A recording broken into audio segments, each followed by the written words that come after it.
welcome to the Call of Duty Mobile Summer Invitational 2023. We are now 6 series away from crowning the Master of Masters of Asian Call of Duty Mobile. Today, 4 teams will play, but only 2 can stay. It's Elimination Sunday, baby, and we are gonna make it one hell of a fun day. Some call us the best duo in Garena. You can be the judge of that. You've got your boy, Cali Gaming, and I, the Mustachio AJ. We are gonna be your casters for the day, and I cannot wait to see exactly who gets wrecked, Cali. I mean, we had so much surprises for the last 2 days. I mean, we got Wolves down here at the lower bracket, surprisingly, after they got defeated by WPM, and now we're going to be able to see them today versus Volt, a team where we cannot really sleep on because this team just defeated Q9 yesterday, man.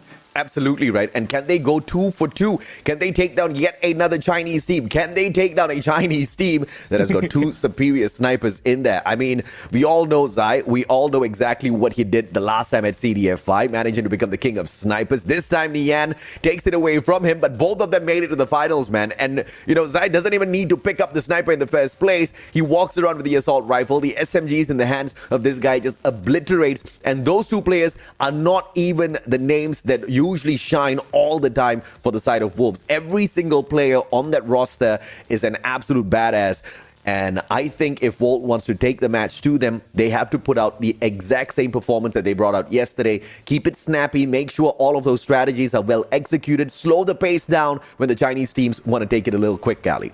Yeah, we gotta also talk about the map bans here as well. You gotta ban out the best maps of Wolves here.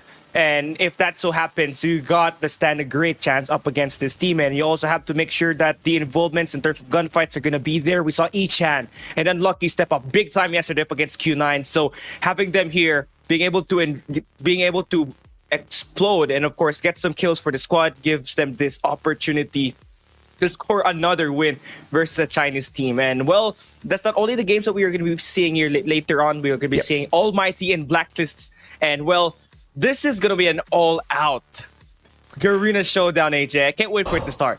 I think it's the rematch of what we've already had in the group stage. And at the group stage, it did not seem like it was a great game at all for Blacklist International ROG. At the end of the day, they kind of got wrapped up 3-1, defeated by Almighty. Almighty was absolutely cocky on that matchup. And we all understand exactly why, right? This rivalry has been brewing for years now. And they had not met in such a long time on an official stage. And when they did go up head-to-head against each other, Almighty proved that, you know, you can go ahead and you can master Garena Masters or whatnot, but there's no way you're going to get a one-up on us before we get to stage 5. They proved it then, but you know, this was also something that we discussed prior to this, Cali, that Almighty has the tendency to win it on the group stage in earlier stages, but when it comes to push to shove, you know, a team like Blacklist ROG, they don't let these matches slip away all that too easy. I do not foresee a quick series on that one this time. This is going to be a very close game. I can already tell that it could go down to a game 6 or game number 7, knowing that, you know, Almighty, they may have been super great in terms of fighting this Garena squads, but we have seen Yato play great yesterday, and we have seen Scared put up such a great number, and being able to keep consistent on all 3 game modes is going to help this team secure a bag at least on the maps. But it also it's important that Jabin gets himself on going, because he was the one who's able to close out the boys of Kagendra yesterday. He scored like 42 kills on Control, leading the team as an example as the captain. And if that so happens to continue today, oh man, we're guaranteed for a show. I absolutely agree with you, right? Jabin started off the day hot. He ended the day hot. I mean, even the MVP on that initial SND at Slums, where Kagendra made it look like they were about to walk away with a victory, 9-6. It was a pretty close one. But of course, Jabin with his snipes managed to keep all of the players on the side of Kagendra a little bit well controlled in those long-range engagements. And he just opened up the map for players like Yato and so on to really step it up. And, you know, speaking of Yato, yesterday there were some doubts, especially in the first SND matchup. They were all thinking that Yato had fallen asleep on Blacklist ROG. Now, you can't count them out all that too quickly, right? Because right after those comments propped up on the YouTube chat, Yato started popping off. He pulled away a total of 3 MVPs on the side of Blacklist ROG yesterday, I believe, in that hardpoint control, as well as the second hardpoint that they had at takeoff as well, right? So the guy was on fire. Today, that heat will continue to be brought into the competition no matter what. But of course, if you look on the side of Almighty as well, many changes have happened recently, Cali. This is the team that usually were self-sufficient. They were very independent, never depended on a coach before in the past. But now things have been looking good so far in terms of fighting up against Garena squads. We saw that on Group A stage where they obviously knocked down WPM. They dropped down Blacklist International ROG as well. Now, the question is, could they be able to put in the work up against Blacklist? We all know Zim is very smart as a coach, and he's led Kings to great numbers during their EU runs in mobile games so far. But here we got it. Our matchup for today, Wolves and Volt on their first game, AMT and Blacklist on the second game, and now we're going to be focusing up on that match number 1. We saw Volt. You can never sleep on this team. They have been able to surprise us yesterday. The question is, do they have that opportunity to pull up one more chance here up against another Chinese team, which is going to be Wolves, the number 1 team in China so far? I mean, Volt's just that kind of team where you want to flip a table when you watch them play, right? Because at one point, they are losing a series to E-Star Pro, and then at the very next point, they are whooping out Q9 out of the competition, kicking down, the home ground champs. They got into the grand finals the last time around at CDSI, not even allowing them to crawl down here at the lower bracket. Volt had no mercy against Q9 yesterday. I'm expecting the exact same sort of tenacity against Wolves. And of course, the tenacity is not going to be shown on SND. We all acknowledge the fact that Volt has got a lot of work on their search and destroys. I believe that, that there has been times where they've been able to shine. I think Unlucky as well as Mick, they have tried to kind of keep the team together. But usually, I don't just see, the slowness in the rotations, but the strategy itself breaks down pretty quickly. But could that be yet another curveball that the Japanese players are just waiting to toss at some of these other teams? Because we expected to see the same team that took on E-Star. It was not the same version that took down Q9 yesterday.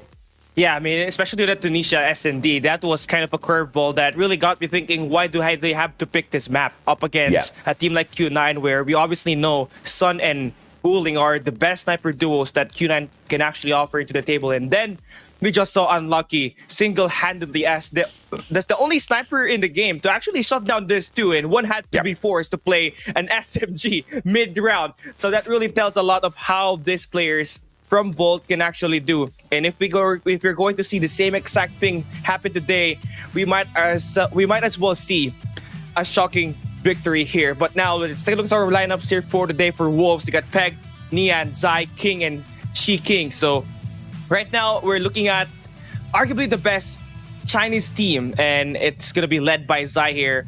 This guy's a respawn monster, AJ. I don't know if I want to name them the best just yet, man, because Doyu is still hanging around and they wanna stake a claim on the title for themselves as well. But of course, we will be able to see if or not they can engage in a later stage, because if Wolves just manage to survive this, of course, they can jump back into the grand finals, but it's going to be quite the arduous journey, because down here, once again, we've got 4 teams. We've got Almighty, we've got Blacklist, we've got Volt as well as Wolves. Only 2 can survive, and then later on, only 1 can continue to stay in the competition, where they have to meet either West Point Mamba Low Kings or Doyu Gaming, who will be playing from that upper bracket final, Cali. Absolutely, and it's going to be quite a stretch here, knowing that the upper bracket's actually a lot more crazy. If you got Wolves down there in the lower bracket, what more do you have to expect when you play those teams up there at the top, knowing that WPM, has been super great in terms of playing those respawns. You got Doyu Gaming very balanced in terms of playing every game mode. I think they are in a position where they could win the whole thing, but that is not for us to decide, knowing that the games and the schedule hasn't been met just yet. So now we're going to be focusing on this first game of the day, Wolves and Volt. Honestly, this will have to go down to whoever gets that first map pick, and the gunfights that we're going to be looking up ahead is going to be important for these 2 squads, AJ. There's going to be a problem for Wolves here in terms of the bans, because yes, they know that Volt struggles on SND a little bit, but 2 maps on SND seems to be the favorite one for Volt, right? We're looking at Tunisia as well as Slums. So it has to be a bet that Wolves takes a little bit later on. But in order to see exactly how the maps will be dictated, we also need to determine who manages to walk away from this gunfight, the victors. Best to 3 wins it and gets to pick the first map. Here we go. We're going to be hopping into the docks. And Wolves, they're trying to use the Spacekeeper to try to get some engagements early. King finds that kill onto Unlucky, so this is going to be a 2v1 for Mike. Mike has to clutch this one out. King's just 1 tap, but the flank doesn't even matter. King just completely obliterates with the Peacekeeper. And that's Wolves, man. Wolves absolutely cracked out here on the battlefield of Call of Duty Mobile, mainly because of their game sense, their map awareness. They know exactly where to anticipate you from. All of their pre-fires are probably going to connect, so you better be on the hiding mode all the while whilst you play with them, because the moment you step out prematurely without attacking, they're probably going to go down as well. King now wrapping around, Nick's going to get found out, and Peacekeeper takes him out way too quickly. King, he's been the dagger here. 3 in a row so far. And the only player to do it now is Unlucky, who's down to a half HP. King looking to hop up, looking to find that trade. They got the info that the guys could be on the second floor. And you can see the pressure is coming through from the bottom. Zai gets eliminated. Unlucky has the opportunity to watch this one up. I love how Unlucky transferred his spray from the player straight towards the entrance of that house. He anticipated King to come in for the push, but King just crawling around, making sure his footsteps are not heard as he repositions. Unlucky has a good call. Gets him tagged up. 50 G's popped out. Not going to get a couple of shots just yet. But managing to take a couple of shots against King kind of equalizes the battlefield, as Unlucky is low on HP as well. Oh, they gotta hop inside the capture here. They're on opposite side. Clock Smart. is sticking out. And that's gonna be Unlucky now, putting in the pressure, but Wolves King still gets the kill. That's going to be 2-0. Quite a commanding lead to start all off here at this gunfight. Very smart play by King to push Wolves up 2-0. Guy's got 4 kills. Zai's wondering what in the world he needs to do to find a frag. And that was just absolutely brilliant. Baiting out Unlucky, taking that final kill. But now, as King circles around, is he going to be punishing Unlucky? Yes, he will. And quickly backs away. God. The exact same strategy played by King again and again. Again and again against him. He's the only guy that has scored a frag in his team. And he's got 5. You got Zai with 0. Is this even real? Am I dreaming? He's going to get the 6th one as well. I obviously think that Zai is doing this on purpose, AJ. Zai's like, okay, I'm gonna take a fall here. King, you finish it off. AK-47 Radiance. He's to peek. Zai tags him up, gives that information over to King as well, but Zai's gonna claim one constellation elimination for himself before the gunfight is all over. And Wolves get to determine where we start. But I wouldn't get too excited if I was Wolves. Q9 decided where to start as well, and that didn't really go their way.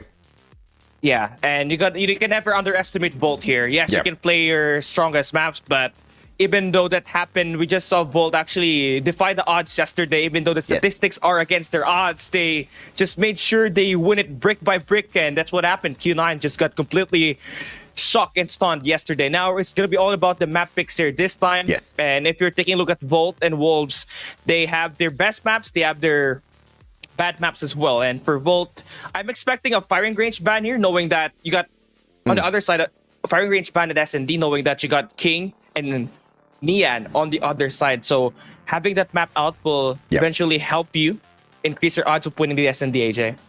For me, it's going to be a ban either on firing range or meltdown, because both these maps, Volt really kind of bombs out.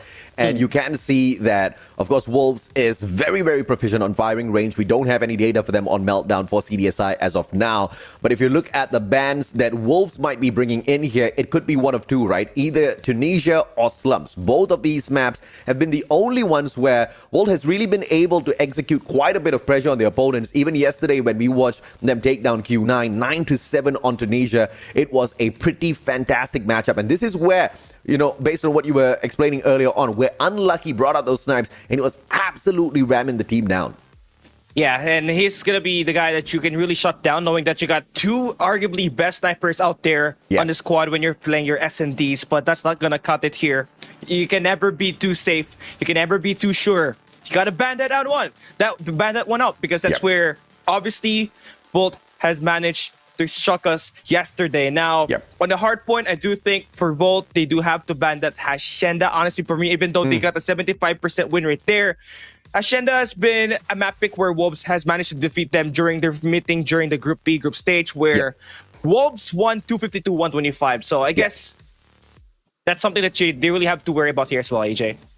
I wouldn't really worry about that all that too much because if you look at their win rates on hardpoint, Wolves and Walt, they're pretty much equal, right? I don't think the game mode is going to be a huge problem. I think Walt would actually prefer to play on a map that they're really comfortable on and really take this 50-50 chance against Wolves as a whole. I mean, we saw them do that against Q9 yesterday. They seem to have been walking away unscathed through those matches, right? So I think the head-to-head is going to be pretty matched up here because the Japanese squad that we saw during the group stage is really not the team that we're seeing out there on the battlefield. They're playing it like a totally different beast here, Cali.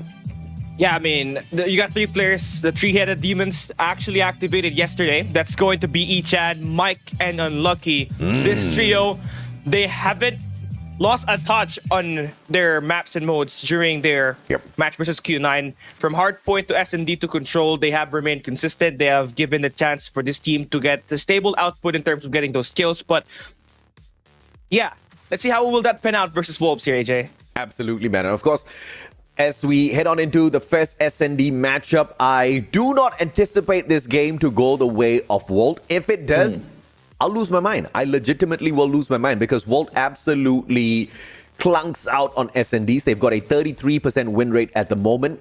Even yesterday's win against Q9 on Tunisia made us go like, wait a minute, what is going on, right? Because they turned the tables. That was a win out of nowhere that they ripped out, and that was, I believe, the game that broke the spirits of Q9. Now, if Wolf can do something similar to Wolves at the very starting game of this best of 7, I think they're going to stand a very strong chance of walking away with a victory. But even if they do not, based on what they've proven yesterday, just purely taking the respawns, making sure they do not drop their hardpoint and control seem to have been their winning bet. They weren't really betting big on that S&D, but walking away with Tunisia obviously was a huge bonus that nobody expected. They wanted, they got it.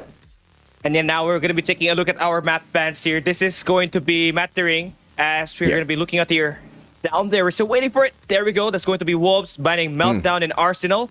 Volt will be taking down Express and Apocalypse. So they're going to be leaving out the firing range map here. And I am not sure about that, AJ.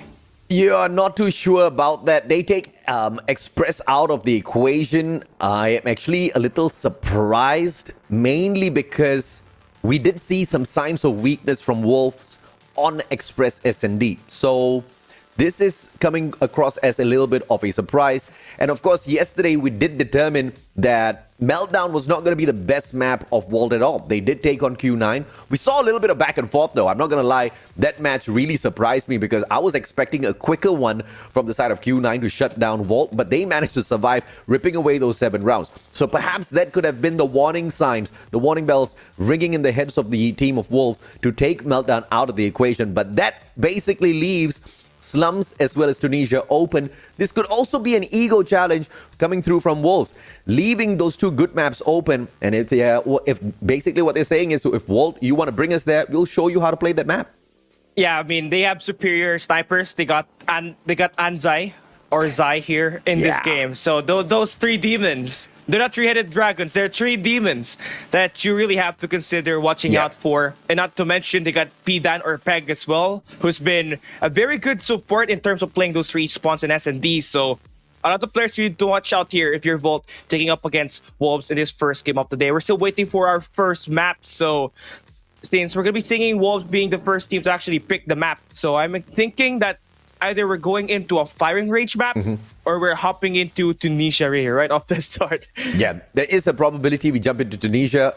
We could even be dragged into Slums, man, because I think Wolves has always been the kind of team that pushes themselves to the furthest limit before they fall off a cliff, and usually they don't fall. They either soar right off of the cliff because they kind of sprout wings out of nowhere, or they turn around, they shut you down by suckering you in. Instead, you are the one flying off the cliff, right? So Walt needs to be careful, and the one, of course, good way of countering this is to slow the pace down. Don't play into your opponent's strategy, and they kind of did that very, very well against Q9 yesterday. Is it going to be possible against the superior gunfights of Wolves?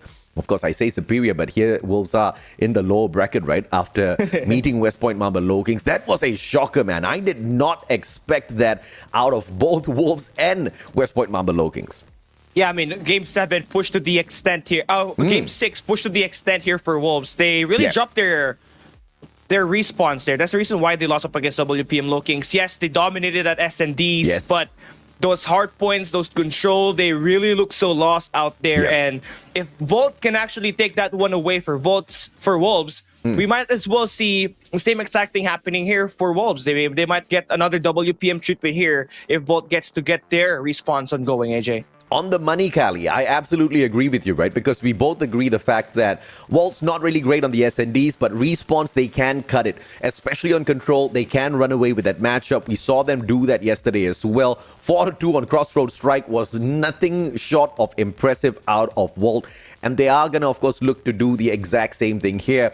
Yes, SND is their weakest game mode. Yes, SND is the best game mode for Wolves, but it's really not going to tickle them all that too much if they can run away with both the hardpoint as well as control. They're going to be looking to do that. The only question is, can they do it against the gunfights? You did manage to mention Anzai earlier on. We've also got Nian, who is super annoying on the snipes. The guy is very difficult to control out there on the battlefield, and a double snipe setup, if pulled out by Wolves, is going to be really difficult to counter on maps like Firing Range. Even when you play Slums on that SND, you've got one covering each of those bomb sites, which just makes the situation a little bit more troublesome to deal with, right? You want to talk about Tunisia, the Sniper's Haven, it gets even crazier to deal with Wolves on this map. So either way, this is a map, this is a game mode that is going to be sided to the Chinese team of Wolves. Walt just needs to pull a little bunny out of a hat if they want to walk away the victors. Yeah, they gotta put a curveball as well here, AJ, if they want to take an SND map. And honestly, we have seen a very consistent Fang Nian or Nian as a sniper here for Wolves ever since the start of CDSI 2023, and this guy has been able to average 13 kills per game. So very important stuff here because he's the main sniper of the squad, and he has been able to put up at least consistent 10 plus kills for the squad. And we really saw him versus WPM Low Kings on that upper bracket where he got 10 kills. Susano and Luffy had combined for 8. So this guy single-handedly is a monster of his own. If he does not get dealt with, consider your chances slim, AJ. I have to agree with you on that, right?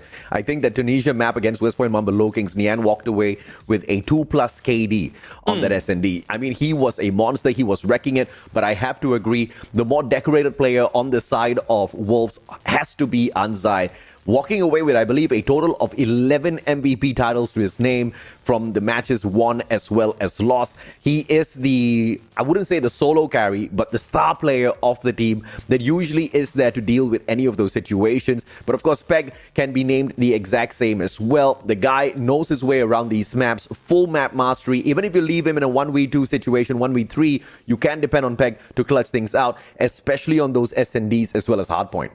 I can agree. This spec guy, he really knows how to support the squad. If Anzai is not scoring properly, he's going to be that guy to step it up and help this team get that success, get that wins in the SND or in that hard point. So having not just Anzai and Peg doing the loads of kills for you as a Slayer, it's going to be quite a stacked, decorated team here for Wolves. And honestly, here for the squad of Volt, they just have to make sure that they remain consistent. They cannot afford to go down 0-2 here at the overall series at off the start, because once that happens, it can just snowball and it will go out of control, AJ. Absolutely, man. You know, we mentioned that Peg is good on SNDs and hardpoints. We also forgot to mention control.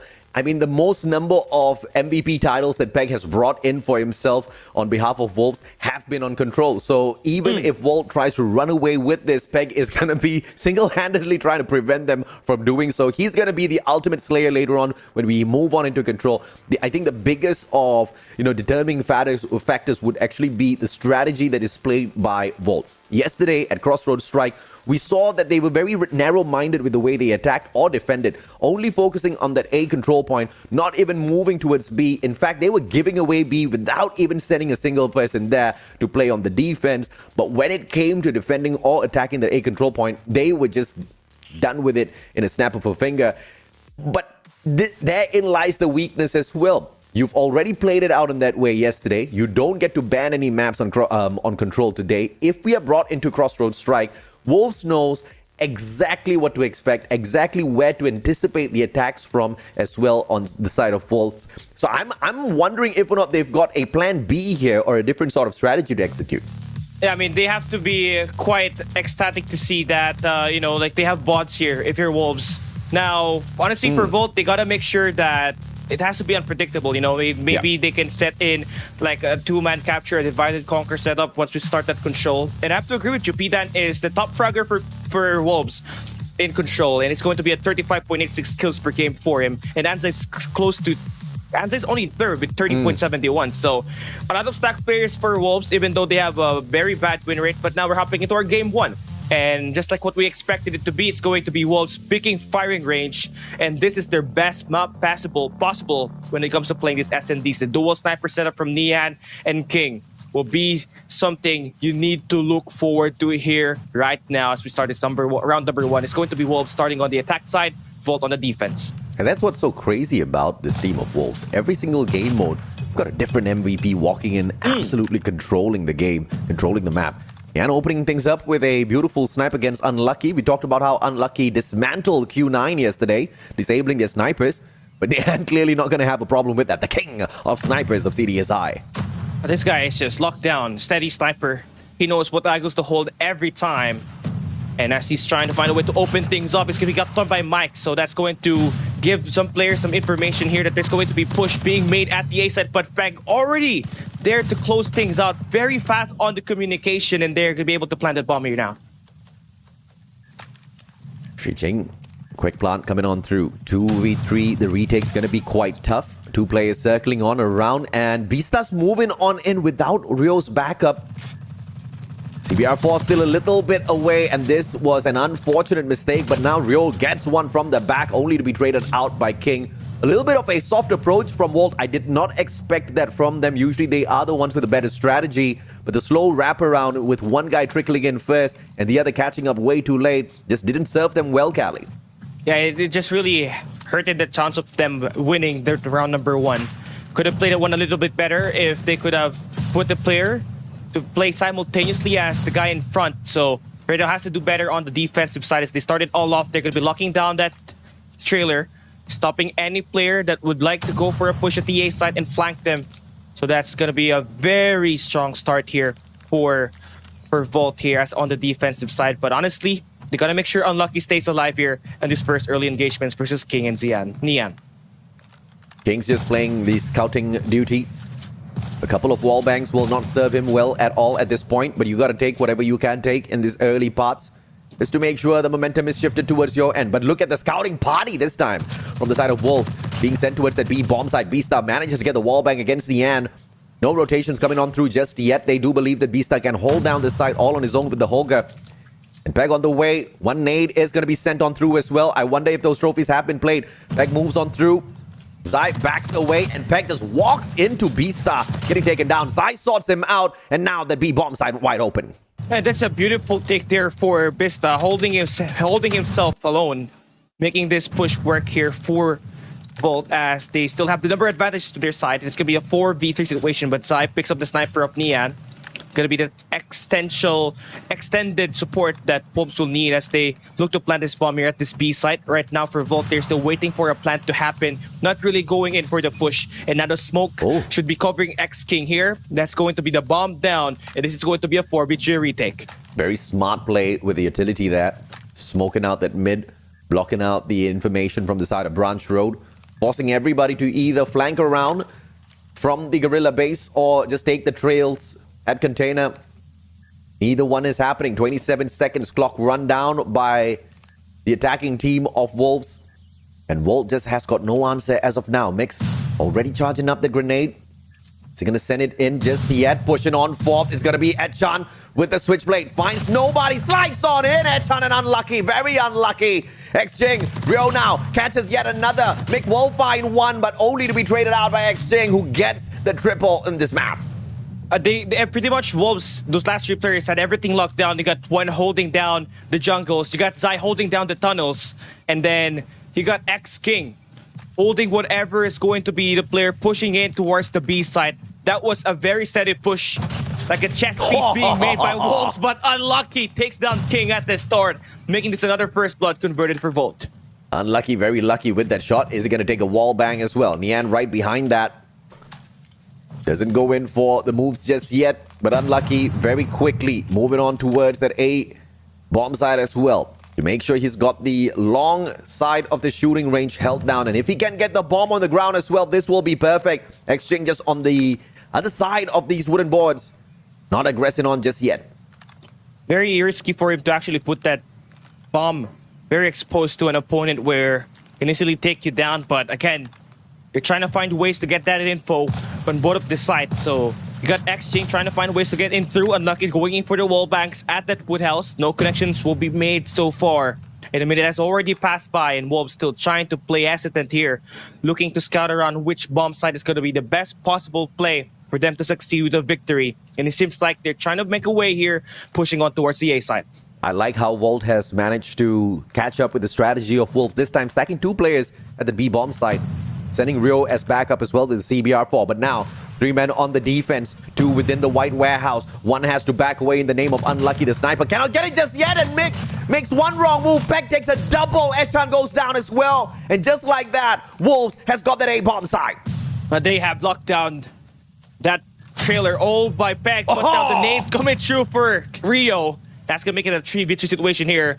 Someone has to be securing this trailer, but that would be Bista being shot down by Peck, and this guy has continuously locked down this by a wall by himself. Another punch being shown in a potential ace here for Peck, but Nian gets that final kill, and Wolves taking a commanding 3-0 lead, and that's kind of expected knowing that Wolves had 88% chance of winning here at CDSI 2023. And when you take a look at back to the other side, you got a 33% win rate per Volt. Not looking good at all, AJ. Bista didn't really need to go in there for the push. He was already low on HP. It was a little bit of a careless one that cost the team a lot. King very aggressive against Edjan this time round. Quick snipe down mid. Will go ahead to reposition. Pushes way back so that he can hold on to the passageway as well. If Bista goes in for yet another push, King is going to make him pay a big price. He does exactly that, Bista. A little unfortunate 2 rounds in a row. This is something that you really have to worry about if you're playing against Wolves. You got 1 player in Nian holding down the front, then King would be that secondary sniper, scouting around the back, getting those back attacks initiated, and that just created an opening here for Wolves to push this A site, as they now have a 5v3 situation to handle down. Wow, unlucky, unreal shots. The timing is absolutely lovely. Real will be able to find Zai with a headshot through the wall as well. King steps it up. Real taken out. 2v3. Mick is going to make that a 2v2 with a sliver of health left on him. He has to make sure that the trailer control here remains consistent. They know that the bomb is going to be there at the back. And they just had to make sure that Nian gets dealt with here first, because this guy can scope like a god. He finds one onto Mike. And that's going to be a 1v2 here. Still potentially a chance for Unlucky to clutch this one up. Nian is just an absolute beast. Has got the switchblade in hand as well. No quick scopes needed this time around. He's just going to swing out and get it from the back. Switchblade does the deed this time around. 4-0. Volt has not pulled a single round to their side. And we see exactly why. This is a very, very aggressive Wolves, and they are not giving Volt a single inch to claim. Yeah, I mean, Wolves got like four wins all throughout the CDSI 2023 group stage and at the playoffs as well. So they have been locked down using their snipers to their advantage. Nian and King will combine for 8 at the moment compared to Unlucky, who's got 2 so far. And the defense gonna try to respect them. But when you're trying to respect them, Nian there for the disrespect, getting that kill onto Unlucky. And under first blood converted for Wolves, they will plant the bomb here at the A side once again. Exchange with a quick plant. Everybody else comes on through, trickling in. Do they trickle in one after the other? Mick has got the switchblade. Nian right in front of him. Moment he stands up, Nian's going to be able to take those shots, but not as quick as Mick and his switchblade. Exchange just going to be holding on to the corner of this white warehouse, and they've got that counter set up already. And the cross will not get Mick as he very quickly moves towards the left, gets the guy on the right, and now anticipates Peg on the left-hand side as well. Mick needs a quick slide in. Repositions all the way to the other side. 17 seconds to go. Walt not doing great, and Peg punishes. Peg is just the only player alive here. He just has to buy the time.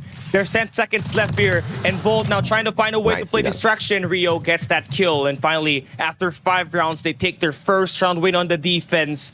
Hopefully, that starts a spark here for Volt to create lightning once again to get right back, to get themselves back into this game, AJ.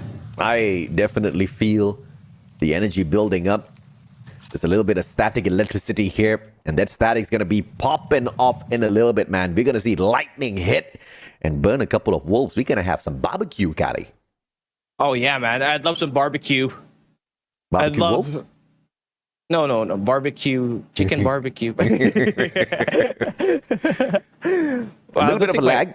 Yeah, I thought that was on me. Yeah, it's here too. I'm just going to try to refresh my page just real quick, ladies and gentlemen, boys and girls. Do bear with this if you are witnessing a lag on your side as well. It's back. This time around with one player down from the side of Wolves. And Bista, I tell you, the guy is really struggling, isn't he? He's Yeah, either man. first blood or he's just making a couple of mistakes. Unforced for sure, but, you know, very callous. He has been the first that most of the time, and Ichan here finally able to sort down King. So this game is still basically possible for them to retake. They just have to play the corners correctly. One should be able to find a way inside that trailer, but not at the middle, because that's where one of the snipers are looking in to kind of surround and trap the players of Volt from pushing. Oh, what a cross! Peg, and his shot with a transfer is just absolutely insane. Gets a triple for himself. How do you spray transfer like that? The guy didn't even reload, and it's a Fennec. It was a 2 birds, 1 stone situation there for Peg. No, in fact, it's a 3 birds, 1 stone. This guy has been able to punish Volt all by himself at that trailer for multiple rounds already, AJ. I mean, we expected Peg to step it up, but we didn't expect this sort of performance. Walt is just absolutely overshadowed by the greatness of Wolves on display now. It's going to be a very aggressive round for the Japanese players, with Beastar pushing up front yet again. Peg, potential to punish. Gets the nade! Beastar! He's got a rage quit any moment now. Mick manages to trade out Peg with the switchblade, and then they circle around 4v4. Very aggressive still from the side of Wolves. I like this play for Mike now. This time, they're trying to play fire with fire. Yes, you're going to play aggressive. Got to make sure that you're going to have some backups to play for those trades. And Mike deciding to back away. That's going to be only Ichan out there in the woodhouse all by himself. And at least has to take care of that live. Not make sure that it will go to waste, knowing that his team relies on him to make this push to work, AJ. Now they've left that A-bomb side all too unlucky to defend, with Echan getting tagged up as well with a sliver of health. He backs away. Mick from afar finds 2 players to take down. Does manage to find 1, but quickly traded out by XJ. A 1 trade alone is not going to serve them up well at all. It's still a 3v3 with a bomb left to push on towards that A-bomb side. They now know that the players on the side of the Japan team have stacked up that B-bomb side. A wide open for the taking. And look at this. Unlucky, nowhere to be seen. Yeah, it's just going to try to back away. Get that plant for now. Smoke is going to be lined up here by Wolves to get that plant going. And there's going to be no mid-map control so far for Volt. And right now for Rio, could settle for the push around the back and get this multi-angle push to happen. But Wolves are going to lock down that red showers. And Volt, the only way for them to push here is to get the miracle from Ichan. Good open sniper plant coming through for Wolves. Going to be depending on Nian to guard the bomb. And Xing as well as King, all they need to make sure is nobody finds that backstep onto Nian. They're going to protect him, but Echan finds Xing. Unlucky finds Nian. Everything's going the way of Walt this time round. King does find Echan though. Can he take out yet another? Rio finishes that off, and Walt will be able to pull yet another round to their side. One more round, Cali, before we switch sides. Walt needs to make the best of this. Make the best out of it as well. And you really have to admire the patience that Volt did there that last round. I mean, they had to work with Ichan, making the play at the back. He did not create any sound cues at all. He was walking. The patience was there to start with. And King, he wasn't really able to find any sound cues, and that's why he got caught off guard. And as soon as that happens, Unlucky was able to push around the A side, get that kill onto Nian, and that's where the first blood happened. And now here in this first coming round, the final round that we're going to have at the defense for Volt, they're going to have Unlucky backing away at the A side. We're still seeing Wolves trying to make the push. King gets that first blood, and that's going to be a 4v5 right off the start. This time Unlucky out of the equation. No sniper for the side of Volt. Nobody's going to be picking it up on behalf of Unlucky. But it's not like Unlucky was doing great all throughout the match either way. Echan does manage to go in for the locust though. It's going to be Beastar swinging on in. Mick manages to find Exchange, only to be traded out by Nian instantly. King finds one. Rio taken out of the equation, leaving Beastar all alone. The first blood, usually this time, still struggling on as he slides on in. King finishes him off with the 50G. 6-2, and it is Wolves that pulls away the final round before we switch sides. Yeah, they have been absolutely a monster here at this attack side, and WPM felt that during their matchup between against Wolves during that upper bracket on Friday, if I'm not mistaken. So now Revolt Vista gonna get that first blood. They open up the A side. That's going to be a great one. Now they just have to settle for the plant, use that smoke to try to prevent King from getting any pick. Great engagement by Rio, not giving Nian any room to respond at all. The bomb now pushing up towards that A-bomb site. You can see King already holding on to the spot, and unlucky. Gets his shoulder clipped. Instant death coming on through. King setting a quick courtesy bomb towards the side of Vault as well, but nobody on the bomb side just yet. And after that nade, that's the sign for them to push on forth to find the plan. But here comes another. That's going. Oh, the stun. Oh, that's info. That's going to be info now for Wolves. But beautiful lineup there for Volt to get that plant to kick in. Let this last 3 players of Wolves to play for that retake, and you're gonna see number 5 in She King is going to be the first player to actually play the frontman here for Wolves if they want to play for this push at the temple. If that was a grenade, that would have been a GG. Rio, Echan both stepping up, but Beastar taken out, and Zai hitting a double with the switchblade. Circles on around, gets his third one as well. On fire. Mick, the final player left. It's a 1v1. Can Zai get this? Gets the quick info, quickly goes on in for a slide, and the switchblade gets the 4th kill. Zai, the monster, 4 seconds to go. Easy defuse, clutches it out for Wolves. And this guy had 3 kills. This guy's had 3 kills before this round opens up, and look at him there getting 4 Ps. He just made it look like it was an easy one before, where in fact it's not, because you're gonna have to worry about where the players might have taken the route, and this guy had a beautiful read from all of those 4 players. Easy like ABC, 1, 2, 3, back now. Beautiful! We'll be able to find the flash, takes out Beastar, as Beastar just walks in straight towards him. Echan with a backstab. Nian out of the equation. This gives the advantage now to the side of Volt. That A-bomb site still pretty much vulnerable, with Echan the only one holding on to it. The bomb on the side of Volt, though, on the ground inside of the white warehouse. Echan just panic shots coming on through. Nobody punishes him just yet, and he does manage to take down Ching as he reloads. Peck does not take advantage. Peck switches places with him, and Echan takes him out. What a hilarious engagement. Sai steps on in, switchblade finisher, and it's Wolves with a match point. But that one should have gone the way of Wolves, man. Yeah, this could have been a kill per Peg. But little did he notice, though, as soon as he slides, actually we got that player from Volt proning and then running all the way to that temple, and it was just like an easy read for him. But again, Wolves has just been a monster here. You got Peg and King doing the wonders for you. You got Peg with that SMG, King with that scope. Nian hasn't really been activated just yet, but you saw Zai putting in the pressure here at the second half, and has been able to put in another kill here up against Unlucky, and they will successfully take in another win at the firing range, and that's still going to be 1-0 now for Wolves. It was an expected result. We get exactly what we wanted out of it, you know. And I think at the end of the day, Walt wanted it to be quickly over and done with as well, so that they can move on to a game mode that's going to be pretty much a equal battlefield for them. Because this SND against Wolves was pretty much one-sided, Cali. There was just nothing they could do on the defense or the offense. Yeah, I mean, it was everything was shut down. You get the first half on the defensive side for Wolves. It was Nian who was basically locked it down. And then you had King as well putting in the work for you at that long range. And when you only have one sniper in Unlucky, once you get shut down, you got no more range. And that's just a nightmare in a map like Firing Range, where it's very, very long. And not to mention, those close range engagements by Peg on the trailer was the dagger. I think it was the bane for Volt on the early half that we had. And when Zai absolutely turned on at the second half, that's where things just really turned for worse for Volt. Absolutely, man. Of course, nothing unexpected happening thus far in the series. We did expect Volt to struggle a tad bit in this SND. We did expect, you know, crazy moves out of Wolves, because they do have the slaying power. They do have great map control when it comes to search and destroys. So you're taking a great SND team against a very questionable SND team, throwing them into a matchup. Pretty difficult to get excited about something like that because it's not an equal matchup in any way whatsoever. Unless, of course, Volt was to pull off a miracle run out of nowhere, absolutely shutting down the snipers on the side of Wolves. But unlucky, just wasn't getting it done. He could have been the star player. He could have been the game changer on the side of Volt, but he wasn't having a good day. He wasn't having a fantastic day. And on top of everything else, Beasta, which is usually your prowler, your slayer, who goes out in the open, trying to get that information, open up the map for you.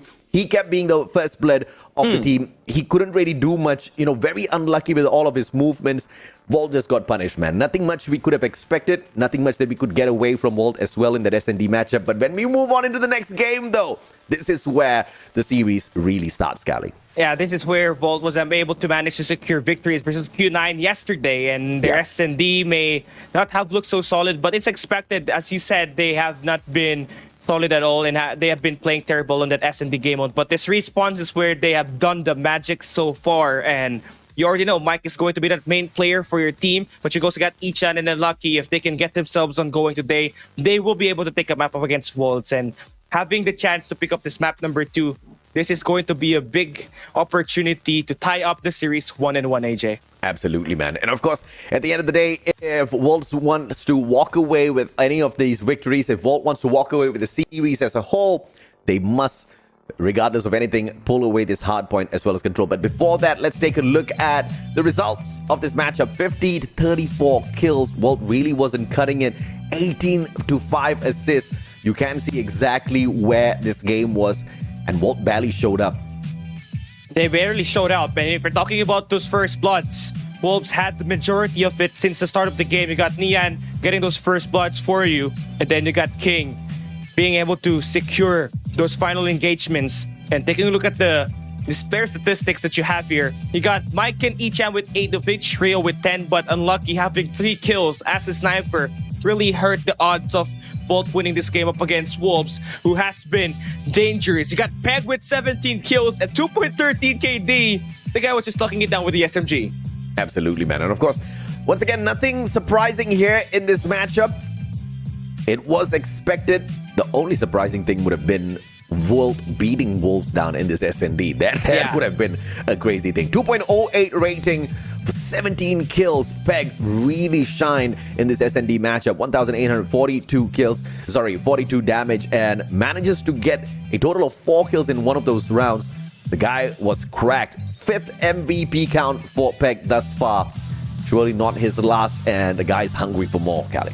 Yeah, the fact that this is not even his best SND game, he's very good in terms of playing these SNDs, but he's a lot better when you play him on respawns, and he has been the secondary fragger for the squad when you play those hard points in control. But here this time, giving him the chance to pop off early off the start, he has been able to manage to put on the work up against Volt as they give him a top workout. But as you said, this is not out of the ordinary for Wolves to win this game. I mean, this is your best map, and this is your opponent's worst map in the CDSI 2023. They played this map 3 games. They lost every 3 maps here at firing range for Volt. Absolutely right. And, once again, it was the worst SND map for Volt. It was the best SND map for Wolves. It's the worst game mode for Volt. It's the best game mode for Wolves. So, yeah, man.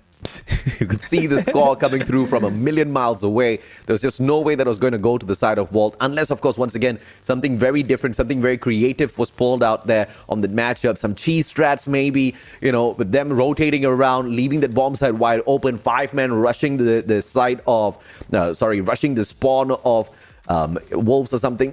Nothing like that in that matchup, right? Because that was the only sort of play that I guess could have brought something different in here. Or, of course, Unlucky kind of, activating and becoming the true sniper that obliterates the whole of Wolves. We didn't see that as well. But as we move on into the next game mode, though, once again, this is where we can see Volt come alive a tad bit. And we can see Wolves potentially struggle, because this is where the statistics moves towards Volt back a tad bit. In hardpoint, it's a little bit equal, 60% win rate versus 57%. So we can say it might be a 50-50. Only things that are going to be making a big difference out there on this hardpoint matchup is going to be the engagements out there on the battlefield. If they are outslain, Wolves going to be in a little bit of trouble. If they can keep up with the pacing of Wolves, on the other hand, things might just be on a 50-50. But in control is where I'm expecting Wolves to really bounce back, Cali. Yeah, I mean, if you take a look at the difference between the win rate and the control game mode, Volt has 57%. Then you take at Wolves, barely 1/4, 28% win rate. And knowing that this is the best team in China during CDMS 5, you really have to expect more from this squad to be complete as a team in terms of playing these game modes. But that's going to be the weakness that Volt has to exploit here up against Wolves later on. But for now, they have to make sure that they take this hard point, because that's going to determine whatever will be the outcome of that control. Because if they cannot win the gunfights here at this hard point, we cannot expect really what will happen there at control to be this exact same thing. If we do go into takeoff, there might just be a huge possibility that we see a victory for Walt here on this hardpoint matchup. Once again, we did see this kind of get cracked down yesterday as well.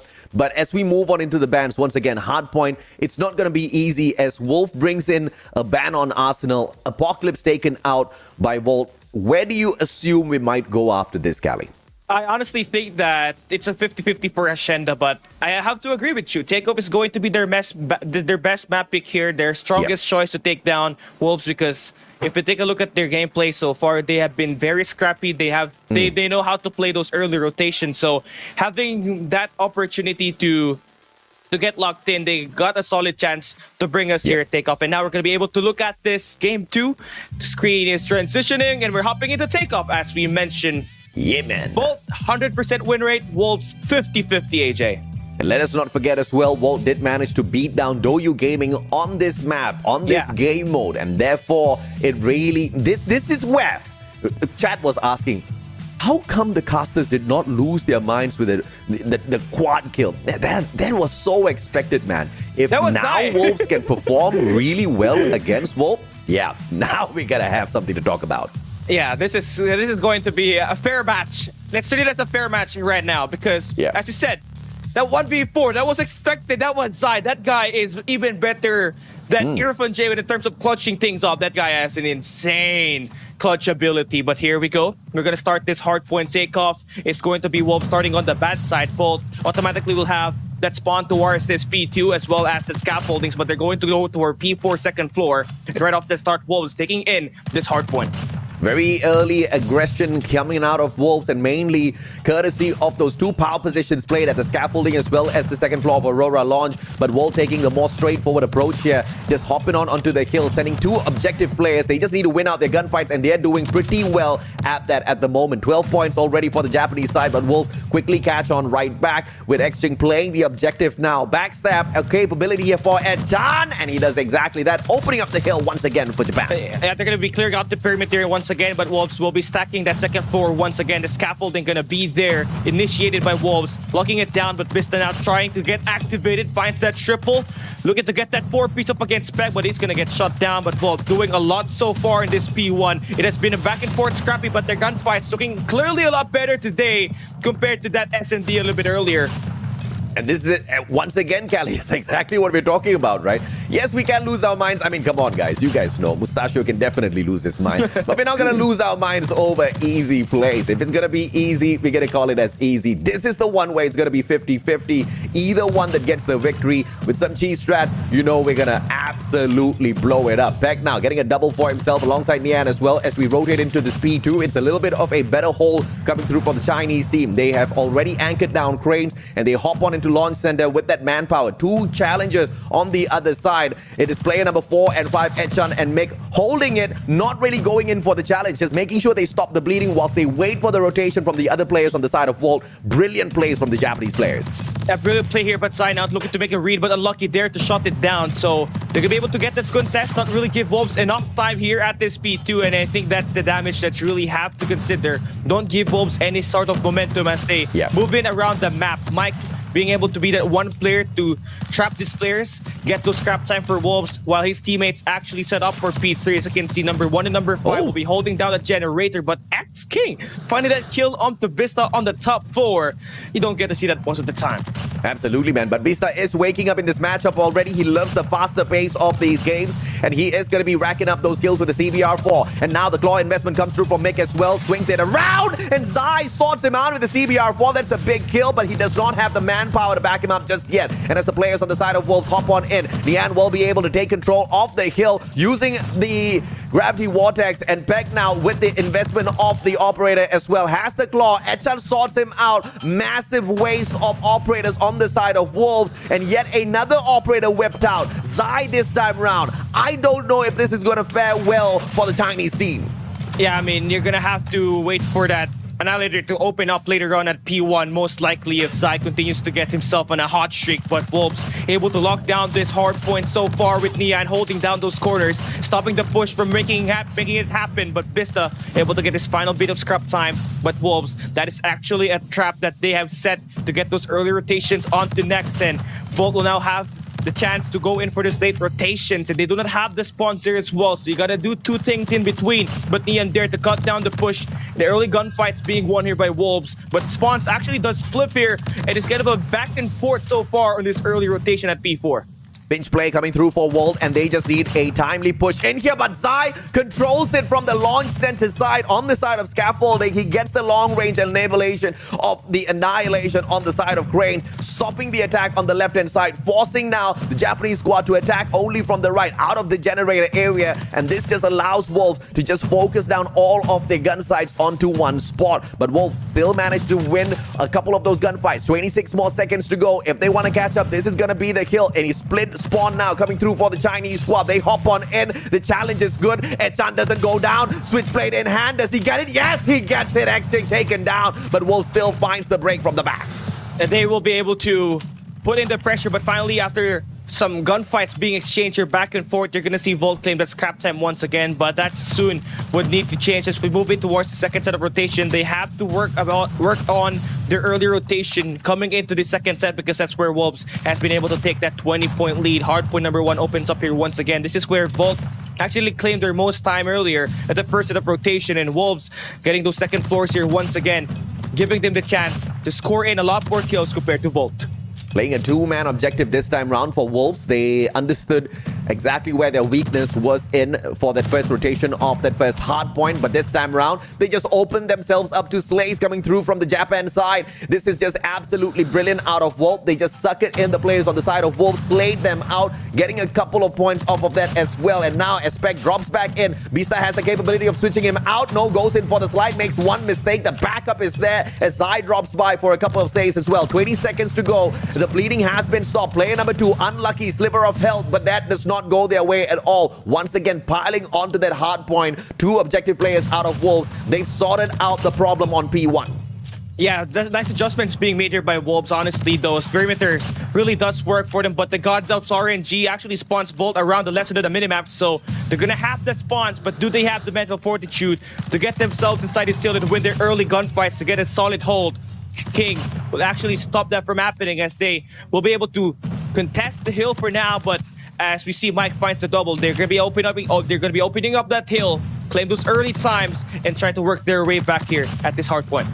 Now Mick's just going to be circling around with the CBR4. Can he find the third? Absolutely not. Denied by X Jing. And from the back, Beasta will sort him out. And this time it's going to be Japan on that P2. They're going to be able to wreck all of the players on the side of Wolves who step on in, because they're guarding launch center, not from the top floor, but at the bottom. With 3 players invested now, there's just a one too many as Zai roams around with the Annihilator. Getting those, but unlucky, quickly ends his round right there. Gets a double for himself. Mick steps it up as well as he shuts down King. The bleeding has been stopped, and X-Ching with a purifier will be sorted out by Mick once again. Volt now really playing hard for this hard point in order to catch up. 7 seconds to go. They might be able to do that, but Zai stops the bleeding yet again, not allowing Volt to build up momentum. Yeah, I mean, they're going to be claiming the scrap time here this time, but they're going to be coming on late on rotation. It's going to be a 30-point lead for them, so this early half of this P3 not going to matter a lot, but when you have Volt actually activating their gun skills and their operating skills here right off the bat, you're going to be in trouble. So right now, you're going to find a way to break the spawns. You're going to take over the generators, and that's going to be 2 players hopping on the hill. That's going to be a break here made by Wolves. What a clean pinch play for Wolves. They attack both from the generators as well as the gas tank area, managing to take over the hard point. This is a huge money hill for them. Volt was in there first, but now if Volt wants this back, they have to take away the spawns at generators. But look at who's holding the line. It's going to be King with the LK24, not allowing anybody to step up in the mid side of that map at all, and he roams around to shut them out of the equation. Volt now managing to crush them momentarily on that hard point with one final objective player. Peg with a backstep sorts it out once again. Wolves with the control, not just of the objective, but of the map as a whole. Yeah, I mean, the one thing that you really have to consider here, the reason why Wolves has been able to cut down the rotation by Volt is that they got one player holding down that mid-map, that fountain spawn. It's either going to be Zai or it would be King. And when that happens, the rotation of Volt will be intercepted, and there's not going to be enough player for Volt to absolutely push around the point. And that's been something that Volt has to work around a little bit more. They gotta win those gunfights at that mid-map to make sure that the push will be made successful. And now here at the start of this P4, they're gonna be able to light up some shots, win those early rotations. But you can see, we are seeing Wolves absolutely trying to plot in another type of push, and that's going to be Zion at mid-map once again. Bleeding stopped, and the timing from Wolves is just absolutely sublime as they just wait for that backup. And now two players inside of the hard point, but the timing on the side of Volt is fantastic as well. They did spawn right beside the hard point. Very quick for them to hop on in from the generator side. And the God spawns given to them on the split at Cranes as well. That extra bit of advantage for Japan in order to catch up with now the Chinese team, who are on 180. One more contender on for that hard point. Annihilator investment comes through for Zai as well. Can he connect? Yes, he does on the double. Peg goes into Slay as well. In the meantime, player number 4 picking up those points. It's going to be scraps, but the match is still pretty close. They're trying to run away now, but Walt not getting them too far at all. They're constantly hot on their heels. Yeah, they are, and they do not want to give up a lot of time here. But as this third set of rotations up, try to open up, is you can actually see Ichan now trying to play the OBJ for the squad, trying to get some reinforcements inside of the hill. And it's going to be Bista. He has been playing so well for the squad, absolutely locking it down with 28 kills. But Wolves have been too quick to get their heals into that hard point, and that's something that these players have to do a lot better. They have cut down the points down to the 25-point lead, but you gotta do more if you want to win up against Wolves. Absolutely, man. Anzai already on the 38 kills. The only one on the side of Walt keeping up with him is Mick with a 35. The rest of them haven't really scratched the surface of those 30 kills just yet. Whereas on the side of Wolves, 3 players have already exceeded, with Peg 1 more kill away from hitting the 30. In terms of the department of slays, Wolves outdoing Walt, but Walt has been playing the objectives really, really well. The number of kills might not be on their side, but the game is gonna swing to the side of Japan. Can they hold on to this? The scraps all picked up by Walt now. Onto P2 on the rotation is all anchored down by Wolves. They've got the favorable spawns. They've got the advantage to hop on into P2. Yeah, they're going to be having that early time, but you can see Volt trying to find a way to get back here. Unlucky now, trying to find a way to get inside, but Chi King going to be inside.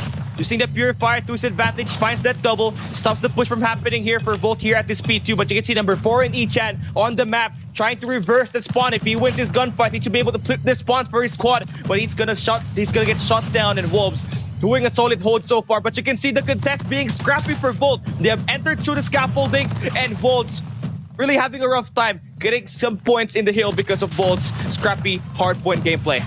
Absolutely, man. Back and forth we go, but Wolves already pushing up in front just a tad bit. Wolf just trying to pause the bleeding for a tad bit, putting a foot on the hard point, waiting for that backup. But in the meantime, Peck's just cleaning house, saying that this house belongs to Wolves, and everybody that steps on in gets absolutely mauled. Bleeding, tattered, they walk away. Early rotation once again for Japan. They move on towards P3, but the question is, will Wolves let them walk away from this match, or will this be the final point that we rotate into? Wolves just barely any bit away from the finisher of this matchup. One good hole can bring this to an end, Cali. Yeah, they cannot afford to give Wolves any chance of getting inside this hill. Another Predator missile will be invested here by Peck, but that soon would be not worth it, as he will not find any kill at the moment. Rio trying to step things up. He finds 3 kills. That should be more time now in the hands of Bold, and they should get right back to this game. Peck trying to find the right timing. The spray transfer is on, but Ichan doing heroic plays inside the hill. He buys the team some time to get inside. The reinforcement is on for Volt. Absolutely beautiful from Echan. Manages to absolutely obliterate the players on the side of Wolves. Turns around. Echan on a roll. And that purifier purifies the souls of the players on the side of Wolves. And just like that, we've got a neck-and-neck matchup. 233 to 224. And the hill is broken yet again. The champion Zai, 49 kills already. One more from that 50. He's going on a reckoning spree. 5 more seconds on. The game does not end here. Wolves catch up once again. But Walt already on that early rotation. They want to unlock this next hard point. 5 seconds away. Can they stay alive? They do exactly that. Generator area spawns for the side of the Chinese players this time round, and they all know exactly where to attack. And here we go. They're going to be splitting those spawns as well. Wolves now will have the opportunity to close this one out. AJ Volt, no operating skills to back them up. One more. Kills coming true. And that should be it for Wolves. They're going to be able to claim time. And AJ, it's not yet done. Volt gets it to the hill. Beautiful break coming on through. 3 more players in there. Wolves gonna be able to do this. Can they run the clock down? Xing hops on in. Echan manages to obliterate him halfway through. They still do have an operator. War Machine brought out. Walt gets it done against Wolves. I told you, baby. I told you, baby. Easy matches, we don't pop off. When it's close, then you get to hear us scream a little bit. Y'all just have to wait for the timing. That was the one more. That was the one more you were talking about. That break. One more. That break. Oh my God. Big brains play all the way through. Cali, we talked about this, right? And even halfway through the matchup, we kind of assessed this as well. The gunfights really good on the side of the Chinese players, but they were just hyper-focused on winning out gunfights. What Walt was doing was looking for these early rotations, looking for the map control, looking for all of those angles where they could stop the bleeding. Walt did not fight like crazy for those hard points. Walt just, in situations where they knew they did not have the backup. And this is where you can really determine what the communication is like for a certain team. Walt is tight when it comes to the communications, where they knew there was no way they could go toe-to-toe against the players from the side of Wolves, especially on that P2, and take the game away from them. What those players do was just put one foot literally on the hard point, stop the bleeding, not let the Chinese players run away with the matchup. And worse comes to, push comes to shove, they call that back up to get the slays from the back. And that doesn't win them the game. It just stops Wolves from winning it, where they go ahead later on to find opportunities for themselves. P3 and P4, they take over, man. Brilliant counter adjustments coming through from Wolves, but outplayed by Walt. Outplayed by Bolt, and you can actually talk about as well how much of time was claimed by Bolt on P1. That was so unfortunate. That was so unfortunate for Wolves to actually give away, because that's where Volt was able to close in that gap from a 30-point to just a single-digit lead. And when we hop into that P2, it was kind of back and forth scrappy. And then when we hop into that P3 to P4, that's where Echan actually stepped up the most at the last point of rotation. And when you have a role player, the time is operating skill properly, you get an opportunity to win this game. And as you said, Wolves will be favored on those skills, but at OBJ, they got outlasted by Volt. Absolutely, man. And of course, Wolves winning out the killing segment here. Walt wasn't really doing a lot of the slaying initially. Towards the end, on the other hand, you saw a massive number of kills landing on the side of Walt, and that was due to some very brilliant plays on the operators. And, this was one of the assessments that I made for Wolves as well. On that P3, initially, on the very first time we went to P3, I think 3 or 4 players invested their operators, which was such a waste if you ask me, because Wolves didn't need that. They were already great on their gameplay. All they needed to do was just save it for a rainy day. Dude, it rained, it stormed, and they got washed away. Walt, that lightning struck deep. Yeah, they didn't know what hit them, man. And you can see here, Volt, they absolutely have great plays from Mike, Echan, and Unlucky. But Vista, I honestly have to recommend this guy as well. He's the only person I know with a War Machine that can guarantee kills. He can shoot from deep, he can shoot on the close range as well. But all credits due to Mike. This guy able to lock it down since the start of yesterday's match versus Q9. 44 kills to his name on this respawn, 5 high streak, 4,735 damage range, 6 MVP counts. And if Volt wants to win that control later on, they gotta rely on this guy once again, as well as this team effort and this team communication to work in once again. Absolutely, man. Overall, this is the 12th MVP title picked up by Mick. And yes, of course, you see 6 on your screen, but I'm also counting the times where he was the MVP of the team, even when they lost some of those matches, right? So overall, he is the hard carry of this Japanese squad. And, there could not have been a better place for him to rise up to the occasion once again to carry them, because this was not an easy fight. It was tough. It was neck and neck. And this is, once again, our prediction earlier on as well. It was going to be a very one-sided S&D, but the hard point was going to be 50-50. And dude, there's just no way we could have called that even more accurately, right? 3 points of a difference between the victory and, of course, the loss there for the side of the Chinese players. Now we step on into another game mode. It's called Control, and this is where Wolves struggles a little bit. Walt, on the other hand, really knows how to dominate. Yeah, and the only thing that Volt really have to consider here is what kind of map we are playing. I mean, these guys have a 57.14% win rate in terms of playing this Control. And you take a look at Wolves, again, we mentioned this one, 28%. So not a lot. So no matter what map we are going to be being brought here on this Control game mode, it is going to be a 50-50, AJ. If, of course, Walt does have the capability of choosing the map, you know for a fact they're going to be dragging us into standoff. They are 3 for 3 on the wins at standoff Control. And if you look at the statistic of Wolves, on the other hand, they're 2 for 2. They've lost both of the standoff matches that they've played thus far on Control. So this obviously has got to be the pick on the side of Walt that goes their way. Even if it does not go the way of standoff, we know what this team of Walt is capable of doing on Crossroads Strike. Yesterday, it was on perfect display against Q9. It was just a very narrow-minded attack on one control point. And you thought that if they were to repeat it over and over again, the opponents are going to be able to find a fix. But no, this play has been perfected by this Japanese squad. And that's why they're so confident to run the exact same strategy again and again.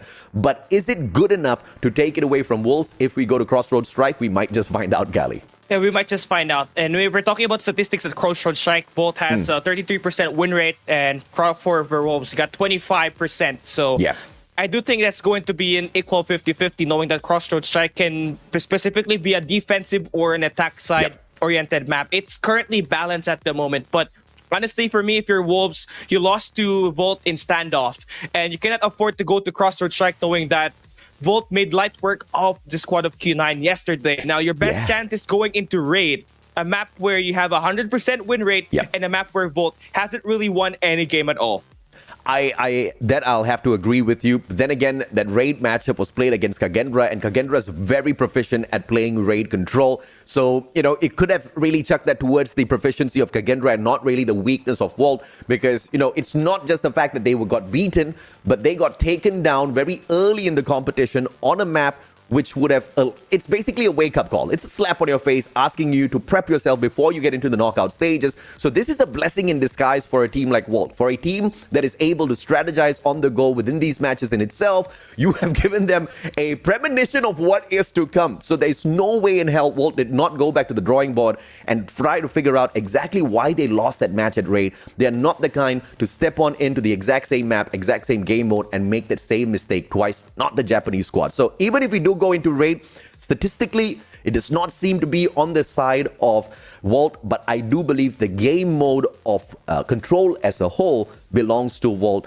and not Wolves. So it is for Wolves, of course, to come up with some sort of fantastic play to rip this one away from the Japanese squad. Yeah, and honestly, if you're Wolves, you gotta make sure that you might get shut down every time. Do not give this guy a chance to pop off, because I believe he has taken all of the Control MVP so far, AJ. Yes. Not all, but most, right? Unlucky stepped up once, and that pissed Mike off, and he was like, wait a minute, this is mine, right? This is mixed playground. So high probability he's going to be performing once again. We did see him get named the MVP for the previous match. And of course, if he gets the back-to-back MVP, it is just really going to put him on the pedestal for sure in terms of that ego, but more importantly, the confidence, right? And if the confidence is a little stacked on the side of Mick, you know he's going to continue his slaying prowess. The one player I'm looking forward to seeing step it up a little bit, on the other hand, is actually Beasta. We saw him struggle in that S&D matchup, make his way back a little bit in Hardpoint, and I'm hoping for that to have been able to build up the confidence for him before we get into Control. Because if Beasta continues to struggle, Walt's going to be in a lot of trouble, Gally.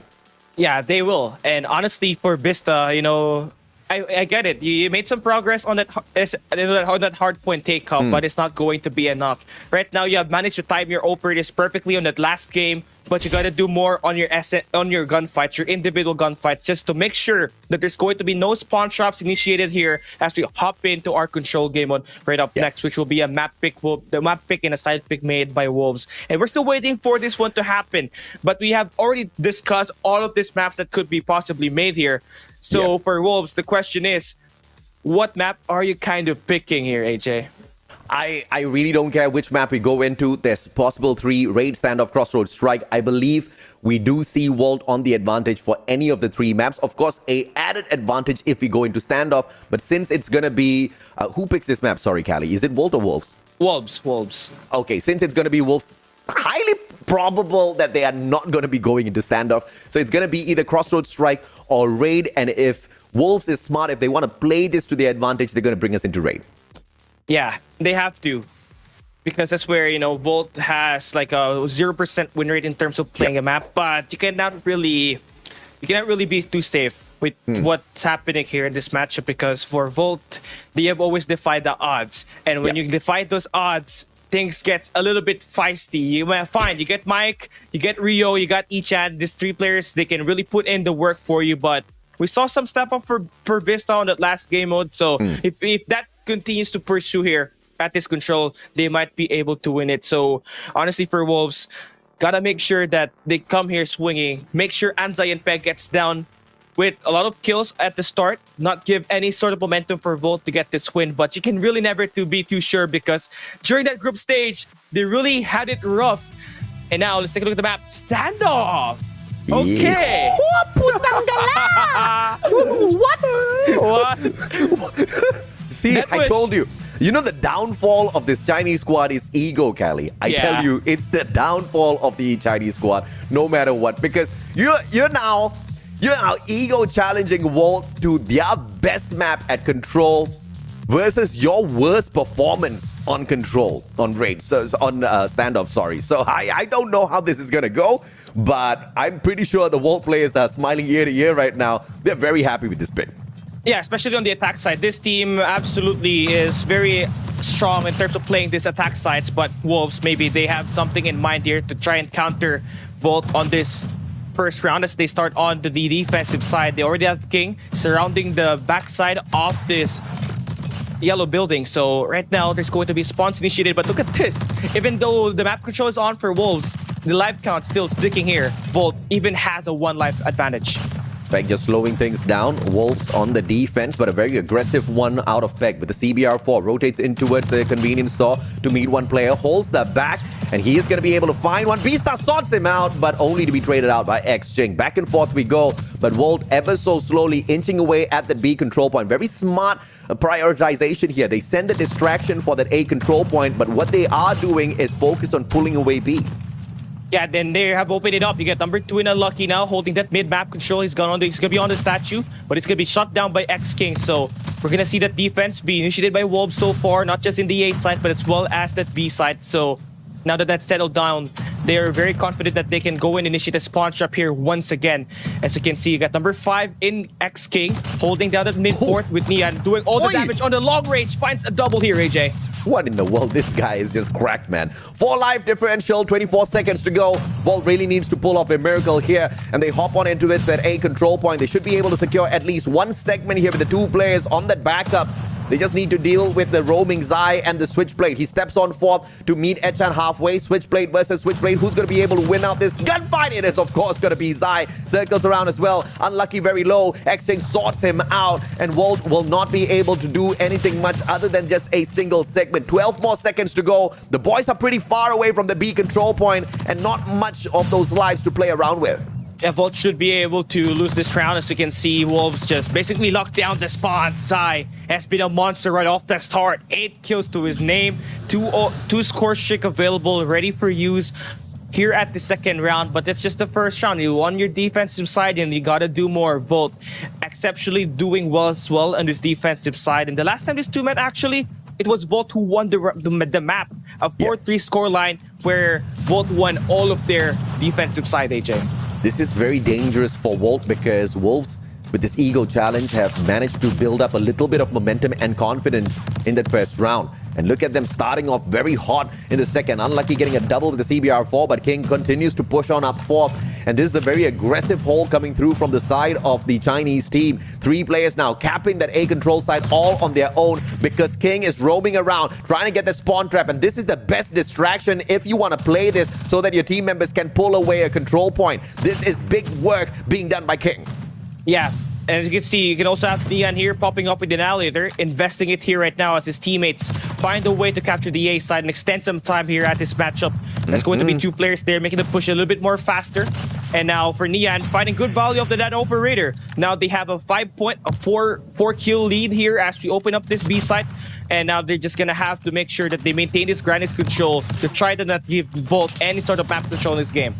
Volt is trying to play standoff just like how they played Crossroads Strike, just focusing on one control point, letting the other one go prematurely, but I don't think that's a great idea at all. Although they are on the defense, they are on the back foot, 6 lives behind the attacking team of Wolves. And now they circle around. Once again, King going to play the distraction, but will be sorted out by Rio, and it looks like this kilo 141 is going to be more than enough for them to sort this out. Double nades will be coming on through. Exchange does not get taken out just yet. First segment gets taken away. Unlucky with the backstab, gets a double. Doesn't get the triple just yet, but Beastar and Rio now moving in from the back. Beastar whips out the War Machine, gets a single one for himself, but that's going to be good enough to hold the fort for the time being. But remember, Wolves pulling away that A control side earlier on, got an extra minute of play, so Walt is in a lot of trouble.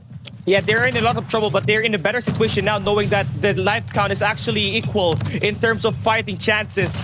Now just have to play their lives a little bit more. Sniper from Neon! Stop it right now! There we go. Smoke being deployed there by Volt, but Neon has already done the damage, but Volt has kept it pretty close here once again. You got unlucky from Volt holding down with the operator. Neon looking to sort him out, but will decide to back away. But this segment being defended very strongly by Volt. Volt losing one more player will equal no more respawns for them. So they have to be absolutely calculated with this. And Unlucky whips out the Annihilator. Calculated move, absolutely perfectly executed. Can the Annihilator get a couple of more? Wild Nade goes on through, finds absolutely no one. Unlucky just needs to hold a spot here for Peg to show up. But Rio whips out the Sparrow as well. Volt, really, this is a heavy investment round coming through from them because they desperately want a round for themselves.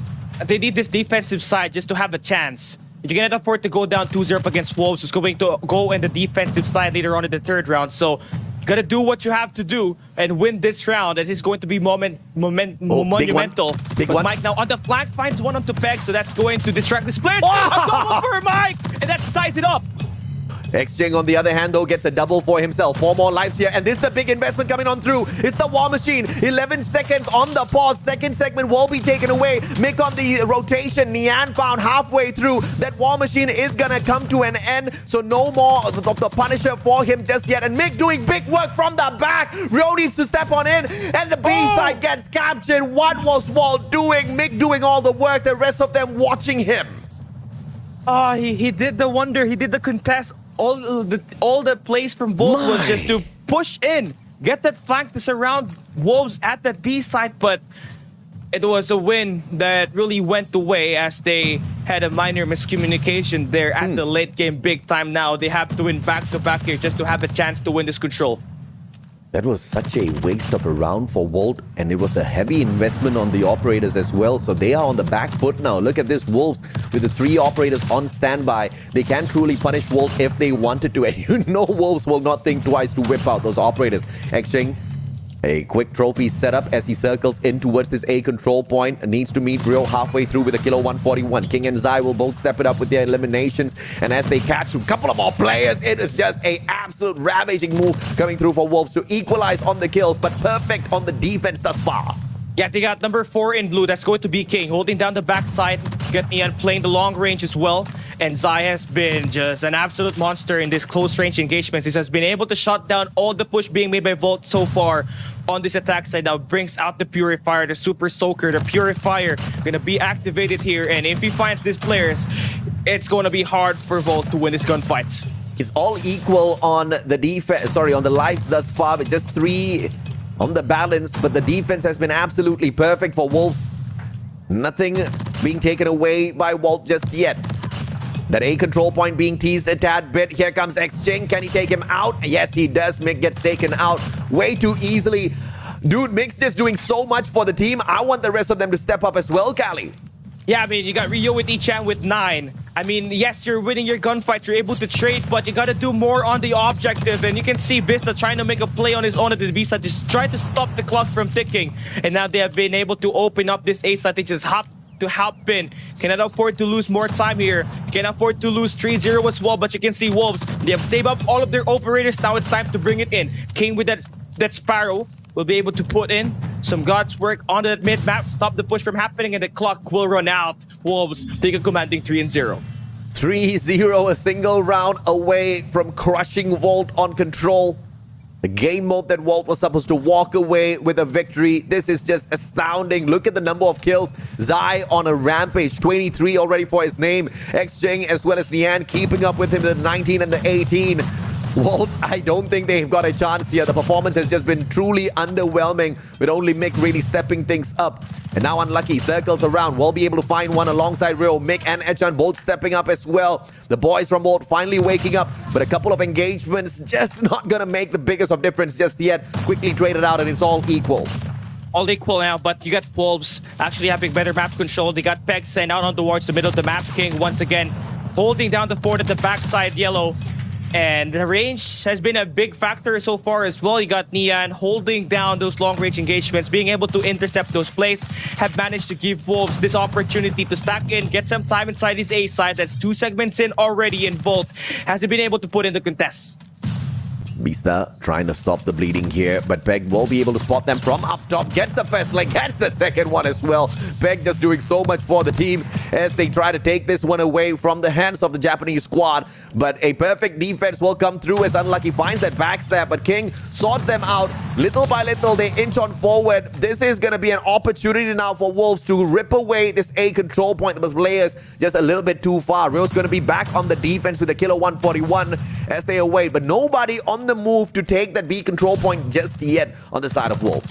I mean, 5 went down. They had been forced to go for a reset, and now they're gonna have to try to slow it down, find a way to get back in, get that tread needle inside, and that's going to be Zai putting in the pressure, getting involved in the gunfights, putting in the spawn trap activated all by himself. The Purifier has been good value so far. He's been able to light and burn up people, and that's going to be 3 life advantage for them. And they will also be able to get some shots to come true, but they will only have 1 player in the A side, but that should be enough time for them to score another minute into the clock to get that B side capture.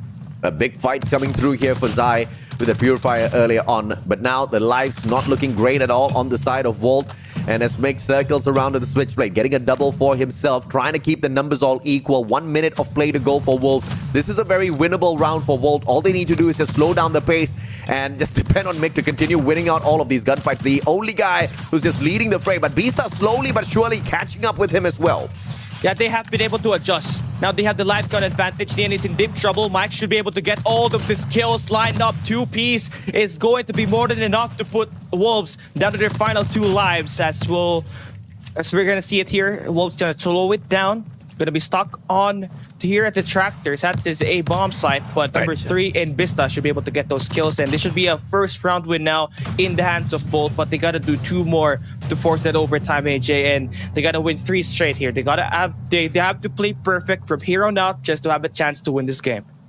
They literally need to reverse sweep Wolves on this control match to win 4 rounds in a row. Is asking for a lot out of Volt. We know that for sure. But if they want to stay alive in the competition, that's exactly what they need to do. King will go ahead for the spray, but Unlucky backs him up. Mick gets 1-2. Beasta gets 1 as well. 4 back-to-back kills coming through for the team of Volt. And now Mick gets a Hunter-Killer drone sent out. Unlucky gets a God nade. 5 in a row until, of course, Unlucky shows up and continues the roll on the side of Volt as well. Wolves starting off a little bit slow this time round. Yeah, it's all because of Volt actually getting their pressure on as well. They have been composed for like that last round, and they have been playing it a little bit more careful as they try to play this attack side. But unfortunately, that play that they did at the backside will be shot down there by King all by himself. But they have made some progress, get this B side capture, and you can see Wolves. They are so focused up towards putting that pressure at the A side that it opens up for these guys from Volt to claim some segments and into the B side, and that's going to be more than enough for them to just pause this time. I think at some point Rio really needs to consider switching out that Kilo 141 to a CBR4 or a Fennec, because the very slow ADS on the Kilo 141, although it does have the capability of holding some of these long-range engagements down, is just not very effective. The guy's just got 11 kills, and the team of Wolf is struggling. B point on the capture. They've added on an extra minute now to the clock, and they are down in lives though. 4 on the deficit. They need to find a way to wrap around and punish Wolves. But look at Wolves taking the fight straight up to them.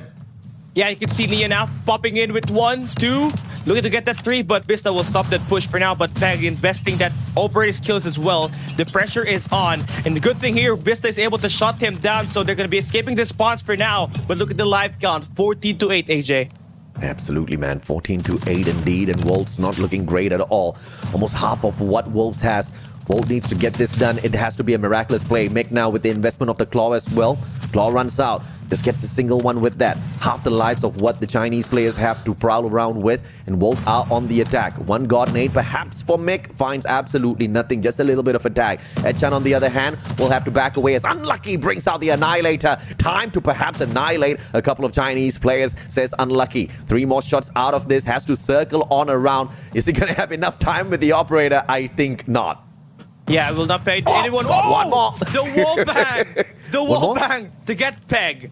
That's it. That's going to make it just a 3 life count deficit for them. This should be possible if they can get Zai away from the hill. There we go. Mike will shut him down. Will not be able to swing out, get one more shot here. King will be there for the trade, but Rio, having this mid-map control, should be able to figure out some plays. And that play to drop down Nian is going to be big as they're looking to find a way to get inside of this hill. Fantastic plays from Rio. Finally, the guy steps it up with the Sparrow. Sliver of health left, but he is able to hold on. Peg will be able to nail this down. 2 more lives left here for Walt. Do they get the finisher? Unfortunately not. Rio, the final one on the stands, and the 50 Gs takes the drop 4-1. Wolves walks away with their weakest control map against the strongest control map of Walt. Yeah, they have done the wonders. This is what you get. This is what the #1 team in CDM has to offer. You know, they have been able to adapt. They have been able to do their homework. And with that victory right there, that gives them the opportunity to go up 2-1 now on the series. And as we are hopping into another S&D game mode, an opportunity of potentially a 3-1 victory for a 3-1 lead for them into this game. Of course, the next one is going to be an S&D. We all saw exactly how Volt struggled on S&D, but you know, the exact same storyline yesterday. We expected them to struggle against Q9 on Tunisia as well, but there was a little bit of a change. We did see them make that comeback. Unlucky was the key factor in that victory against Q9 on S&D Tunisia. Perhaps he can be the key factor once again. We expected Beasta to wake up. Beasta started waking up. Rio still having a little bit of a tough time out there on the battlefield, only because he has been focusing on using that assault rifle instead of the SMGs. But maybe if the submachine gun gets brought into this next matchup, they are going to fare a better chance. But look, think of it this way, right? Japan already getting ready for stage 5 and all trying to use different, weapons before they even get there. But it's just not faring well for them, Cali. Yeah, that right now, I mean, you already lost your gunfights on like the first half of that control game mode. You only got 12, I believe, on a game where you really have to play it fast. Control, once you get spawn trapped, the AR that Kilo 141 ADS speed is not going to get you anywhere. That's why you have to bring in either that SMG. CBR4 is going to be a strong pick for him if he wants those long-range engagements, because as far as we all know, CVR has the most damage output in terms of those long-range engagements, and that could have been used here for him, but that was not the case, and that therefore they have to pay the price for it as they got dominated in their best map pick in Control, AJ. I'm not too sure exactly why he chose to stick with the Kilo 141. There was just not a lot of impact from the gun at all. I was expecting a little bit of a smarter play out of Volt, but they seem to have just wanted to stick with that. thinking that it could swing the battle in their way Yeah. somehow, but it just didn't. And on top of everything else, Ro just wasn't sticking to one corner where he was trying to beam down those players on a pre-ADS, right? The guy was just roaming around with a Kilo 141. Just not the best of ideas, if you ask me. And it didn't serve them well at all. 139 to 120 kills. Look at the KD difference here. 1.16 versus 0.86 Cali. Yeah, not really looking good here, honestly. And for Volt, I think they felt the need to actually put a range player out there in the game, knowing that Nian has been popping up with that sniper earlier on this rounds. And if it's going to be an AR, might as well put in the sniper. Come on, Rio. 15-20, 0.75 KD for him. And you take a look at the flip side. You got Nian with 31 kills with the sniper. Then you got your respawn king in Zai with 35 kills and 27 deaths. And that's going to be it for Wolves for this game, AJ. Absolutely, man. You know, the engagement factor is not an issue at all for the Chinese squad. Walt, on the other hand, just struggling a tad bit. But, you know, this is not a big surprise at all. It's something that we expected from the very get-go. Zai picking up yet another MVP title for himself with a 1.66 rating through 35 kills, managing to output a total of 3,807 damage. Highest kill streak with the 5 on the spree. He was an absolute wrecking machine, but no surprises here whatsoever, is there? Yeah, I mean, this guy can just line it up all by himself. We saw that spawn trap being enabled here at this control. We saw him with that 1v4, those S&D. Once he gets that first shot, consider getting that second shot locked in because he's been one of the key playmakers for Wolves since the start of its inception. And no wonder why they are the #1 team in CDM during the CDMS Season 5. And now as we take a look at the highlights here, can really tell that actually Rio had the Kilo 141 since the start, right? And it wasn't really the case for him. He had struggled and you know, always gets caught in the spawn trap that was initiated either by Zai or King when they are on the defensive side, AJ. Yeah, he just wasn't doing much work at all in there. But when you look at the side of Wolves, there was just such a plethora of SMGs being thrown out there onto the battlefield, with the only difference being the sniper brought in by Nian. And even that was very effective because this guy on the quick scopes is just an absolute wrecking monster, right? And that's one of the reasons why I love Call of Duty Mobile, man. You can be the sniper and you can be as quick as your SMG players in terms of getting these engagements. Yeah, I mean, that's it. We can just really say that the Chinese players are cracked, man. No matter what, no matter how well you are, there's always going to be a Chinese player better than you. That's going to be it. That's going to be the code. How true that is, man. How true that is. But of course, the question is, will there be a Chinese player that takes this all the way to the finals? Y'all cannot argue with me and say Almighty has Chinese players as well. That's why they won. Okay? But this time, I believe there is a potential that there might be a different storyline here altogether. We cannot forget Doyu Gaming is still a very, very strong Chinese team waiting in the upper brackets to face up against West Point Mamba Lokings. That's going to be one cracker of a matchup I cannot wait to witness. But before we even get there, we need to see exactly who survives this lower battlefield just before we get in there, right? And of course, now that we have reached a point like this, Cali, what are your thoughts on the possibility of Volt making a comeback after what we've seen thus far? If there's going to be a place where there's going to be tiny laps in their decision making, I feel like it's going to be impossible to go up against Wolves because this team knows how to adapt pretty fast in situations that they are in, especially when you got Zai there for Wolves. So right now, if they cannot do anything here at S&D, consider that we might end at game number 6, AJ. I'm thinking perhaps even game number 5, right? Because if Volt cannot do much on this S&D, that hard point, you know, it might just be a game where we see Wolves run away with it because it's not like they were thrashed on that hard point matchup early on at takeoff. It was such a close match.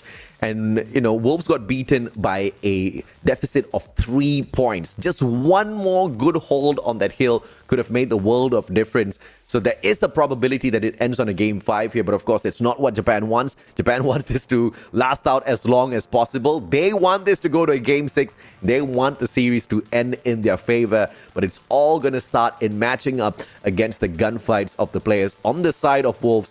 And here's the blessing in disguise. When you go into S&D, you slow the pace down, and that's exactly what they need against a crazy team like Wolves. Yeah, and maybe the Tunisia map is going to be ensued here by the boys of Volt, but they're going to pick slums. Okay, now you're going to be able to play it slow, especially on those attack side and those defensive sides, but you still got to worry about the snipers that Wolves will have to put into this favor. Now, as we open up this map number 4, Volt is going to be on the attack side, Wolves will be on the defense. Let's see what can they pull off this time round as we head on into slums. It's a very aggressive defense and aggressive offense coming through as well. Wolf's gonna get caught out halfway. Peg with a double. Side traded out by Rio. Exchange will be able to find Unlucky as Mick trades out Peg. Back and forth we go. Rio now finding one, but Exchange shutting him down. 1v2. Mick, the Slayer, still alive and kicking. Finds Exchange, but Nian shows up with the 50 Gs and ends the round. What a play there. It still went down to a 1v1 situation. The stuns were lined up there at the start for Wolves. Peg got that double, and the next King at that fountain's able to find those two players alive for Volt, but Mick could have turned things around if he could have played for a hide and seek there. But nonetheless, Wolves win that first round, and here this time still attacking as aggressive, but the stun's gonna connect for Wolves, and that's going to be early pick for Wolves. This is just a bloodbath here, and it's not showing up great for the side of Wolves at all. But Beastar and Mick, as I say that, they step it up for themselves, leaving Nian all alone. Can the greatest sniper in CDSI step it up and shut down 3 players back-to-back? He needs to wait, bide his time a little bit first as he takes a long rotation round, just so that he can find a little bit of moment of healing. As he circles around, Rio might just be able to catch his back. But look at Nian, man, just playing this so carefully, anticipating a backstab, checking out the area at Garage first. But he doesn't get that calculation full on round. Quickscope does not connect. And this is now Rio's time to shine with the secondary nails Nian down. A very great start for him, honestly. I mean, you got 3 kills on his first 2 rounds already.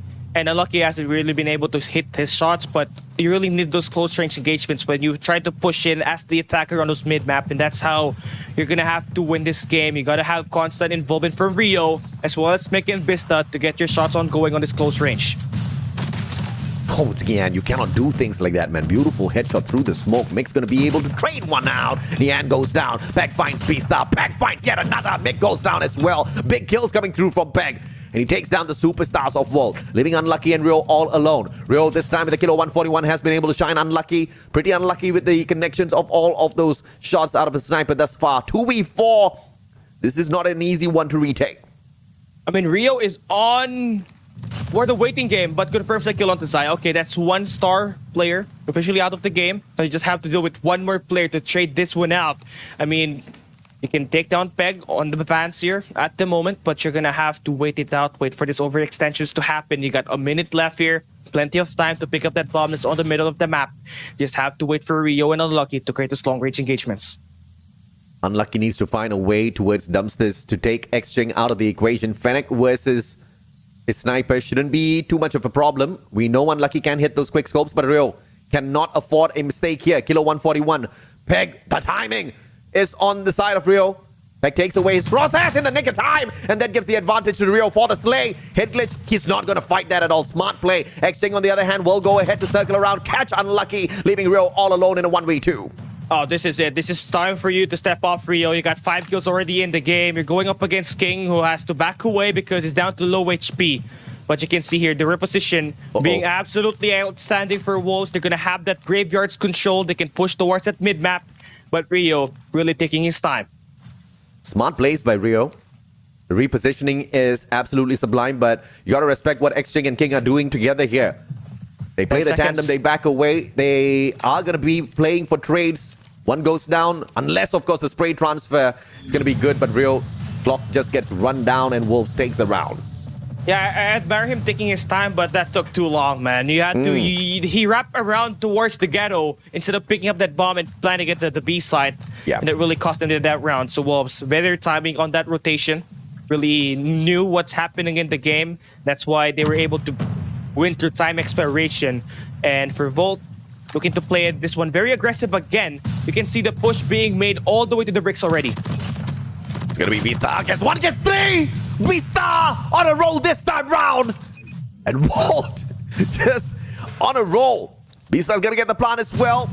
Exchange and Nian on the back foot. Nian finds no one towards Broken. Is not going to find anyone at all. Exchange all alone. That grenade needs to be dealt with. As Unlucky finds Nian. Exchange, what can he do with this Fennec? Come on, Unlucky. timed that shot correctly. GG. Booms. Nice one. Nice shot, Volt. They're going to be able to tie it up. And you can clearly tell the difference of a tactical utility connecting inside of that game. As soon as the stun hit there for Bista, he was able to line up 3 players there for Wolves. And on the flip side, if you're Wolves, you got to play your trophy systems correctly. You cannot afford to let that happen for the second time here as we open up this round number 5. Overconfident because there was, I believe, 3 rounds in a row they managed to push up towards Memorial. The B-bomb site without any troubles whatsoever. Didn't anticipate a quick rush coming through from Bista. Bista catches them off guard, but this time it's not going to happen yet again. It is Wolves, the first ones towards that bomb site. Edchan holding it down with a switchblade. Everybody else on a pause on the side of Volt. They need to find an opener here. And the best way to get through is potentially Unlucky, shutting down a player on the side of Broken. Let's see if we can find Nian. This is a sniper battle that's about to ensue. Yeah, Unlucky has got 2 kills. Nian's got 3. King has been able to get his touch on going at 0 so far here, as the dual sniper setup currently not ensuing at the moment, not have been effective. This is the best chance for Volt to take care of the opportunity. Do not give King that opportunity to get that momentum, win this rounds. And right now, Nian looking to get this first engagement. Unlucky shot down, and that's going to be the first blood. Unlucky is very unlucky this time round. Only 2 kills thus far. Whether he'll be able to build up some momentum, we have to wait and see. Nian, on the other hand, blind shots coming on through. Trying to look for a wall bang, finds nothing. Bista will not make the mistake of jumping through that wall. Mick, on the other hand, needs to play the timing, and he does exactly that. Perfect headshot. Takes King's head right off. Now that's going to be info for them that there's going to be some players on that B site, but they've been able to put on some shots to X King that will force him to back away. You got mid-map control now with Echan going in for the flank. He finds one out to Zai.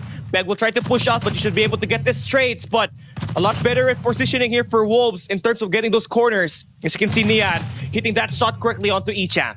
Well played by Nian. Knowing exactly where to anticipate the player, and the grenade will not connect. Bista slides on in, but with the secondary, Nian finishes that off. Too easy for a player like Nian, but that was very close. He had a sliver of health left on him. Yeah, I mean, if only Bista could have pushed out, that could have been a kill for him. It put it on the 1v1 situation, but it has been Nian, having that opportunity to stick through the wall and have some cover as soon as he gets those repositionings to go to keep on going. And that will be it for that round. As you can see, wallbangs being shot here. It's not connecting, but you can really tell that he's working on his assignment there, getting those attacks to come true. Wolves are going to go in for the kill here at the start. Finds 2 kills here, AJ. Yeah, absolutely, man. Bista got flashed halfway through. Couldn't really recover from that as he gets annihilated, leaving Mick all alone in a 1v4. Boy has to run. Look at him getting hunted down by 3 players at the same time. Not a lot of luck there. 4-2, Wolves slowly starting to peel away from Japan. Yeah, it's that mid-map control. They are confident that they can win those engagements. You have your one sniper holding down the fort at that bomb site. You got Nian holding down the police car, waiting for some players to maybe cut out towards that ghetto, and everything was locked down there by Wolves. Exchange this time. It's going to be a setup towards the dumpsters. Finds one. Peg finds Bista as well. Peg with a double. Peg with a triple. Maybe. No. Real finishes him off. Unlucky now stepping it up. Can he get yet another? Nian just needs to make one mistake, but he does not do that. Very strict on the positioning. And he plays that to his advantage. Unlucky will not get an easy one off of him as he circles around 1v3. What a time for Unlucky to step it up. Can he walk away with this? King's not doing all that too great, but Nian is one to fear. Yeah, you got also Zai alive here in this game. Those long-range engagements will be dealt by Nian. Zai will be that devastator of those close-range engagements. Now you gotta have to pick up that bomb first and have to play a CBR4 to play with. You gotta pick something up that can help you in those close-range engagements. Maybe that killer 1-for-1 that's been dropped here by Rio on this mid-map could be taken away and be used to his advantage, but he's gonna try to pick his corners up. As you can see, he's gonna try to move around the fountains.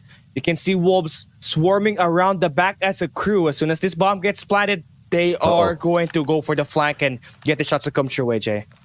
Unlucky's timing here is not great. He needs to turn around before it's a little bit too late. Moves towards the A bomb side instead. They are going to spot him as he turns the corner. Zai knows exactly what to anticipate, and Unlucky takes a couple of shots from that switchblade and goes down. 5-2, Wolves inching ever so closer to that victory. Thank goodness it's a target of 9. Yeah, they still have one more round before we switch the sides here to try to make up for their loss here at the start of this first half at the attack side. Volt has to win this next round to keep it close. Can't afford to give this 6-2 lead for Wolves as we open up the second half. But you can see the difference and the confidence for Wolves. They are already extending out, AJ. Body shots coming through per peg. He's just rampaging a tad bit, but I don't know, man. Wolves probably a little annoyed that they can't play this on land just yet. It's not very easy against Wolves. 5-2. Let's see if or not they can make something work in their favor. Lots of pre-fires required. But that's also going to be giving away a lot of information to the Chinese team that makes good work of info. Beg's going to get that. Gets a double. Fantastic spray transfer. And Beg's just the shining star in this round. He's mad. He's mad. He's mad. They got the confidence. They're already confident. And you can see Nian, every time they shoot some bodies, they're going to shoot the ground as well. And all down to Rio. The bomb is going to be down on a 1v5 situation. I am expecting Wolves to just kind of put in the shot here. There we go. Converts are through. Another dominant start for Wolves on the SND. 6-2. Same exact thing we saw on that SND firing range earlier. If Volt had taken that control, of course, I would have a little bit more hope for the Japan team. But the fact that they dropped it, this makes me very, very confident that this Chinese team of Wolves is going to be able to scrape on through of the series pretty much unscathed. Bag. Come on, Bag. Bag. Okay, so I wasted the magazine. Okay, he's going to go for a reload. Remember that's 100 magazine. He wasted 75 of that, but Vista now trying to find a way to get back here. Gets that shot to come through to Zai. So the first blood going to be exchanged. Bomb yet to be planted here by Wolves as they try to back away. Wait for this engagement to come through. Pista now Baps gets one, but the trades continue to go in favor for Wolves. They still got Tian alive. 3v3. SND just not the best game mode for Wolves. Sorry, for Volt. And that's just being proven out here. God nade, perhaps. Mick, opportunity against Exchange. Spots his barrel. Takes advantage. Switchblade too quick to counter in a situation like that. Nian, on the other hand, already with the pre-scope, finds one. Too easy on the flick. Unlucky goes down. Mick on the corner. Nian's going to spot out his barrel potentially. Nope, just hidden. Well hidden for Mick. And he has that advantage. Well, he's not going to go for the push for now. He's going to have to use that Holger 26 to go for the engagements. He picks the right corner and he makes the right read. You're going to be able to put that bomb down, AJ. Insane that he picked up a Holger of all guns and still managed to get the one-up. That's crazy. Mick goes down. That Switchblade barely useful in the situation like that. Now Nian spotted out by Rio. 50 Gs will get the shot even though Nian was on the head glitch. Head popped out. Head taken off. Now it's going to be King. 1v1 against Rio. 25 seconds to go. Quick scope. Thank you for coming. 7-2. That's already a 5-point lead here built up by Wolves and might as well be able to close this one out. Both looking like they haven't really getting their sniper on going. You got unlucky with 3 kills for at the moment. He has been able to not really stay alive at those late games, and that's a big factor on why they have been losing rounds. Ichan as well, only having 1 kill. They have been finding trouble getting these gunfights, and King misses that shot that gives VLT a chance to stay alive here. Great plays coming through, but I love the positioning held by King there. Nian will be able to punish Bista either way. A double snipe setup, very punishing. And Wall just does not know exactly what to do with this. Egg finds the plant, and this is just pressure piled onto Walt, who could barely find the attack in the previous rounds. A 4v5 retake is something that's really hard here when you move into a map like Slums. Gonna find the right timing to get his kills. Zai gets shot down, but you can see Wolves backing away, using their sniper as the primary defender. And that's going to be shots coming through for Volt. Doing great so far.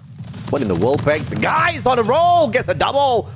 Lucky, unlucky was there. Unlucky gets a double for himself. Collateral on top of everything else.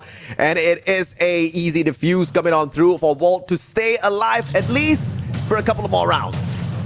Yeah, for the time being, they're going to be able to get their acts together. I love that play for them. You know, they had to play through unlucky. They know that the players are going to be behind that auto repair. And that's why they sent out their sniper to hold down that bomb site, get a head glitch advantage, and put it through.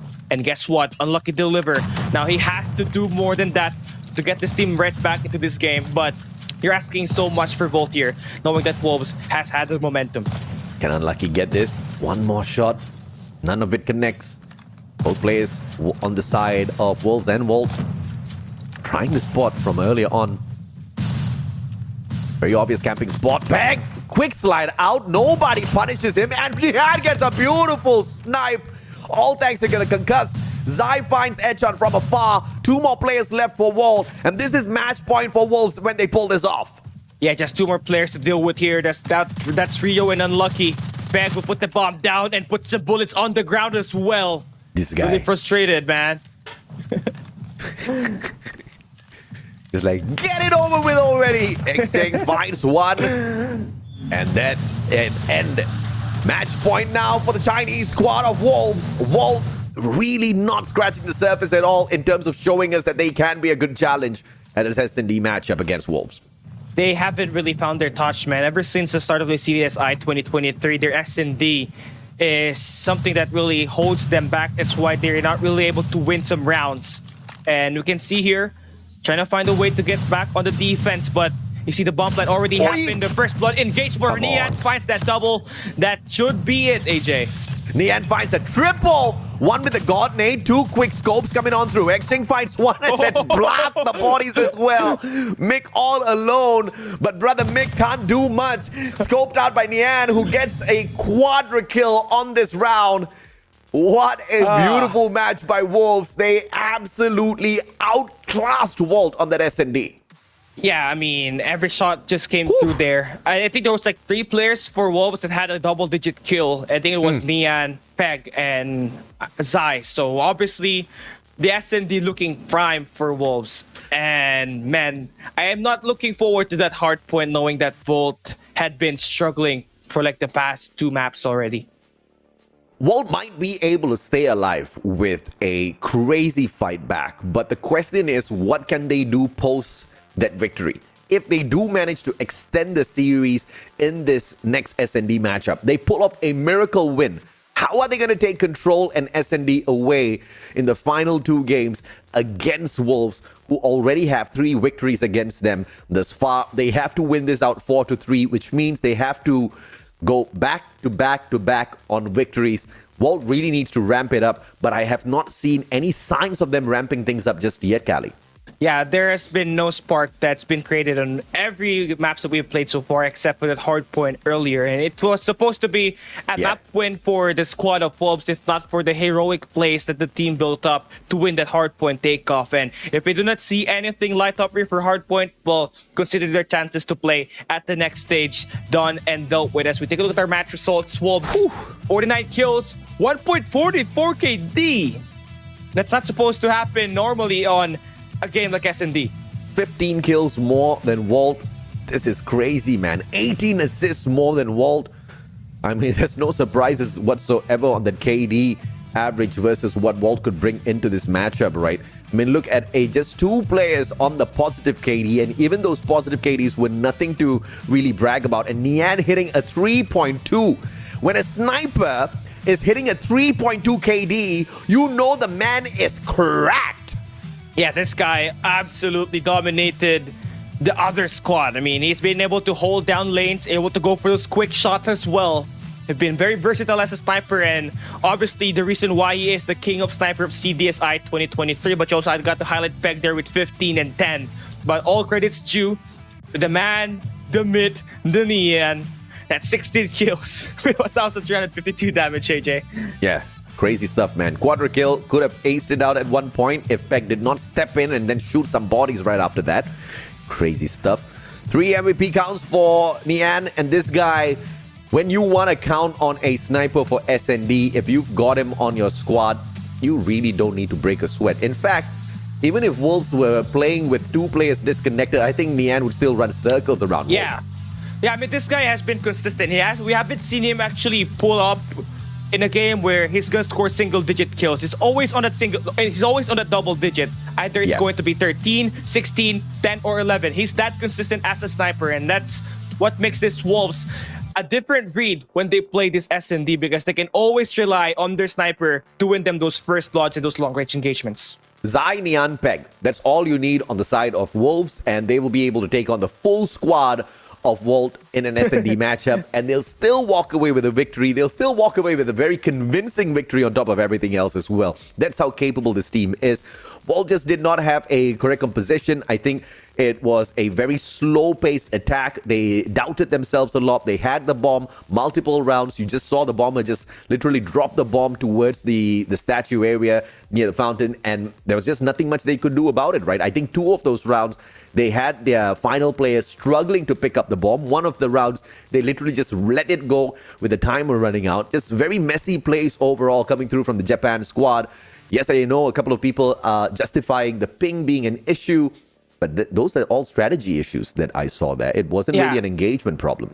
It was at the angles that's being taken here by Volt that's really costing them this game. We saw that on that control standoff where they can keep up with the kills. We saw it. It's just only 1 life count difference, 2 life count difference, but the angles, the power positions that's been being held by Wolves is the reason why Volt is able to drop their wins at the maps that they have played so far. And if Pink's the issue, they could have been taken by Q9 yesterday, but that wasn't the case, AJ. I absolutely have to agree with you on that one, right? I mean, at the end of the day, of course, fans are going to be pretty upset when their team does go ahead and lose, or the team that they don't like manages to get these sublime wins. But it is what it is. I think in terms of engagement, they may be equal at some points, but that truly depends on whether or not Volt is comfortable on that map. When they are comfortable on any of those maps, you get to see their gameplay being a little bit different. But the surprising factor here was that standoff control. I did not see that coming because, there was just such an aggressive side on the Chinese squad. And Volt, just like this S&D, was second-guessing all of their plays. And when you walk into a match with a lack of confidence, you're going to be eaten up by the Wolves. No pun intended. Yeah, no pun intended. You're going to be doubting yourself if your gunfights are going to be good enough when you face this team because of the angles that they have been taking. The positioning has been supreme. I mean, on that control standoff that we saw, you got King holding down the back alley. You got Nian holding down that mid-map on the defensive side. And when you got Zai initiating the spawn trap, it's just a nightmare once you spawn because you got a benefit of a doubt that there's always going to be a player ready for the next gunfight to take you down. And that's been the same case here at this S&D slums. The only time that we saw Volt win the game is when their stunts connect, and that soon was fixed by Wolves when they drop in their trophy systems at the middle of the map. And the gameplay has been exquisite. It has been consistent on the gunfight, AJ. Absolutely, man. A couple of very obvious people in the chat are trying to convince you guys to go and watch the Chinese stream. So please indulge them and drop by. Give them a few views. Give them a couple of likes. And then come back here and watch some good game of Call of Duty Mobile, man. I mean, CQH, shout out to you, bro. Yes, the Chinese casters are very cute. Yes, I can agree to what TheMustachio AJ says. But guys, if you went into that Chinese stream, do not tell us what is the outcome of the game. Please. Please. Oh, goodness me. Please. Yeah, their stream is a little bit more advanced than ours. Obviously, we are playing off of a live broadcast, taken from them, and they're replaying it here, overlaying it with our own casting over it. So please don't give any spoilers in the chat if you do drop by any of the Chinese streams for yourselves. But of course, with this matchup taken up against Volt, it was an expected win out of Wolves. I think we kind of compared the data even before starting off the series, and we did, of course, agree on one thing, Cali. Volt can lose these S&Ds, but they cannot drop those respawns. Unfortunately, they've dropped one of those. And they dropped. That standoff control was really a huge blow. I think that could have played a big factor in why their morale coming into this S&D slums was kind of poor. And we did not see any fight from them on that mid-game. We didn't see any adjustments. We did not see Ichan actually work the wonder. He ended up with 1 kill. Now, after dropping 2 maps in a row, how are you going to regain back that emotion? How are you going to gain back that morale? Because you're hopping into a hardpoint map where it's going to be a map picked by Wolves. It's going to be their pick as well in the sides. You gotta be prepared, AJ. I mean, you gotta do everything that you possibly can to take the gunfights to them to unnerve Wolves. I think the best way to get the victory over Wolves is to sneak in there and break their confidence. Walk into a map. I mean, at this point, with the body shots out of Peg, you know for a fact that they are hella confident they're going to be able to shut down Walt. And all Walt needs to do is punish them. Pull off some miraculous play. I mean, get into a huddle and decide that there is no way whatsoever that you can lose this upcoming match. And if they can do that, they will get into the heads of the players of Wolves. They'll get into the head of Peg. Body shots or not, they don't even have to respond. All they need to do is just walk away with a victory, and they will break the confidence of Wolves. Wolves still stands a chance if they can do that. Yeah, I have to agree with you. You gotta huddle up, get yourselves high top as we move into this game number 5. This is a do or die if you are Volt. Gotta be perfect on this next 3 maps in order to advance to the next stage and play at Wuhan, China to play the LAN event. And if you take down Wolves, that's going to be groundbreaking, not here just in the eastern side, but on the western side as well, AJ. Absolutely, man. But of course, we are asking for a lot. We are asking for Walt to take on a very strong team in Wolves. And shutting them down is not going to be easy at all. Nian with a quick entrance into this first hard point. The KRM is going to pop one, but Beasta quickly sorts him out with the CBR4. Not quick enough, but Wolves responds equally as fast. With Zai getting a double for himself, Peg picks up a single one. And it's just all-out control on this first hard point from the Chinese squad. Yeah, they got 2 players stuck inside this hill. And this is going to be a spawn flip that's being made by Volt so far. They're going to be spawning on the left of that minimap, but that will not be enough for them to get some secure of hardpoint here inside as Zai continues to light it up here at this hardpoint. 4 in a row, make that 5. Going to be able to put in the pressure as Zai continues to light it up. Wolves been able to lock down this first hardpoint. That's going to be 34 seconds and growing here at this hill, as we do not see any sort of contest being made by Volt at the moment. Nian and the crew able to shut these players down every time. You can see here as we open up the second hardpoint, it's going to be 40-6. And if you're Volt right now, you gotta find a way to adjust your positioning. Find a way to flip those spawns and get this game to attack through, but Peg finds the triple, and already off the get-go, Wolves are confident enough to win their gunfights and this map as well. Peg just popping off as usual. Wolf's going to be able to start off P2, but is that going to last on their side? Because the favorable spawns on the side of Wolves now. Being anchored down by the one and only Peg. Once again, 9 kills in hand. He just circles around, and just like that, the crack comes on through. Wolf will be able to win that back for a sliver of a second before Wolves takes over yet again. Wolf is just playing this a tad bit too slow for my liking. And Wolves, on the other hand, is going to be able to run away with the match if this continues, Cali. Yeah, they are already running away, 59-16. Well, Volt will be gifted with that scrap time, but they are also gifted with the rotation on to next if they can win their gunfight up against Peg. But Nian there to try to put on some pressure already on the hard point as they try to open up this next hard point with them inside the hill. Peg will win these 2 gunfights, and Zai will be able to clear off the back, and they're going to be blocking off the spawns for Volt. Early rotation will be made by Wolves, and they're going to be claiming time at the early game. This is one of the worst maps to play for Walt. They have played this map 4 times already, walking away with 3 losses out of 4. So the odds are not really stacked on their side. Wolves obviously have a huge potential of walking away with a massive victory here. Early rotation, anchored down the spawn at P3 also. And player number 1 is going to get taken out. Real with a kilo 141 won't be able to do much. The player trying to circle around to take away the anchor. Spot gets annihilated as well. Everybody else lining up at the entrance. They are all going to get slain out left, right, center. Summit belongs to Wolves for sure. Walt can't do much with those 20 points. Yeah, their pacing is just so good. I mean, 4 operators are invested here by Wolves, and take a look at the lead. Already 100 points. And not to mention, they're trying to also change this P3 to P4. You got Zai already moving around the next hill, along with Nian, who's gonna have that shotgun. So you are seeing a PJ and a Yopi shotgun connection near duos for Wolves at the moment, as they will look to open up this next hill with them inside the hill. Absolutely, man. And Wolves just absolutely obliterating the players now, even without taking over those spawns. But that might just make them pay a high price. But King and Peg, as I say that, will go ahead to clear out the spawns, consumes it for the side of Wolves. And now they've lost the hard point, but they've got the advantage in terms of sending in the manpower. They will be able to do that one after the other. Nian from the back, but Bista flips it around 180 with the War Machine. Will be able to sort out the player for the time being. But now King, with the Sparrow on the play, will be able to find a couple of shots in. And it is going to be Bista that circles around once again to keep the pressure on. Walt is slowly waking up, and they just need to keep this pace up for them. Yeah, they just did this 28 seconds. They gotta keep Echan involved in this gunfight. He's gonna be able to secure the spawns, flip it as well.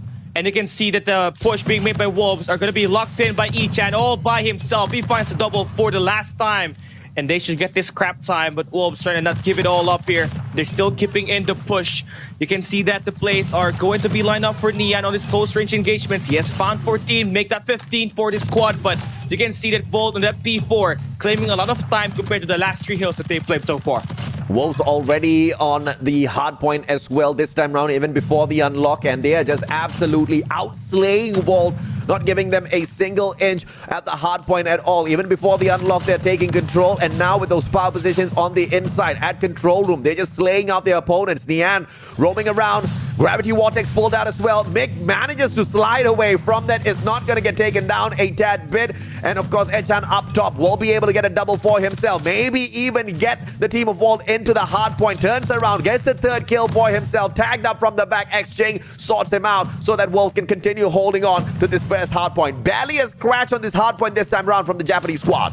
Yeah, I mean, they couldn't get inside the hill. The lockdown is just so good for Wolves, and it's all about this close-range engagements that have been won by Peg and Zai on these engagements at the P1.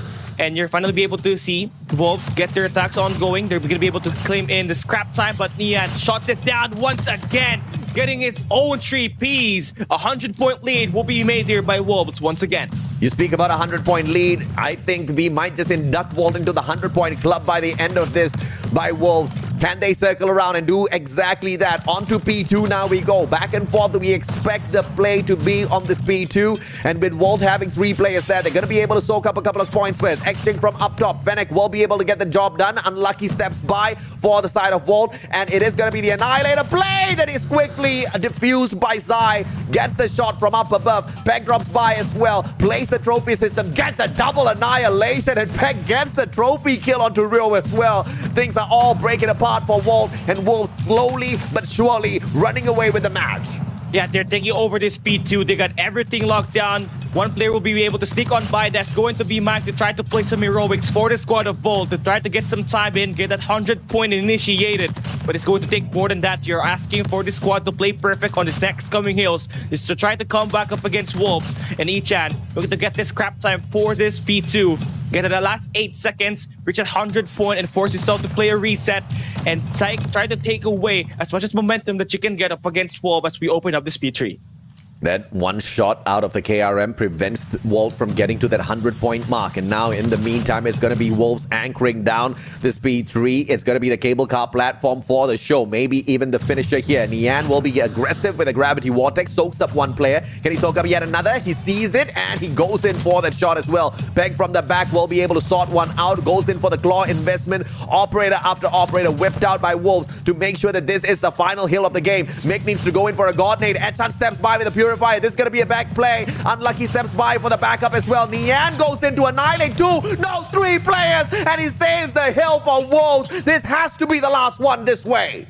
Yeah, just 25 more points for the win. And you got Nian extending out. That should buy your team some time. 20 more points for the win. GG. And they are looking to not just play this speed 3 well, but they're also trying to chain it here. As you can see, Nian already on the next hardpoint rotation. They're just trying to give this away from Volt, extend it as much as time as they can. And this is just strategies over gunfights here being won by Wolves. They have always chained that P3 to P4 and settled those early rotations, AJ. I mean, no matter what Walt does now, there's just no way of winning this, man. 7 more seconds. Make that 5. Make that 3. Player number 3 now walking on in. Beastar taken out. 250 to 105. Wolves wins it out, kicking the Japan squad of Walt out of the competition. They will stay. They will play the winner of Blacklist International, ROG, and AMT later on, and that will be on Wuhan, China. They're going to be playing on the land. They're going to be able to have a chance to defend the home ground up against this Garena squad, AJ. Absolutely, man. It was a spectacular matchup. Walt just did not bring the fire. They didn't bring the challenge. There were multiple times where the approach was very questionable. Usually we do praise the Japanese squads for having that extra bit of advantage when it comes to the strategy, but they were outplayed by Wolves. They were outgunned and outplayed to make things worse. Yeah, and it's just it. You know, like what we saw from this game, the SND was definitely dominated by the Wolves, and if you cannot get any map off of that, then you're guaranteed for trouble. You try to play the long game, you try to win your keys to victory, which is to try to win every respawn, and that soon backfired up against Volt. They failed to win that sign of control, and they failed to win this summit hardpoint as well, and that's going to be the end of their journey. Nice try though for a region that, you know, barely has a community tournament, barely have a major event, and they still managed to pass through here at the top 8. And of course, at the end of the day, even if Wolves was to lose this summit matchup, you know that it's not really going to go all that too far anyway. Control and SND, we've seen exactly what Wolves could do to Volt.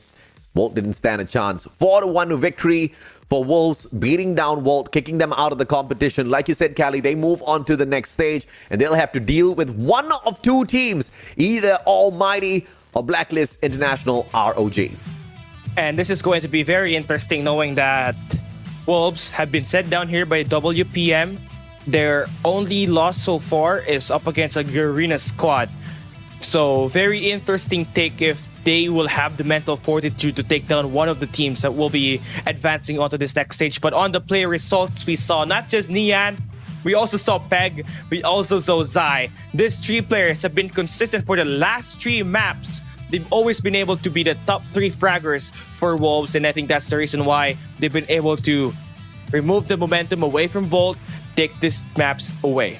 No doubt, man. And Peck picks up yet another MVP title for himself with a 1.25 rating through 36 kills, dealing a total of 3,591 damage, and on a force spree being his highest. But he's not going to be minding that too much at all. It was just a constant bait and switch of annihilators coming through from the side of Wolves. And that just did not give any breathing room at all for the side of Volt. In fact, they would have been shut down with less than 100 points picked up, except for that P2 play, where surprisingly Wolves went in for a very the P3 to P4, a very early rotation, even though they could have finished the game right there. Yeah, I mean, they're just trying to make sure that they're safe. They couldn't not give Volt any chance to get that early rotation towards the last P4, and that's why they sent down Nian to get that early rotation, spawn his team on his back. And this gunfight's super impressive, AJ, and that would be all here at this game. It's going to be Wolves advancing to the next stage. You know, good on Wolves. You have to respect that they have got multiple players who are very capable in the world of Call of Duty Mobile. And even when one player is having a bad day, when he's not having the best of runs, the rest of them can definitely step up in his place and outslay the rest of the competition. In that way, Walt did not have a chance. But the next 2 teams might just stand a chance to knock Wolves out of the competition. Whether they do that or not, we will have to wait and see. And that's coming up next week. But the next series, when we come back from the break, is going to be Almighty taking on Blacklist International ROG. Don't go anywhere.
Ladies and gentlemen, welcome back to CDSI 2023. It's Cali alongside the Mustachio AJ, and if you're just tuning in, we just saw Wolves take a beatdown, got a beatdown versus Volt, so that's going to be them now advancing to the next stage, and they will meet whoever is going to win here between our match between the squad of Almighty and Blacklist International.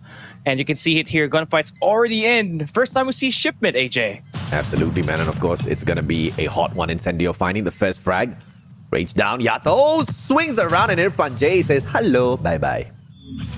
Okay, great start for Almighty. As you can see now that AMT's got their clutch king, Irfan J, in the game. So whenever we are seeing whenever we're going to hop into a 1v2, Irfan J, it is going to be a big chance he can clutch it up. Irfan J is throwing a trip mine. See if he finds anyone. Stuck to that. Incendio on the other hand. Gonna throw a tactical out as well. Does it find anyone? Absolutely not. Just pure dead silence out there. They're waiting for a push to happen here from one of the players from Blacklist. But that's not gonna happen for now, as you can see.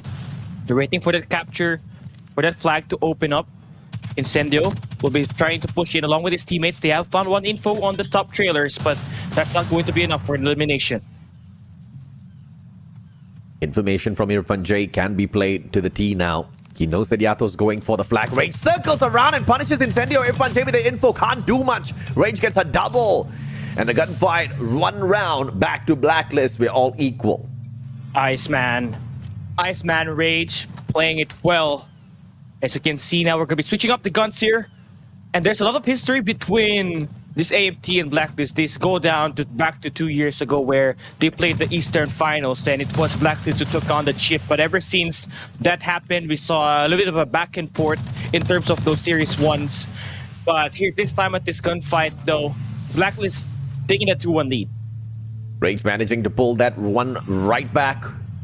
To all of the attention seekers in the chat, please stop spoiling it for the rest of the audience who would like to jump on into some Call of Duty mobile action and watch it as it goes down. I mean, if you want some attention, please go to your mama or papa. Maybe get a girlfriend, boyfriend for yourself. I don't know. Yato finds one. Irfan J still lurking around. Can he get a double for himself, or will this first mapping go to the side of Blacklist? Irfan J gets that one clutch. He will not find the concuss on the left-hand side. Irfan. Clutch time or death time. Yato, very sneaky, knows exactly where to expect him from. He inches forward as he crawls, and Irfan J bites the bullet. Yato wins it for the team of Blacklist International. Okay, with that win, that's going to give them the first map pick and the first side pick. So S&D is going to be one of the things that they really have to work on here versus Almighty. And with that opportunity to go up, you already have a strong start. Now it's all about the map bans here, AJ. Almighty obviously not looking all that too great on S&D. 12 matches on S&D played thus far. 8 losses, 4 wins. One would have never expected stats like that out of a team like Almighty. But Blacklist Ultimate are not doing much better on that stat as well. 55% win rate, 9 matches played, 5 won, 4 losses. Of course, that kind of pushes the advantage to the side of Blacklist International. Let's see if or not that will translate on later on. Because if we do, by any chance, reach a map of either Express or firing range, especially Express, I believe the momentum will be shifted to the side of Almighty. But there could also be a ban on Express instantly from Blacklist. Yeah, there could be a potential ban here for Express, and both of these teams have managed to have a very shaky S&D on that map, so potentially that could be one of the map bans here for the other squads. But you're also looking down at Hardpoint as well, where you obviously see Arsenal is one of the maps that are available right now. So if you're Almighty, would you take the chance to ban that one out? Because Blacklist on events prior to this event have been able to have solid rounds on that map. So we're going to have to find out. And, this is a pretty much a grudge match between the two, right? I think the last time they did engage within CDSI in itself, Blacklist International was not ready for what Almighty was about to bring to the table. That being said, it could have also been a planned drop from the side of Blacklist. We will come to know for sure if or not that was devised, if or not that was planned by Blacklist International to take the L against Almighty in the group stage before they met them eventually down in the knockout stages to catch them off guard. Because the way Blacklist played that series, was, it clearly seemed like something was off. Blacklist International just wasn't their usual selves. They managed to start things off hot on that S&D. I believe they got that victory on Express, and then later on got taken down. I mean, they got annihilated on Apocalypse hardpoint. Control was a no-go for them. They only managed to pull away one round, and of course, Almighty ran away with that. The closest one was that S&D at firing range, which they still went ahead to lose as well, right? But nothing can tell if or not we're going to say the exact same Blacklist in here today. We might see a totally different version, Cali. Yeah, we're going to be talking about the map bans now this time. And for Blacklist, this is going to be very important. You're going to be banning Express. You're going to be banning Apocalypse as well, maps that you have some trouble with. But you also as well that Apocalypse, you lost it to AMT, so that's going to be a good map ban there. But for AMT, banning Slums and Summit, I can say that these are 2 map bans for each teams that are definitely solid, AJ. I am actually quite surprised with the Blacklist ban on Express because they are good on that map as well, but I guess they are anticipating a little bit of heavy firepower out of Almighty. We did see them take that Express match a couple of times and against a couple of good, strong teams as well, right? And, the last time we did go into an Express S&D, it was Blacklist that won it out against Almighty. So with Blacklist walking in and banning that map, I'm a little surprised, Cali. Yeah, I'm a little surprised here as well. I mean, knowing that you have a better odd of winning this game over Almighty. I mean, 66% is better than 40%. And you've been solid because Jabin, we know Jabin, he can hit his shots here. He knows the angles and he can really turn it up for the squad. But I guess you have to really ban what you have to ban. But we might see... I don't know what's going on with the cams where we can see ourselves and then at the bottom we've got an overlay here. But it's a 2-in-1. We're blocking out Shutup's face at the moment. But no. It's actually guess the character. Oh, okay. I want to agree with you on your take on the Express earlier on, Cali. Yeah, the percentage kind of seems to be stacked better on the side of Blacklist. But when you take a direct head-to-head, they did manage to get the win directly over Almighty. So it's a total mind-boggling ban coming on through from them. Slums ban on the side of Almighty, on the other hand, makes a lot of sense. They've played Slums S&D twice. They've lost both of those maps. And Blacklist is 3 for 3, 100% win rate on Slums S&D. So smart ban coming through from Almighty, but just a confusing one out of Blacklist. Yeah, I mean, you're basically banning an opportunity for you to win this map and open it up. But obviously, for sure, they have something better to pick here. Maybe they're trying to open up something out of their bag. Maybe the Tunisia Heart S&D could be one of the tricks that they can open up here up against Almighty and try to beat them down there as well. It's going to matter on what kind of map we're going to be seeing here at this map number 1, knowing that we see Express and Slums being banned. We got 3 available maps that we can play here. It's either going to be a meltdown map, but again, looking at the map pick, they don't have serious win rate there, so it's going to be a big race up against Almighty. But we might be able to see a firing range map pick here, AJ. But if you look at the direct matchup, Blacklist also against Almighty, so you just ban your best possible map to play up against AMT on this S&D. I'm just dead confused right now because, like you said, they can't bring us into Meltdown. They are horrible on Meltdown. Blacklist is 2 for 2 on losses on Meltdown S&D. They've lost the firing range S&D as well. And like you've pointed out, that loss was taken directly against Almighty themselves. Express was their best bet. They banned their best bet. Slums can potentially be a killer here. So I'm gonna bet on Slums S&D, but Almighty took that off of the list. So GGWP Blacklist, show me the gameplay. This is just a big brain play for Zim, honestly, banning that Slums. But Blacklist kind of shot themselves on the foot. You can't blame you can't blame the viewers, you can't blame us as well. So it's going to be interesting. What kind of strategy are they gonna put up, knowing that 2 of their best maps where they took a win is Express and Slums officially out of the picture? Maybe they have something in their bag here. Maybe Tunisia is going to be the map pick that they will pick, AJ. they better have some pixie dust in the bag, bro, because they're going to need a lot of magic in order to take this one away from Almighty. I am not too sure, but maybe it could just be mind games out of Blacklist ROG. I have to bet on the fact that Almighty might just be walking away with a victory. That being said, we still have to take a look at exactly which map we get dragged into, right? So once again, Slums is out, and of course, Express is off of the list as well. That leaves us with Firing Range, Express, as well as Meltdown, Firing Range, Meltdown, and Tunisia. Maybe they'll go into Tunisia.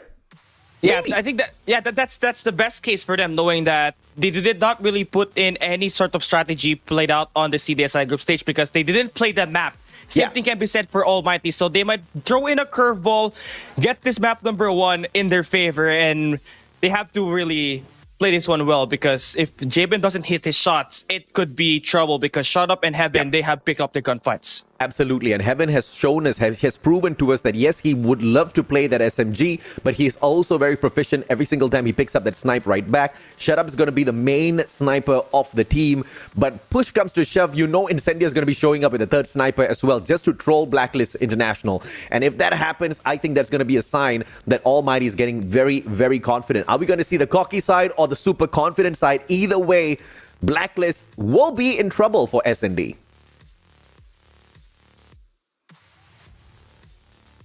I have not connected. I have no I got EMP. Okay, give me a second. Production, your mic is on. Someone from production is singing in the background. It is so just be distracting. What the hell?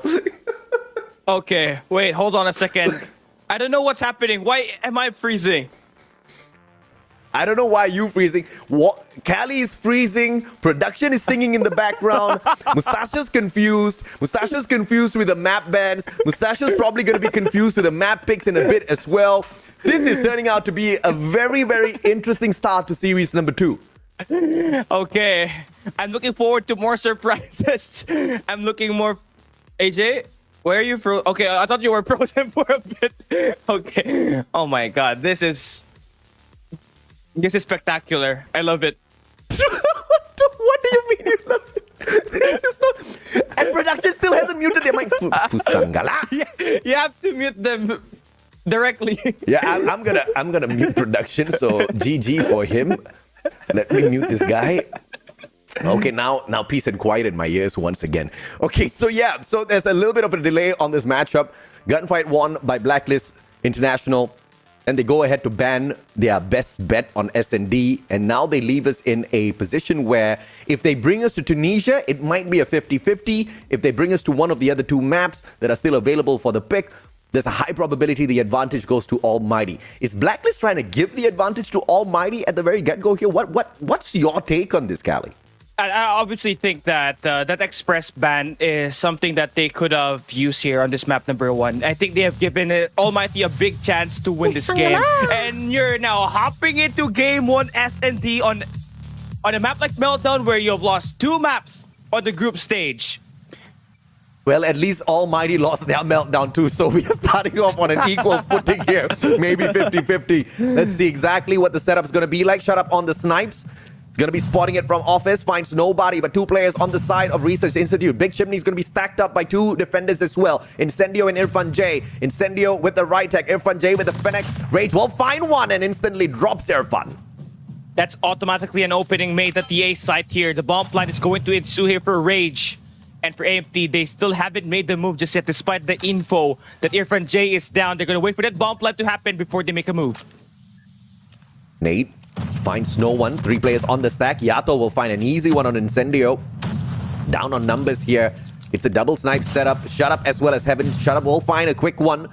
Skirt taken out of the equation, but 4 more players to deal around with. Shut Up needs a little bit of backup as well. The rest of them taking a little while to rotate around, and I love the defense by Yato. He's just holding onto the flyover down the mid side of the map. Rage shuts down Shut Up. Yato cleans up the house on Heaven and also FDX.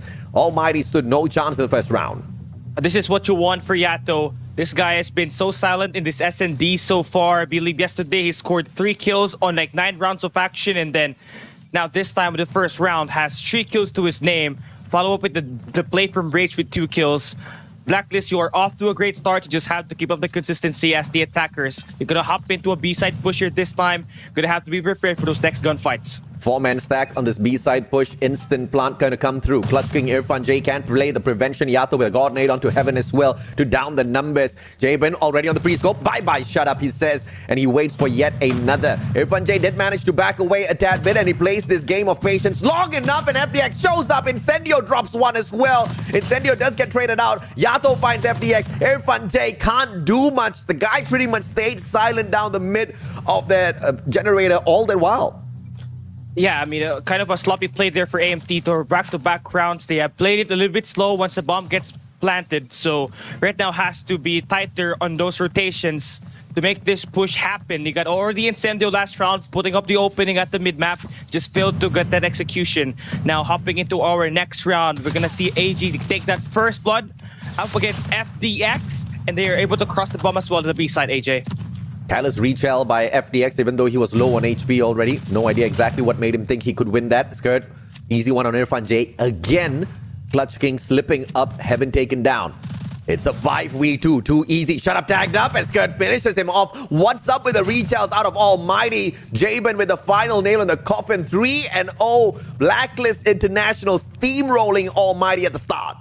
It's all about those close range engagements. So far, AMT has dropped their SMGs, and you gotta be able to involve your SMGs to make this push work, because Yato has been able to light it up on his past 3 rounds. 6 kills for Yato, Rage with 2, Scared with 2, AG with 3. You have to shut these players down in order for you to win some defensive sides. I'm wondering if or not Almighty's trolling here. 3 long-range engagement weapons on the side of Almighty, just 2 on the SMGs. Take this close quarters combat, and you look at the waiting. Set it up, Incendio! Beautiful with the right tag AMR. First one taken out. A quick cuss in there as well to try to see if he can get a hit mark on the check. Finds nothing. Skirt backs away. Smart play out of Skirt defensively. 5v4. The bomb still in the hands of AG, and he's hanging back to allow the rest of his team members to clear out that big chimney first. That big chimney is going to be where they're likely headed at, but you're seeing a play from Yato. They have to play for Yato's pick here to try to even out the numbers. As you can see, he's down there at the flyover, trying to find some informations to try to get away with a kill and tie up these numbers at this round. What is Almighty thinking? I would love to get into their heads right here, right now, as the bomb rotates around towards the buoy bomb site. Down 1 man, but in terms of an advantage, they do have it here. Irfan J holding on to the generator just with a Fennec. He's not going to get the range. He needs to call for backup, spots the players, backs away. AG with the advantage now. Irfan J slides on through just for AG to take him out with the switchblade. Things breaking down for Almighty, but it's because it's a very sloppy setup. Yeah, this is a very sloppy setup. Once this bomb gets planted, that snipers are not really going to be mattering a lot, because you're going to have to rely on your close range engagements here at this B side. As you see another 4v4 retake happen up here. AMT Incendio has found 2 kills so far in this game. And the setup here is going to be shot up in Heaven on the mid-map. Not really looking good at all. Yato will feast here with the SMG. Yato almost with a double, but FDX manages to find him with a backstab. AG and Scud. Can he get another? Yes, he potentially gets a double here. FDX and Incendio both backing each other up. Taking the attack from both sides. 18 seconds to go. Defusal comes through. No body shots. No spam defuse. Almighty's getting serious. All smiles for Incendio there, though. But it's going to be a first round win here for Almighty at the defense. And they had to rely on Incendio to find 3 kills on that round. And you have to find a way to get Irfan J and Heaven involved here if you want to win more defensive sides, knowing that they have started his first 4 rounds with 0 kills thus far. Has to turn it around here at this round number 4. To the fans who are judging how the series is going to go just based on the first match, I'll say hold your horses for a little bit. Shut up finds Rage. What an angle to be holding on to. Incendio, quick one, flicks it to the left and finds Skirt. And this chest. Yato's going to get tagged up a tad bit. Irfan J finishes him off. 5v2 now. Blacklist on the back foot for Almighty to pull 1 round back. Oh, this is just a solid setup. That retake was just pure. It all started with shot up fighting the first blood at the chimneys. And then when that happened, Irfan J able to sneak on by along with Heaven. And the Ultra Sniper setup, it took them some time to calibrate, but their pacing has been a lot better in the last 2 rounds, AJ. Those close range, even being won by the snipers. This time around, it's a 3 sticky setup. They want to get those lethal on the attack first. Irfan J once again with the defense on Generator Isle. We'll be able to find a little bit of information for players pushing up towards this compound. Early plan on B. Will stack the advantage towards the side of Blacklist first. Someone needs to find the flank around, and that's going to be Incendio. Big fights coming on through. If he wins this against AG, the advantage to Almighty. Yeah, that's going to be a really important kill here, but also the approach here at this bomb site. Wow! Yato will be shot down by Shut Up. That's a great haircut there made, but it's going to be all traded up as the first blood gets exchanged. AG finds Incendio. He has opened up the back here. A potential flank could happen here for Blacklist. Great flank from AG, but the timing is just a tad bit off. In the meantime, Rage will be able to hold down the fort, finds FDX. Shut Up and Irfan J taken out by Rage and Jabin. One final player left in the mix. It's going to be Heaven. Quick scopes all around. We'll be able to find one. Can you find the second? Jabin says held to the no. 2-4. Almighty held as Blacklist pulls ahead. They're pulling up ahead, and I think the reason here why we are seeing AMT really struggle when it comes to those retakes is that the range. There's so much range in the game. You have Incendio with that sniper. You got Shut Up with that scope as well, along with Heaven.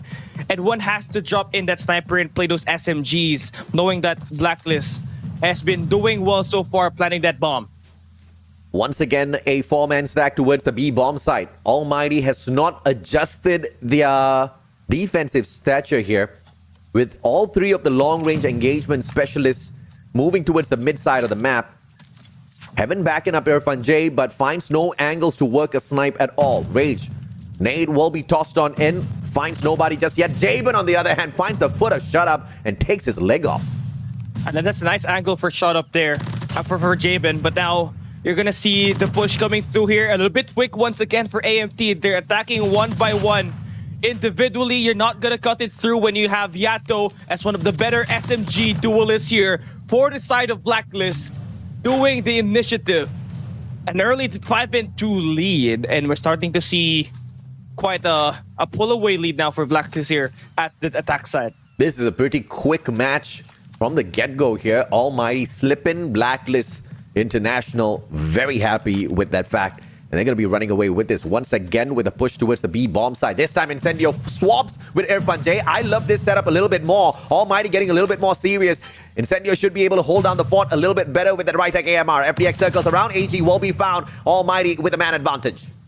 That's a good pick there. The layover, the flyover, gonna be dealt with. You got that mid-map control. Yeah. You're finally setting Incendio there at the sniper's nest, but you're still gonna have to worry about this long-range engagements. But that soon will be cut down by Heaven. The stuns are so well off connecting here for AMT. That's why they dropped these last 4 players, AJ. And that was the only adjustment needed from the side of Almighty to throw a long-range player on the side of the B bomb site so that they can control it a little bit better. I'm just a little curious as to why they didn't go for that move a little bit earlier on. It's not like they didn't figure it out. They know that would have worked. So it's this Almighty, I believe, giving Blacklist International a little bit of confidence before crushing them. Maybe a little bit of mind games very early on from the Singaporeans. Yeah, I think so. That could be the case. As you can see now, they're going to be switching it up a little bit. They only have one sniper here. That would be Shut Up, but Jabin now finding that kill onto Incendio. Oh! Finding the second onto Shut Up, man. This nasty snipe. Jabin turning into a J-code. Absolutely. Heaven will be able to find one with the Fennec. It's going to take it out of the equation. Made AG on standby to trade him out. Smart play by AG. Playing it well with that information. FDX and Irfan J. Clutch King with a bomb in hand. Needs to turn the corner. Can he find someone? Potentially will come across Yato in the next few seconds. But if he does not make a mistake, he can find the plan. FDX, on the other hand, needs to survive this encounter against Rage. Irfan J. Yato easily eaten up. Now they get information. They know exactly where the bomb is. They can rotate around and pile the pressure on Almighty. Yeah, they can rotate out the A side. That A side is pretty clear. And you do not want to have 3 players stacking on you near the B side. It's just so stiff. It's just so tight that you're going to be able to get overwhelmed as soon as those head glitches get opened up. But Jabin, great angle there. That's going to be a 1v3. That's a beautiful angle held by Jabin. Leaving Clutch King all alone. Can he clutch it out? Does he still have the clutch genes alive and kicking within him? Irfan J slowly flanks around. Should be able to find 2 players in a couple of seconds. But well hidden behind all of those barricades. Irfan J does not push on fourth. And now with an opportunity to come across Rage. Time's running out. 27 seconds. Will go for the plant. Rage does not hear it just yet. Will go ahead. Nope, doesn't even go in for the peak. But a 1v3 retake now for Blacklist. The angle Irfan J is taking here is going to be important. The approach has to be pure. He finds the first one onto AG, but Jabin just too good with the Fennec. Would be able to close this one out. He's got 9 kills before this bomb gets defused, and that's going to be 3-round lead for the side of Blacklist here at this Meltdown S&D. Finally, Almighty starts playing this well, but Blacklist has gotten 3 rounds too many. Can they recover from the situation? They've got the bomb. They've got the ability to dictate the pace this time round as well. They just need to deal with the J-Goat. Yeah, J-Goat has been so profound in those long-range engagements, and they have Jabin on the long range. You got Yato on the close range, and these two have worked and tally up a lot of good shots, along with AG, who has been sneaking around like Sinan from Q9 in the map like Meltdown. But you're gonna have to find a way to get this first kill first. Heaven finds Rage. That's going to be the first blood. You do also put that bomb down at the B site, so now you just have to stand your ground on this fight before retake. Long range Heaven, can he manage to pick off yet another player's skirt on the rotation? Will manage to get the cross without being spotted by Heaven. And with the plant now, a 4-man retake, everybody stacking on each other. They want to just go out for an all-out gunfight now. This is just it. If you're trying to take this one on with the gunfights, I think it's Blacklist that has the upper edge, knowing that AG and Yato has been popping up with that SMG. As you can see now, all 4 go down. Irfan J is the last man standing. It's down to a 1v2 situation. Can he clutch it up? Irfan, spotted out by Yato. Yato goes in for the aggressive maneuver. Irfan does not spot him, instead tries to play the defense, does get the player. But the timer now runs out. Almighty Clutch King manages to save the day, even though he goes down. It's all about those fast reactions that you really have to consider here for AMT. Irfan J has been called the Clutch King for a reason. He knows how to make rounds into ones and how to make it a win as well. And he has been able to exactly do that here on that B side. So that should give some chance for AMT to be on striking distance. And if they could get this round, they will only have a 1-round deficit, and that could be more than enough for them to initiate a comeback. God nade potential out of Yato moments ago, but Incendio managed to bag out of that. And an open plant at the big chimney. This is going to be quite tough for the retake on the side of Blacklist International, and they got suckered out to rotate towards B instead. The timing could not be worse for Blacklist. 35 seconds to go. They play the retake, and down in mid, it's going to be Incendio with the LK-24, trying to spot out these players already. Rage cooking up the grenade. Grenade finds no one. And Heaven will have to try to find a way to get the shots on going on this mid-map to try to intercept these players from trying to push. Boom. One goes by, Shut Up gets the kill, and that's going to be a lockdown. Shut up on another, and he gets that as well. And just like that, AG and Yato, they managed to circle on around. Heaven, the last player alive and kicking. Will he be found? Circles around, no angle onto AG, and the defusal's too easy for him in a situation like that. The Mexican standoff, but the round's over. That's just unfortunate for Heaven there. If the bomb could have been more exposed, open towards the mid-map, that could have been an easy pick for him, but that's not going to be the case, and that's going to be still another 3-round lead for Blacklist International, and they could not really go far beyond that 1-round deficit, so this is going to be quite a challenge. If they give this one more round towards Blacklist side, it is going to be match point, and you have to be asked to play a perfect game of S&D to get right back with a win. Ace wide open, FDX the only annoying one to deal with at this moment. Player to FDX, finding that access, and Heaven will be able to find Skirt, drops him on the ground. Irfan J moves in for the plant. At the very same time, the 4 players on the side of Blacklist International rotating around from the B-bomb side. They flank from the office side, and they're all going to go in with a single focus maneuver down mid. And towards the right-hand side as well, Cali, this is a very possible retake. Approach is going to be important here. It has to be Rage opening it up, or it could be Yato. 25 seconds left for AJ. FDX now turns away, wrong timing, Yato finds him. AG won't be able to shut down FDX. Heaven trades one out. Irfan J shut down. Heaven quick scope finds the savior. Someone was saying Heaven's washed out. I wonder. I wonder. Well, he just has 9 kills right now. He only has the total kills in the game. Just 9. Just 9. Nothing to scream about. Oh well, here we go, AJ. The engagement between Almighty and Blacklist, always hot. But Blacklist managed to pull ahead earlier on at the start because of a very weird defensive setup out of Almighty. Setting Irfan J, the Clutch King, solo on that Fennec to guard a long sight on B. That's a huge misplay out of the Singaporeans. But let's see if they can clutch it right back. Irfan J with the plant this time round at B. No engagements just yet. That bomb will come ahead through. Shut up, finds one too easy. Finds another player rotating in as well. Will throw the concuss real quick to help out Irfan J. Irfan J uses that. Manages to take one down. Shut up and Heaven backing him up. And this just goes down for Almighty to pull the 6th round to their side. Oh, that was just disgusting. 13 seconds before the plant, and already it's done. Almighty looking like a different beast right now, and it all starts with Heaven leading like an example, man. 11 kills in the game. Ever since he's got back to that sniper, he has found his confidence yet again.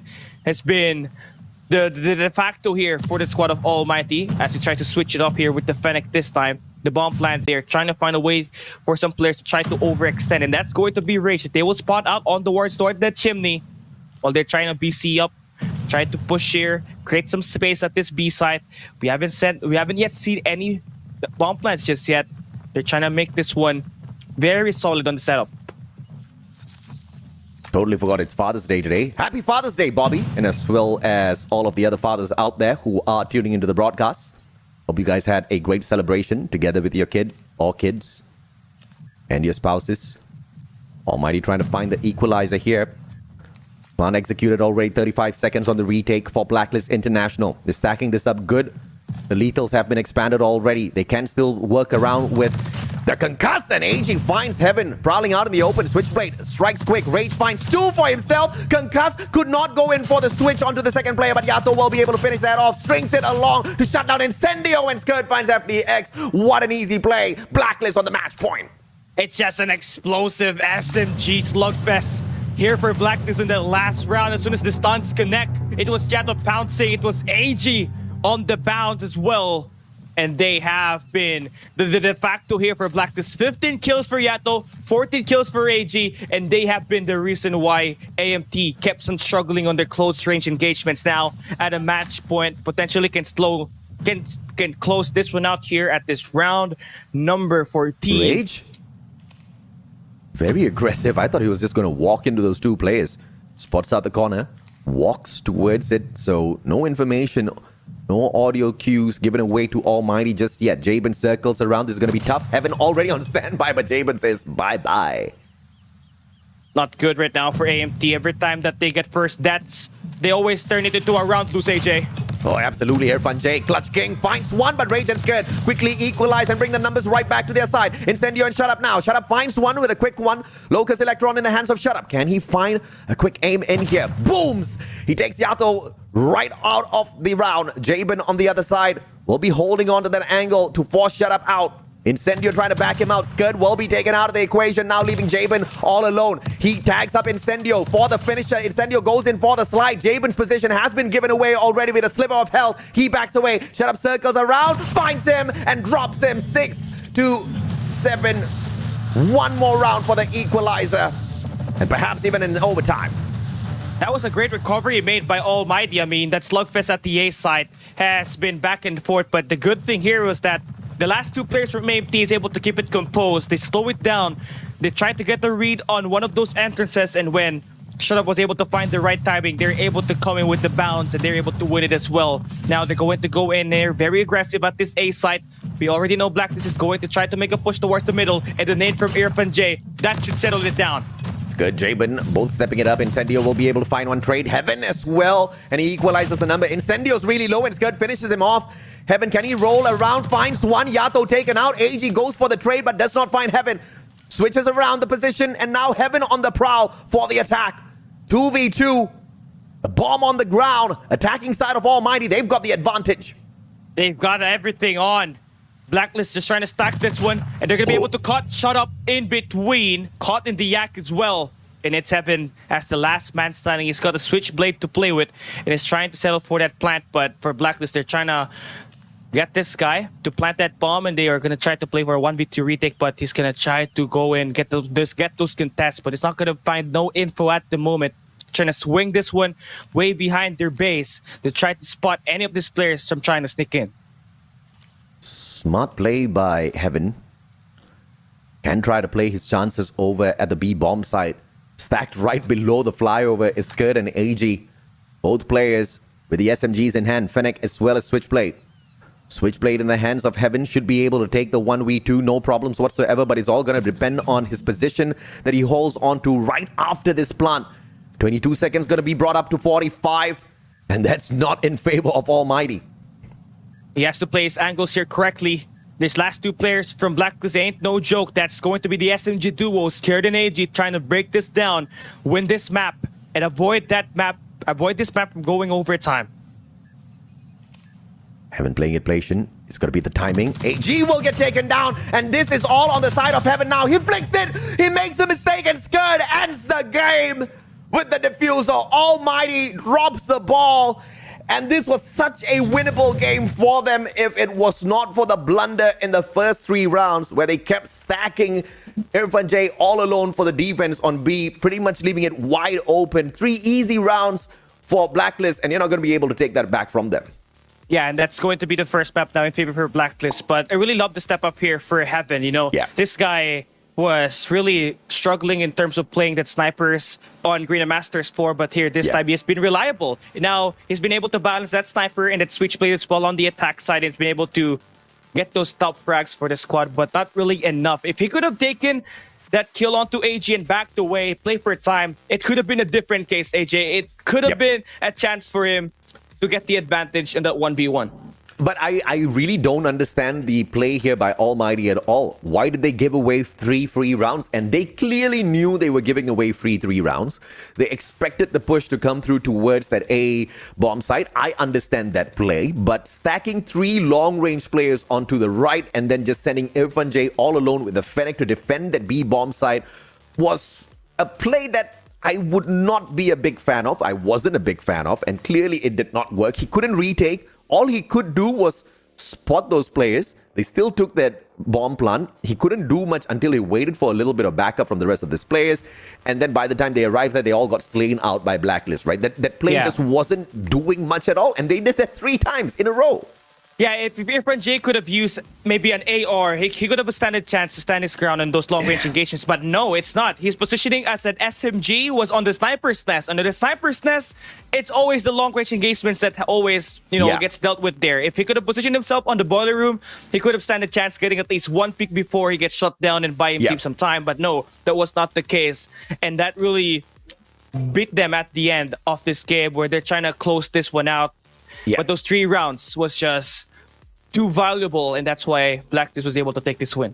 Absolutely, man. And of course, we did see the change being brought in when Irfan swapped out with Incendio. Incendio immediately was able to down the pressure that Blacklist was bringing onto that B bomb side with those snipes of that Rytec AMR. But of course, spilt milk, can't do much about it. Better let your cat lick it. 61-48 on the kills. Blacklist International running circles around Almighty in this first matchup, and almost come back on setup by Almighty, but throwing away the first 3 rounds really didn't do them any favors whatsoever. If it wasn't for that, it would have been a flipped around on the scores. But let's see exactly what the mind game playing Almighty has got in store for us. Yeah, this meltdown could have been down the books, but it has already happened. You're already taking the loss. Just have to worry about the next one. The hard point going to be very big for your squad. You're going to be able to pick that map. But here at the player match result, there's a lot of players who really got to highlight here for Blacklist. Almost all of them had double-digit kills, except for Rage, who's got 9. And the SMG was really the way for Blacklist to win this game. I mean, in the first 3 rounds, they were able to dominate. Yato had 6 kills on the first 3 rounds, and this guy will serve as the MVP with 15 kills here this time versus Almighty with 5 MVP counts to his name. For sure, there's gonna be more, right, AJ? And this is proof that chat really doesn't understand Call of Duty Mobile much when they start downing a couple of players, when they don't perform in certain rounds, right? Like, because yesterday, everybody was saying Yato's washed up, he can't do much, but that was literally just 1 game that we saw him perform at. Yes, he underperformed, but that was literally the only game. He picked up 3 back-to-back MVPs right after, and he's stringing along those MVPs into the day against Almighty as well. Yato's not asleep, he's wide awake, and he's ready to eat a good meal before moving on to the next stage of the competition. But of course, if Almighty will allow him to do so. Yeah, I mean, Almighty, the last time they met directly here at CDSI, they lost the first map. And then they went back in, win the next 3 to win the round. So you cannot really count on Almighty just yet after this loss to Blacklist International at Meltdown SND. So now that we're coming into Hardpoint Apocalypse, we did see that The Apocalypse is banned here as well for the squad, if I'm not mistaken. So Yes. there's a good potential that our boys from Almighty will bring us to a map like Summit, AJ. Summit, sorry, brother, is banned out by Almighty. Oh, I know, it's mind. weird, bro. It's so weird. They are banning out their good maps, and of course, Blacklist did that with Oh, yeah. Express. Almighty did that with Summit. So that kind of leaves us with what? So Summit and Apocalypse is out. So Takeoff, Hacienda, and Arsenal on the list. Takeoff is probably going to be the best bet, but you know how Blacklist plays on Takeoff. It's going to be pretty difficult to pull that away from them. Hacienda, we have seen Blacklist step on into that map, pull away a couple of victories already. Sorry, just one victory. And Almighty on the flip side of it have managed to walk into Hacienda and pull an L on that map. So everything is stacked against Almighty at this point of time. Maybe for the first time we get Arsenal instead. yeah, I think Arsenal's going to be a great curveball to throw up against Blacklist Ultimate, but I am not so sure if that's going to work. I mean, so. prior to this event, this team has dominated Arsenal in the community, so you do not want to take that risk. As much as possible, you would love to try a map where you've been able to play it a long time. Hacienda could be that great map pick, although it's going to be a 50-50 for the squad.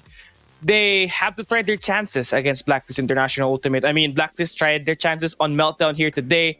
They should be able to take that risk to find themselves their first victory of the day.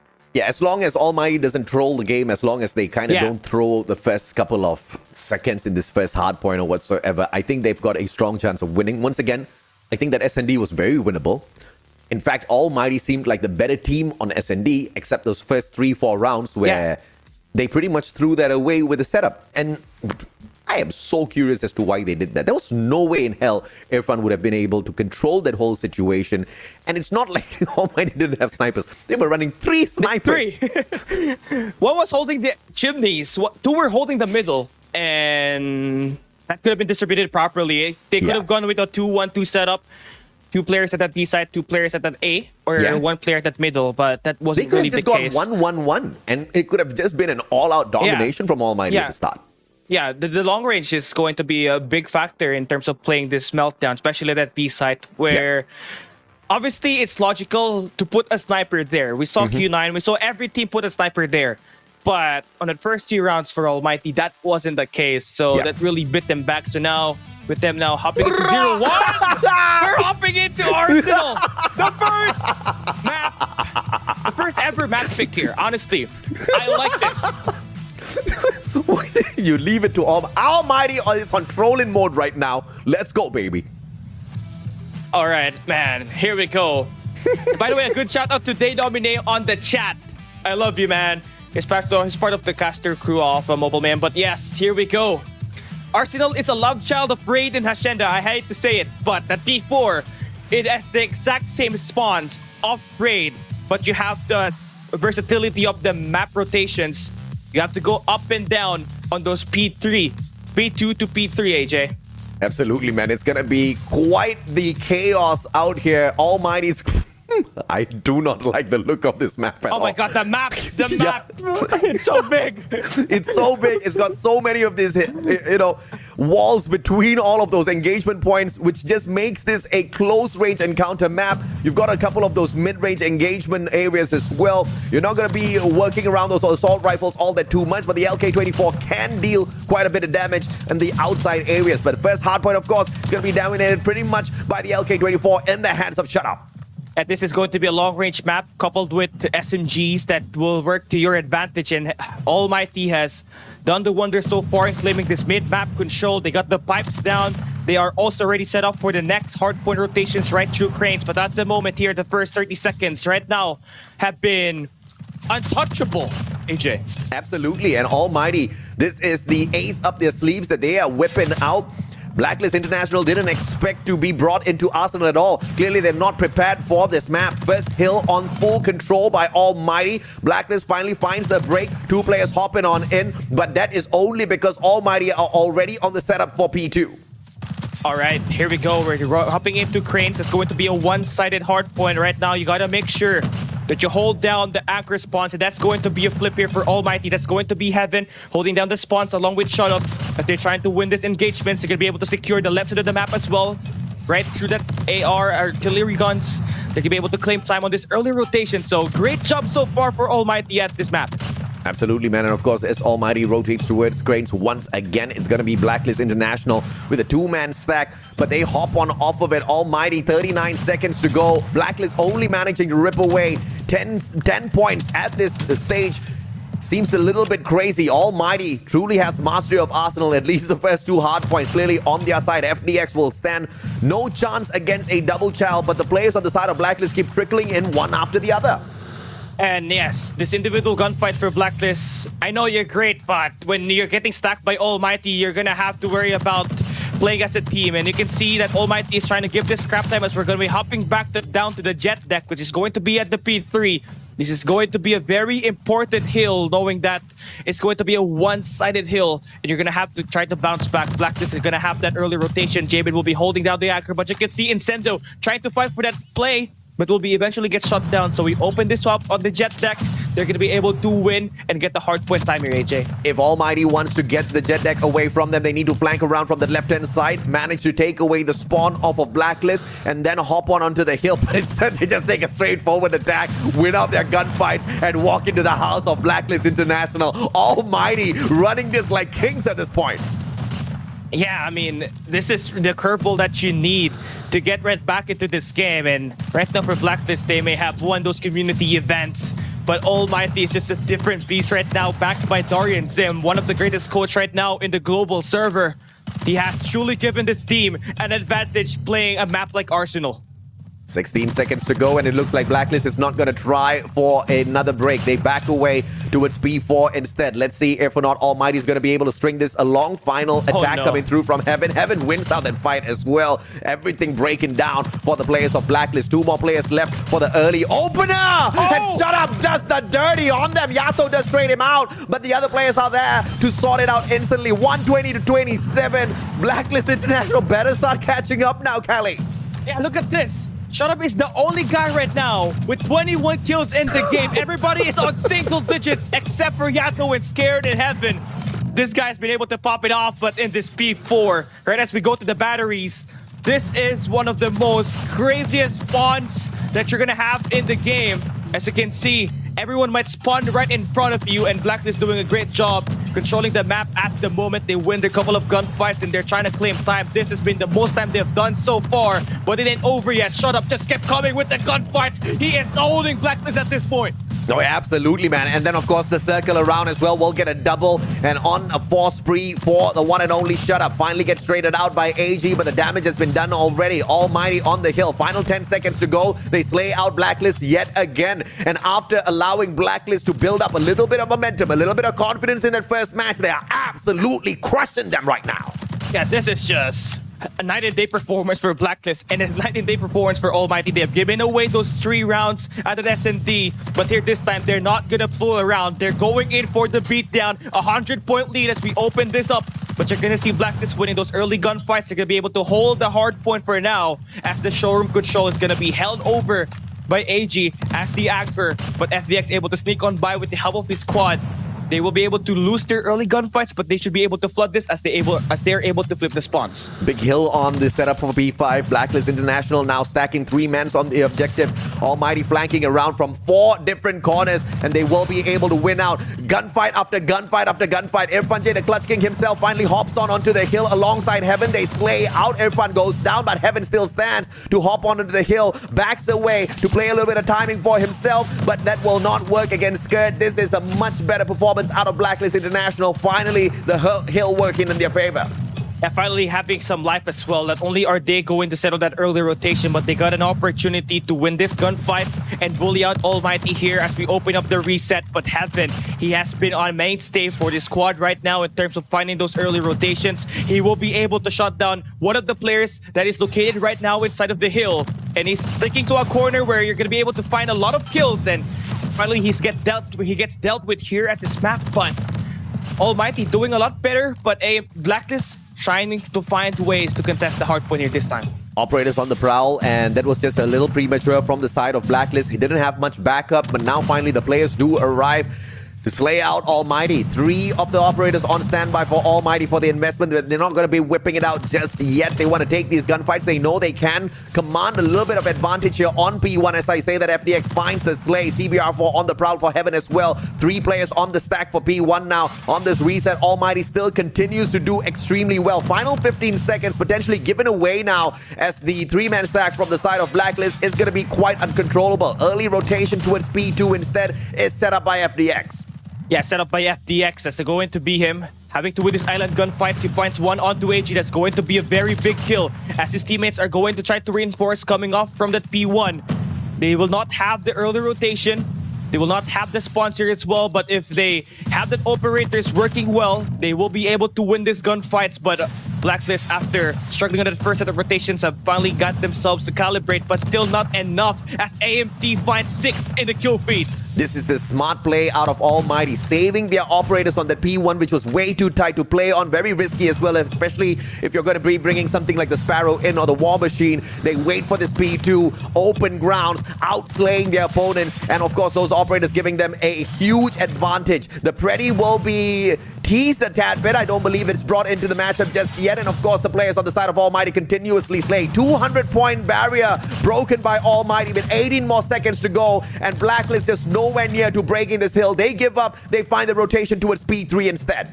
Yeah, this is going to be good news and bad news as well. Good news, you're going to have that early rotation, but bad news, you're giving away the scrap time for Almighty. He's already in with 221 points by the end of this P2. Now you're going to have to be tasked to play perfect on this jet deck at this P number 3. And Shut is going to try to cut the rotation, get that anchor away from your team. And this guy has been popping up. Look at him, 39 kills to the game, AJ. Absolutely, man. Of course, Shut is on a roll, but FDX slowly but surely catching up with him. The rest of the players on the side of Blacklist just struggling a little bit with the engagement. They are struggling with the map overall, and that is most definitely paying dividends in terms of how they are engaging out there in a 3-man. And now the advantage in terms of spawn for Almighty as well. This game is pretty much over. 35 seconds to go. Blacklist can't seem to find a break. They don't have no operators except Yatos to make a play with. And the question is, do they want to invest this and drag this match out, or do they just try to win out this next game? 8 more points to go. Preddy's going to be brought on in, and this game is all over, Cali. Blacklist just got owned on Arsenal. And there's the final kill from Irfan J. A dominant victory. More than 100-point victory. 100-point lead on that matchup on this Hearts Arsenal. And you can really tell that AMT, they really got their assignment booked up here. They really prepared for Blacklist, and they brought in the first Arsenal map pick in the season. And like what I saw, early rotations came true, and you saw Shut really engage in the gunfights, and that's all you need from your route man, able to get those early rotations and those spawns as well. And that's going to be 1-1 now on the series. When your main sniper has got 0 problems switching over to the SMG and annihilating your opponents, you know you are in a great team. Heaven barely broke a sweat. Incendio didn't need to do much. Shut was just picking up the slack for everybody else. The operators, the score streaks on the side of FDX were just absolutely sublime all throughout that matchup. And I have to say, I'm a tad bit disappointed with Almighty with them kind of joking around in that first matchup, because if it wasn't for that, it would have been a 2-0 at this point of time. Yeah. And on top of that, I also have to add on this point, Cali, based on the engagements off of Game 1 and Game 2, although Almighty took an L on that Game 1, it seems like they might just win this series. Blacklist really needs to step it up. Yeah, they have to. I mean, Yato did really play well, but the other squad, the other team really had it rough. Finding the rotations inside the game, we saw multiple times where Blacklist were trying to engage on 1v1s on those hard points to just try to get that contest, but it did not work because Shut was able to shut them down one by one. And it almost felt like every time I'm calling the plays, he always finds himself in a double or a multiple kill. And with that really happening, you can clearly tell that AMT, they're going in for the victory here. But it's not yet over though. We're going to be hopping into a map number 3 later on, and it's going to be a map pick for Blacklist International Ultimate. But the question is, are they going to put in a better performance compared to this game? Because you can see it right now, 143 kills to 105. A 1.36 to 0.73, almost doubled on the KD, AJ. And that's only because of the map mastery that Almighty had that Blacklist did not show up with. So this one is a default victory for Almighty for sure. But when we move on into Control, this is where, you know, Almighty is going to be truly tested, because we have seen them be the masters, the kings of Control, to a more recent time where they are struggling on Control. But even though Almighty has started struggling, they've shown us a little bit of signs of weakness. Blacklist still has got a lower win rate on that game mode. 1.44 rating out of shut-up this time around with 41 kills through 4,374 damage dealt on a 6 spree at one point of time in the game, Cali. Yeah, I mean, this guy, you can clearly tell that he's been putting into work, not just to be an S&D specialist for Almighty, but he has decided to step things up and be one of the top fraggers in terms of finding this slaying department here for the squad of Almighty. And this guy has been averaging crazy kills in terms of playing hardpoint, man. He has 41.29 kills per game in terms of playing this group stage. And here, this time, keeping up to that average, JJ. Absolutely, man. And of course, with the ace up the sleeves of Almighty with Arsenal, of course, they've taken this to their side now. As we move on into Control, we have seen Raid played I believe twice now on the side of Almighty. Yeah. And we have switched out. We'll be back to our faces as well. I had to like look properly on who was casting on the right side. I thought it was Incendio. I was like, huh? Okay, never mind. guys got a doppelganger casting whilst he's playing out there on the battlefield as well, right? 2 matches played, Control at Raid, and Almighty has walked away with a single victory and a loss as well. Crossroads Strike is a much better bet for them. Standoff, they've not played in CDSI thus far, but we know that they are very, very good on standoff control overall. But when you look at Blacklist Ultimate, this is not their best mode for the win, but they have been able to take the fight to Almighty in the past, Cali. Yeah, but if you take a look at directly on how they played their last match here at CDSI, they have met before at the group stage. We played Crossroads Strike, and at that Crossroads Strike, it was just an absolute beatdown there by Almighty up against Blacklist, where they won 4-1. So obviously, that's not going to be a map pick by Blacklist anymore, knowing their past experience. That's the only loss that they got on that Crossroads Strike here at the season. So we're possibly looking at a raid or a standoff map here, AJ. Raid or standoff, either way, is still going to be tough for them. Almighty might want to be claiming their King of Control title right back. They could just start it off of the backs of Blacklist International. After a disappointing show up at that S&D matchup, of course, Blacklist took a commanding win based on the first 3 rounds. Almighty tried to make that little bit of comeback towards the end part of the game. Couldn't really cut it. At Control, on the other hand, they can't really wait for that final moment. They have to be on the attack from the very start. And I think one of the people who are going to be key for this victory, if Almighty wants to step it up, is going to be Shut Up. If he can continue fragging the way he did, whereas everybody else is just playing the support on him, Blacklist is going to have a lot of problems keeping up here, Cali. Yeah, I absolutely think so. If he continues to keep that up, not only are we going to see Almighty having one threat, but about 3 threats here as well, because we know Heaven is one of the top fraggers for Almighty, and if he can get his sniper duo to have his back, it is going to be quite a show here at this matchup. So Blacklist better prepare in a map pick that they have to be confident at, because the team that they're going up against with are pretty versatile in terms of adjusting mid-rounds. So you have to bring in your A game here. I think Almighty has been able to start things off great on Control, but all of the other teams have managed to catch up, right? I think they're on equal playing ground at the moment as far as Raid and Standoff is concerned, with only Crossroads Strike being the biggest of difference. But Crossroads Strike, you really don't want to tease Almighty at thus far, because I think the only one loss that they've had on that map is against Q9. And that was an absolute obliteration down at the group stage, where they got taken down 4-0. And they lost out that overall series 3-1. That was a very disappointing run for Almighty. But ever since then, they've been on a pretty good roll. Of course, Doyu Gaming will leave them out of the equation.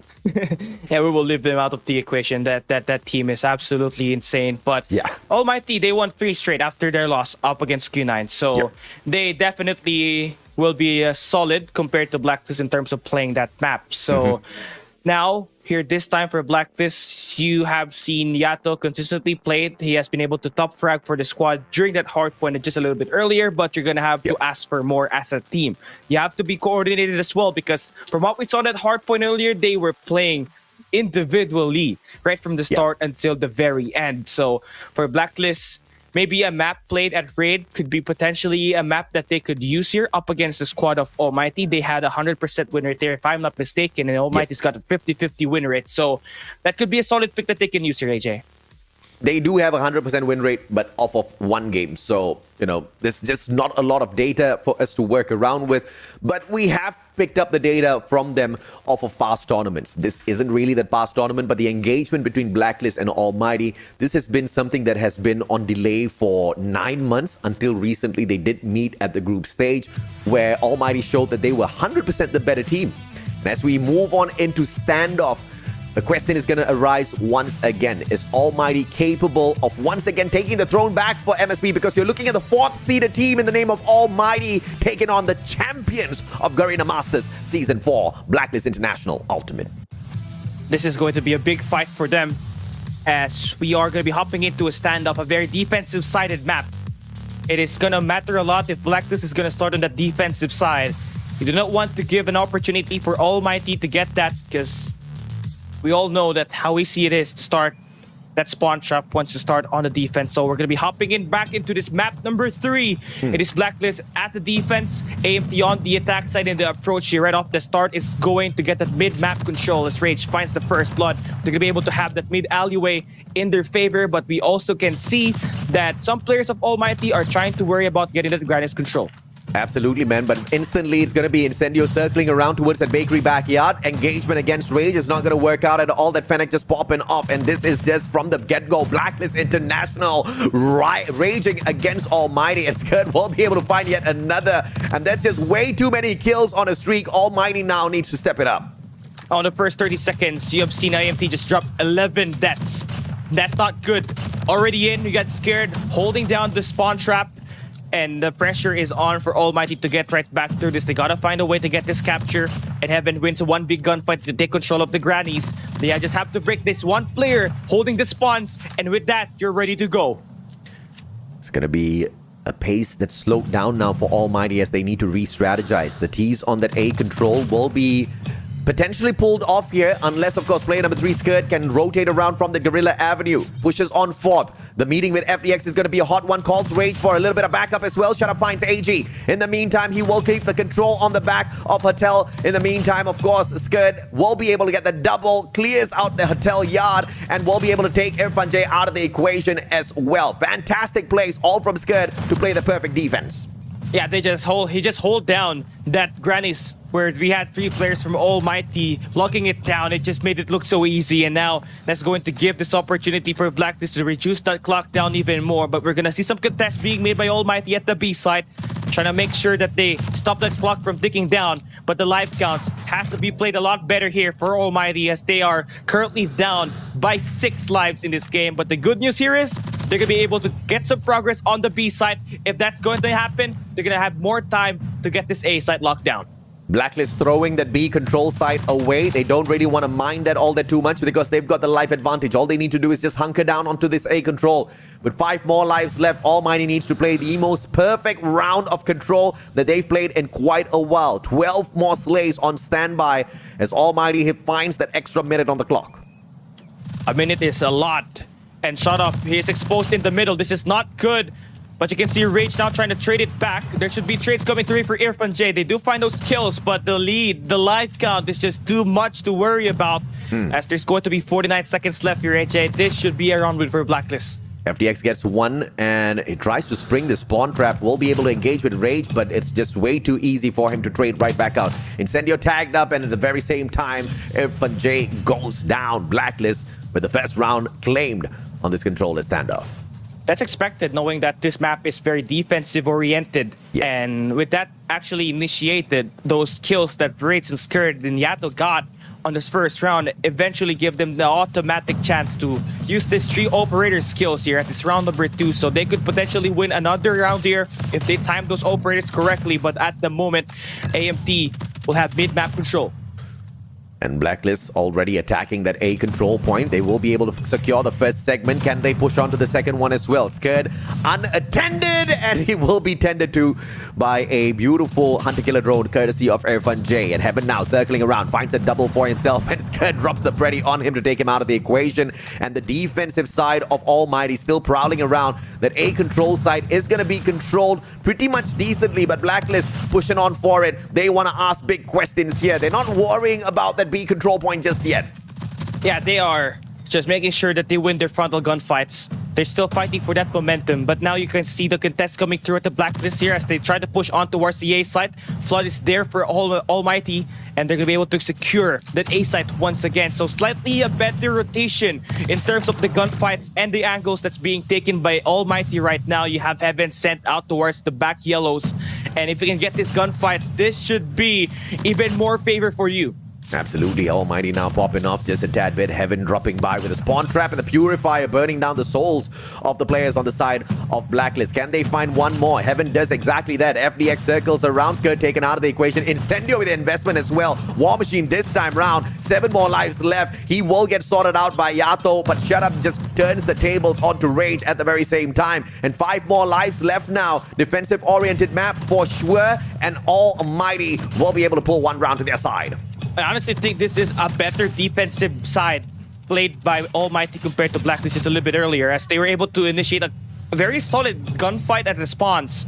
You were able to see Heaven popping up with that purifier, able to find at least 5 kills before we get shot down. Then you got FDX investing that Sparrow to just confirm the victory.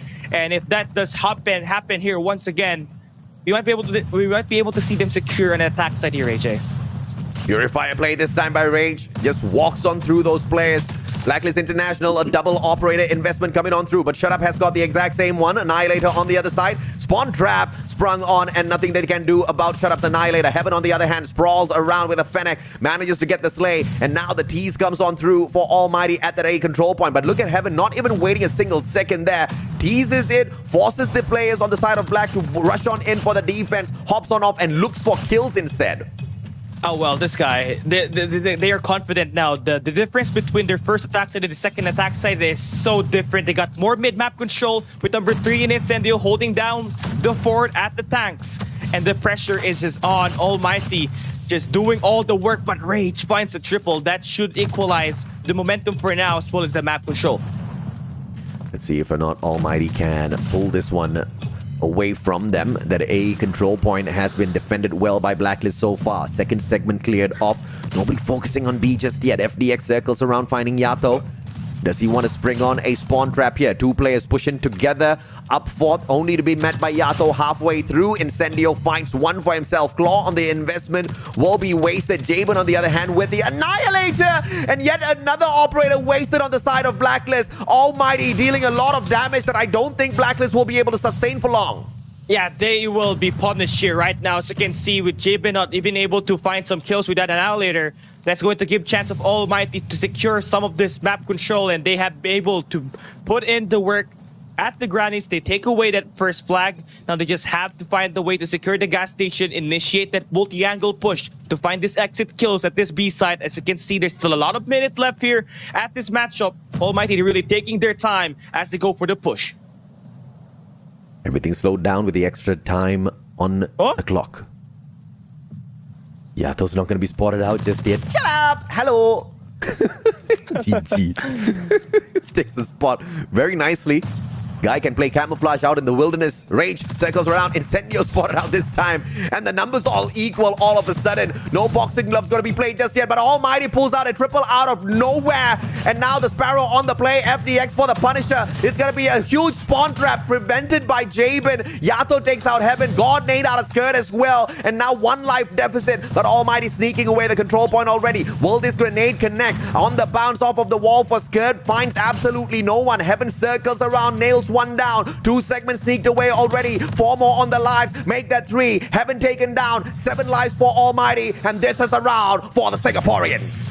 That's just an amazing setup there made by Almighty. They tried to break the push all the way back to the gas station. And if that didn't work, they just tried to push in through as a team. On the front, you got Shut Up manhandling the player at the tanks. As soon as they got that kill, One player was able to sneak on by right through the vans. And they're able to secure that grannies and the bakeries. Impressive stuff there on the attack side. Now they got an opportunity to go up to match point if they can secure this defensive side. Almighty strong on the defense as usual, but Blacklist has found a way through. Once they should be able to find their way through yet again. But in this game though, they've only managed to pull away one defensive round. The attack has been a tad bit soft. Almighty will be able to rage on once again. Irfan J, ready on standby. Heaven will be able to back him up, gets a double for himself through that Fennec. And this is just an all-out slaying game now for Almighty. Not a single scratch on either one of those control points. Yeah, this is gonna be it. FDX confirms the kill on Yato, and that's gonna be more map control for the hands of Almighty. They got the backside really held up pretty nicely. They got number 1 in blue in heaven, number 1 in yellow in heaven, holding down the second floor.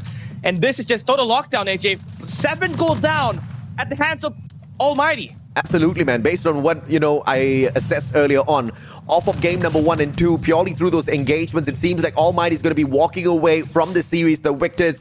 Blacklist International really desperately needs to step it up. Jabin, unfortunately, hasn't been slaying all that too well alongside AG. These two players need to wake up. Maybe not in this round, but the next one for sure. 8 more seconds to go. Blacklist, there's no way they win this round out.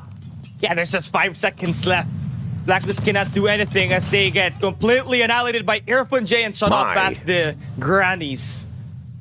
Impressive stuff, AJ. An opportunity to close this one out here at round number 4.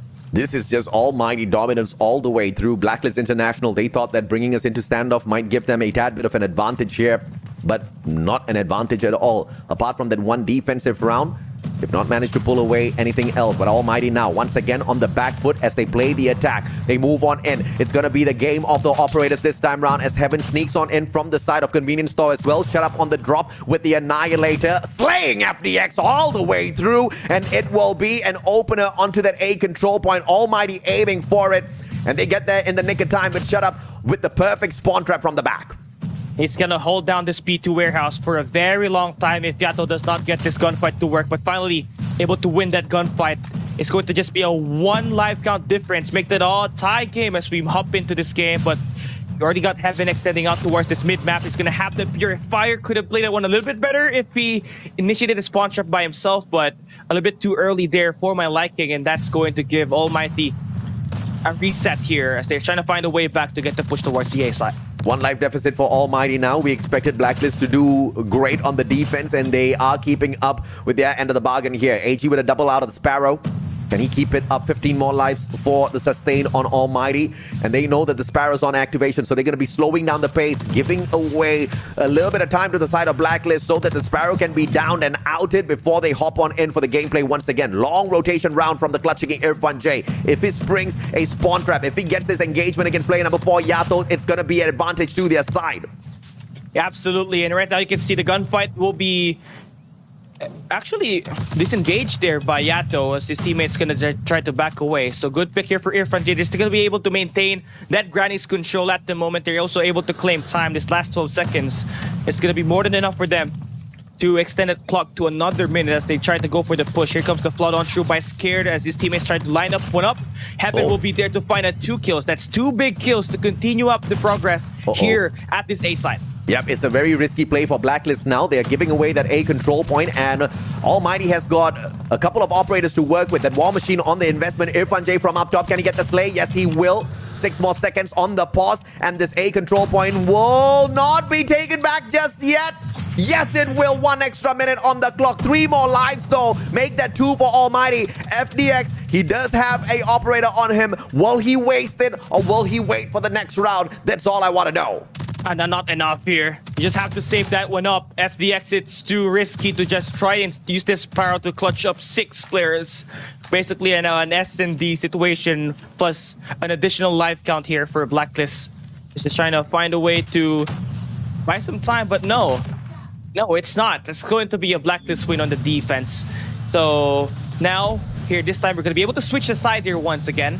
AMT will have the chance to go for the defense, and if they're gonna close this one up here, that overtime is gonna favor Blacklist International, AJ. Blacklist International does have a good chance of winning this out. They do have the 3 operators on standby. It's all about the timing. And once they do activate it, they cannot lose it like that round number 2 that we had earlier on. Yato gets a good nade onto the vehicle, taking FDX out of the equation at the same time. Shut finds a flying Yato, takes him out of the equation. Too easy. It's going to be Skirt that rolls around. That A point on the attack this time round. And 3 players on the side of Blacklist are going to be pushing in for it. Pretty! Courtesy of the one and only Clutch King will be able to take Rage and Jabin out of the equation. But 2 more players hop onto it. First segment sneaked away already. Blacklist doing really good on the attack this time. Yeah, they have made sure that the attacks will come through and unstoppable and persistently at the A site. They also have number 1 in Jabin trying to extend out of the broken wall just to find a good kills on the spawns. He's not going to be able to find any kill for now, but this teammate has been doing a lot of time at the B site to just try to stop the push here. And there's going to be 2 segments done at the A site and 1 segment done at the B site. And it's going to be back and forth scrappy here, but you can see AMT, they slowed it down and now they're able to spawn trap Blacklist ROG once again.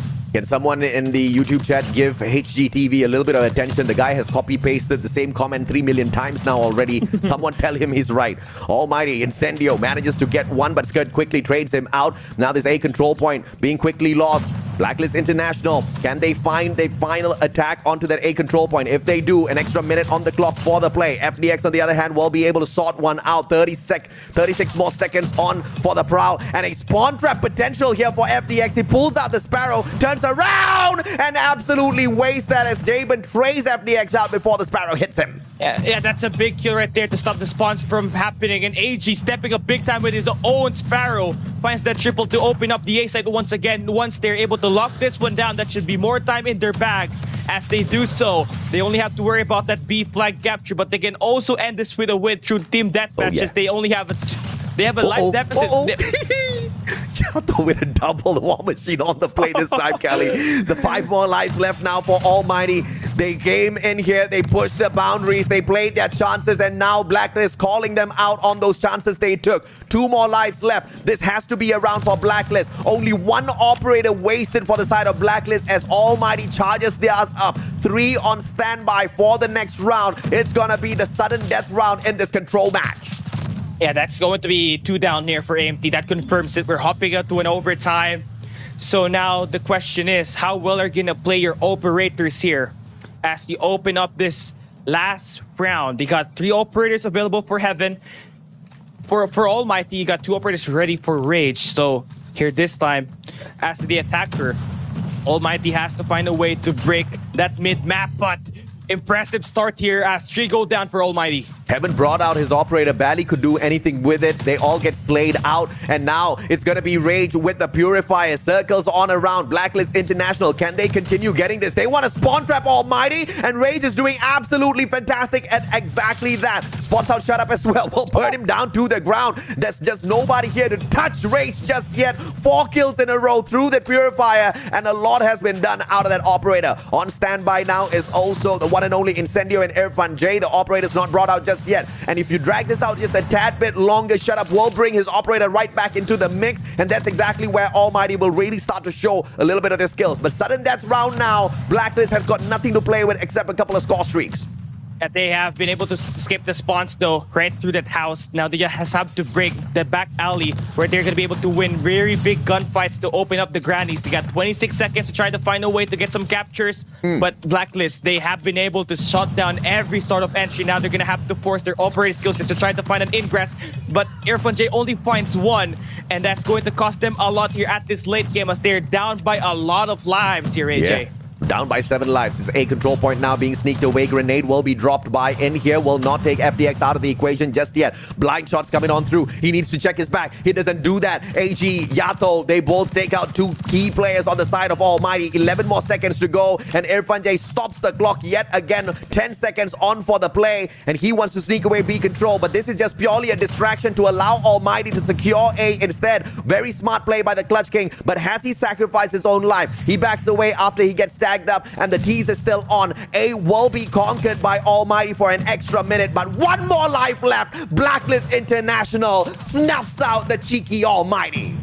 Yeah, at the end of the day, it's the defense here at standout that will win you the game, and that's going to be the first map loss for Almighty on the standoff map, and very cheeky gameplays here for Blacklist International ROG at the end. You got Rage really initiating the spawn trap, and the investments of the Purifier came in pretty handy at the start, knowing that they pulled up a lot after that.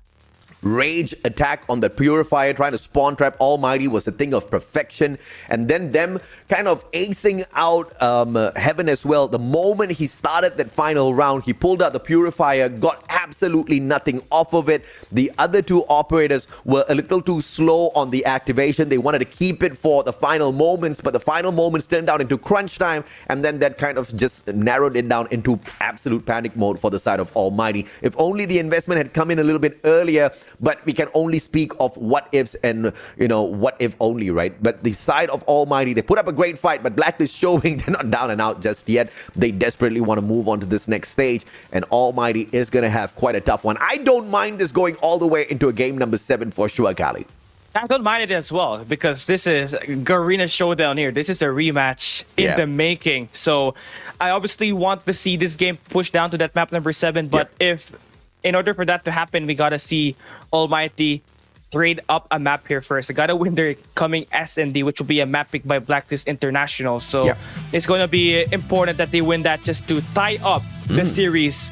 But taking a look at our results in this game, it's not really one-sided. It is actually back and forth right from the start until the very end. But at the end, the defensive side reigns supreme. As you can see, Rage popping up big time. 41-42 to his name. 1.34 rating and a 0.98 KD. Not bad, but it was the one that sparked a run for Blacklist to close out that overtime. Oh yeah, absolutely, man. I mean, of course, Rage doesn't fare well on the KDs at all, but at the end of the day, he did manage to pull off one of the biggest plays on behalf of Blacklist International, and I believe it was Rage's play with that Purifier that got them that victory, right? And he is most definitely the well-deserved MVP. 1.44 rating, 41 kills, to dealing a total of 4,374 damage, streaking up for a total of 6 kills at one point. He was an absolute monster, especially when he brought out those operators.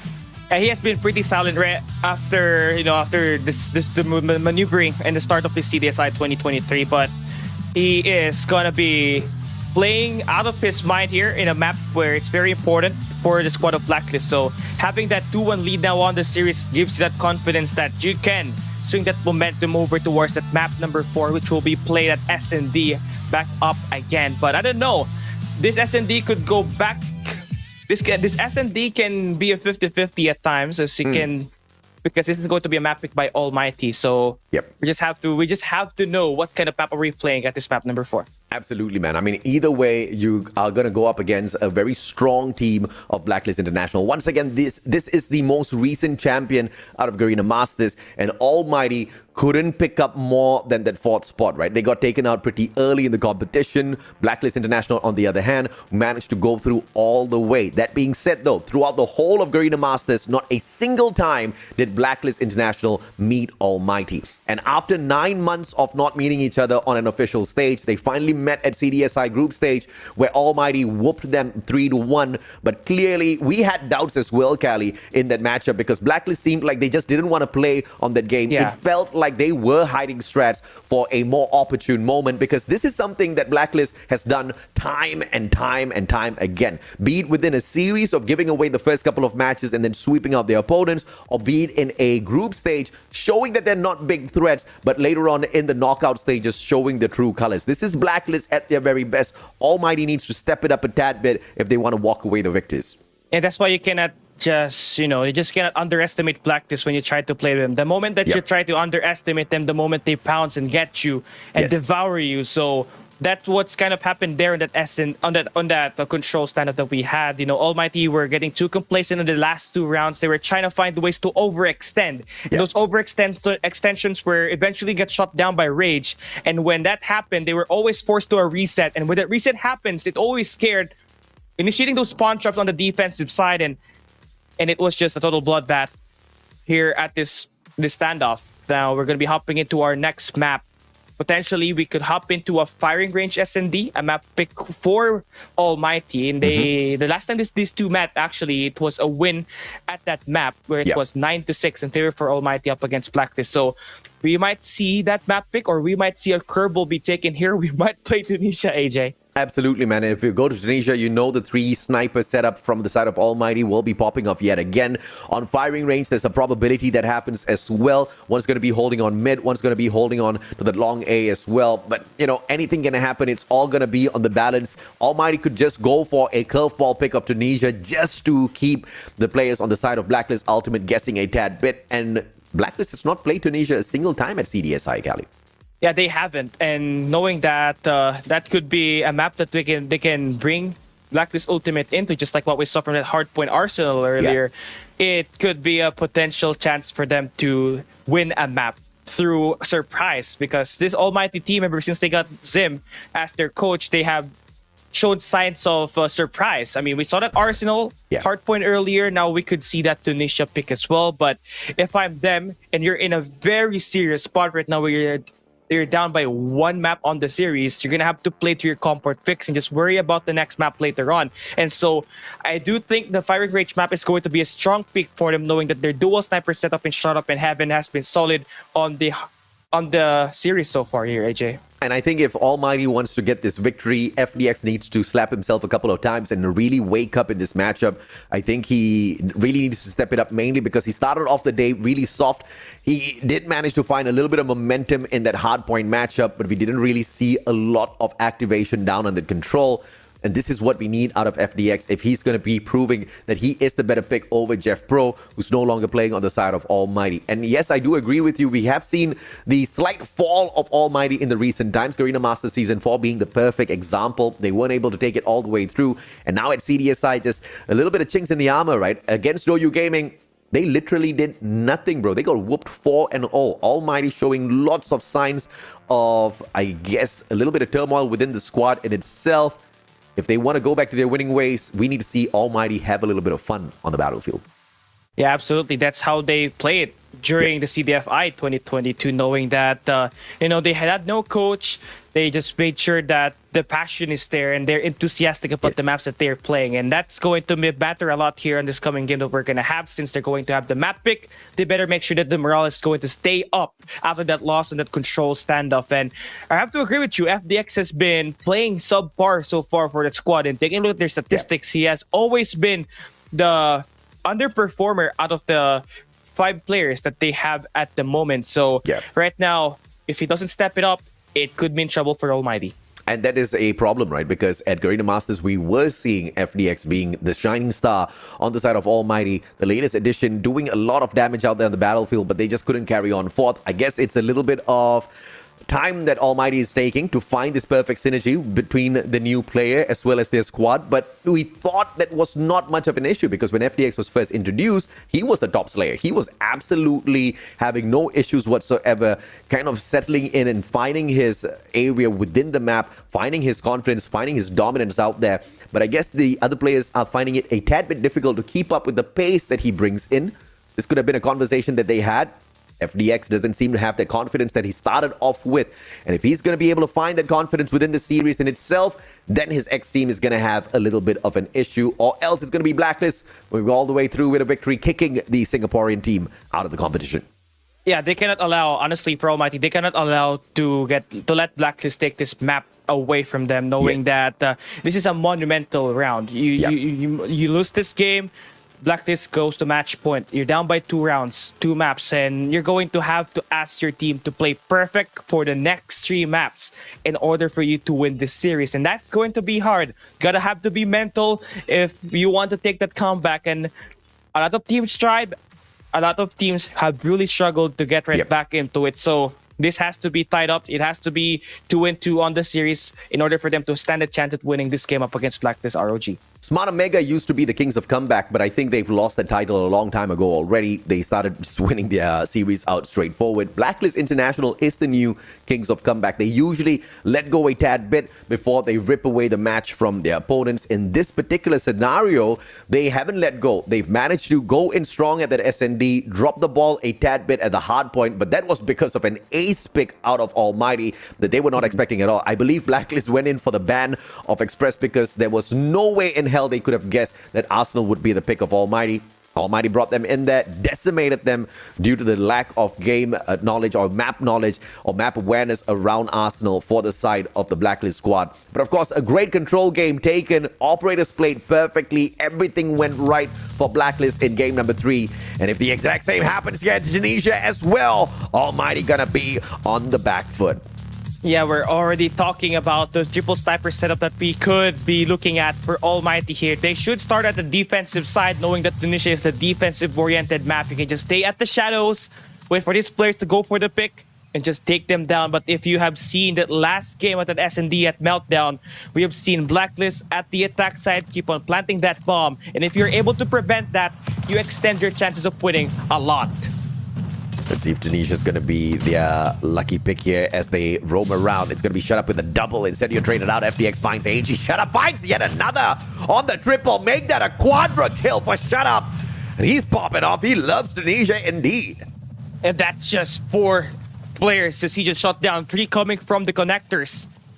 And if you're going to be expecting a player at that right off the start, consider this gameplay right up next here for Blacklist to play it passive, because you cannot afford to be aggressive knowing that Shut Up is ready for that next gunfight. So now this time, you're gonna try to play it slow on the attack side. You got Yato holding up that bomb, trying to find that pick. Is going to be important for Blacklist to initiate a bomb plant here at this A side. Right now, it's going to be a double stack at this A side for Almighty. 2 players holding down that mid map, 1 player holding down the B side, and it's going to be Heaven.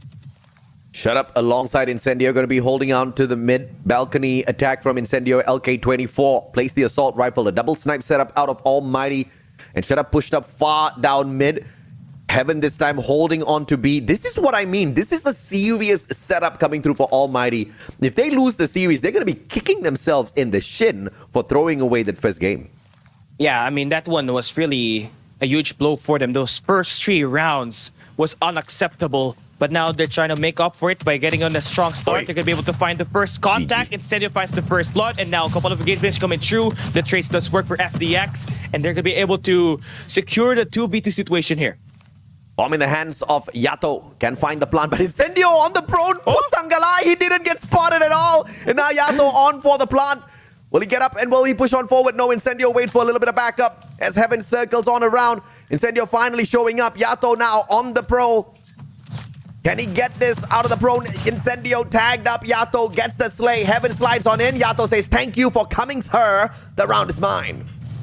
Ooh, a very great start here for Blacklist. That's 4 kills for Yato, by the way, at the second round. So we got 4 back-to-back multiple kills from Shut Up and from Yato alternately. So what a response that we just saw here at this matchup. Then this is going to be quite an interesting take, knowing that was a solid hold for Almighty in that second round, AJ. It was a little soft if you ask me. FDX could have made a huge play. Did manage to kind of hold the fort down, but Incendio, a missed call by deciding to push on a little bit too late. Allowing that plant clearly played against them. Waiting for Heaven to circle around wasn't the best of decisions. Now, AG with this beautiful switchblade play will be able to circle on around as well. Find Shut Up halfway, but Shut Up with a quick scope. AG taken out of the equation, and now the bomb roams around towards Winery. Trying to attack that A site, but will come across 3 Almighty players if it does. Yeah, the best scenario here for Blacklist is just to try to swing over that bomb all the way to the B site. You have already saw AG actually open up that side just a little bit earlier, but the rotation does come through now for Almighty. Having that numbers advantage, they're able to stack their resources, rotate them a lot faster compared to Blacklist, who only has 3 players inside the game. They do have 1 player that's going to be Jabin, holding down the angles at the sniper stance with that sniper, and the team is just slowly trying to bring that bomb in all the way to the B side. Shut Up's trying to hold this angle down. 3 players will show up. He doesn't get a single shot. Choose between two players, and now information sent back to the rest of the almighty players. Shut Up can't roam around. Finds Yato on the slide out and will be able to punish him. Jabin, on the other hand, trades out FDX. Skirt already with the pre-scope. Will be able to find Shut Up as well. Jabin tagged up. It's a 2v1 against Jabin. Incendio does not get the shutdown just yet. And through the haystack, Jabin does manage to get the shot. I did not know you can wallbang that. I did not know either. That wallbang is just insane. That's such a thick thing to wallbang, bro. Yeah. But I guess it's a tent. It's a tent. And you can't wallbang. I think I saw the content made by Bobby Place on firing range on the B bomb site where you can only wallbang through one side and not the other. Yeah. That was unfair. It was unfair. It was on the B side. It was, I think, the wall. Yeah. Right through the entrance of the B bomb side. It was just unfair, man. Call of Duty Mobile stuff, ladies and gentlemen, boys and girls. You gotta love it. 2-1. Almighty managing to pull that round back to the side. On the defense this time, it's a good setup. It's a 2-1-2 split with a very aggressive Heaven pushing on up top. Can he find it? Yes, he does. Circles around, and Heaven does not manage to back away from Rage. That Fennec won out by Rage, and that opens up the B bomb site for a retake now. Shut Up drops AG, equalizing the number, but Rage will find the plan to pile on the pressure on the Singaporeans. Now, the question is how you're going to approach this for Almighty. Are you going to take over towards the mid-map? Or are you going to hop in towards your area, try to find a way to get these attacks to come true? As you can see, it's still a 4v4 situation. You got number 2 in FDX trying to swing around the middle, but the snipers have to fall through to get this attack to work. Long shot out of Rage, too easy. FDX taken out, but Jabin shows up out of nowhere, flanks around, and will find a double for himself. Yato finishes off the final player, all equalized in this S&D matchup. I am starting to wake up. Yes, this is it. This is what we live for, AJ. And just to touch up on the game so far for Blacklist, as soon as they get that bomb down, their odds of winning the game really does come true. So for Almighty, you gotta stop that from happening. Stop this attack from getting ensued by Blacklist. And as you can see, they're gonna be able to add some reinforcements here for Heaven at the B site. That's going to be number 3 in Incendio, holding down the middle as well. But Nades does come true here. That should be info now for Almighty. Incendio needs to back up Heaven for sure, but Heaven manages to find one quick one, and through the smoke backs away. Smart play out of one of the 2 snipers out of Almighty, this time playing on the Fennec. Heaven managed to hit a quick one. The God Nade, well, oh my goodness, AG quickly strings that along with a shutdown onto FDX as well, who pops out, does absolutely nothing against him. And now a 4v4. No retakes just yet because the bomb is saying, hasta la vista, baby. We want to look for that A side. And on standby will be the Clutch King. Oh, Clutch King is going to be there as the primary player to secure those info for the squad. If they do have that info, they can just send it out, go for the rotations, but you can see you got still Jabin looking around this area, and you cannot afford to lose this gunfight if you're Heaven. You gotta find and secure this game and this kill as he swings around. That's going to be a 3v3 situation as he finds the kill onto Jabin. Irfan J already on standby, and an easy one for him. Pusangala, it's going to be Shut Up that finds him. Yato instead shuts down Irfan J. Skirt sorts out Heaven halfway through. Shut Up, can he get there in time? Skirt says, yes, thank you very much. It is an advantage for me. 3-2 as Blacklist pulls ahead. Yeah, very smart play there for Blacklist, honestly. I mean, their nade lineups does connect at the B site, but as soon as they find one player of their own actually got shut down, they immediately cross that bomb down all the way to the other side, forcing AMT to create those individual rotations, and that's where they're able to score out all those shots. And it was Caird who finds a kill onto Incendio, but this time at the first blood, Jabin does connect against Shut Up, and that's going to be early 4v5 here once again. Heaven already on the pre-scope. AG. If he slides out, he stands an advantage, but the flick from Heaven can still connect. It's all about what he goes in here with the move for. Bomb in the hands of... Oh, Jabin's going to be stepping out potentially. He's behind the wall, though. Grenade will not connect with anyone just yet. Heaven knows exactly what to anticipate here. If he goes in for the push, perhaps an advantage to the side of Almighty. Incendio's going to go in first, lead the charge. Heaven, neither one on that laser. Incendio spots one. Oh. Shot out of Heaven does not connect, and they back away. And they back away, but you already see FDX working around the flank. He does find one onto AG that's going to tie up the numbers in the game. So now you're giving Blacklist doubts on where you might be at, and Heaven finds a connection onto Rage to just give this team a little bit more a hard time. Bomb is still in their hands, though. They can still dictate where that bomb will go. But numbers now in favor for Almighty. Incendio has got Yato's life on account here.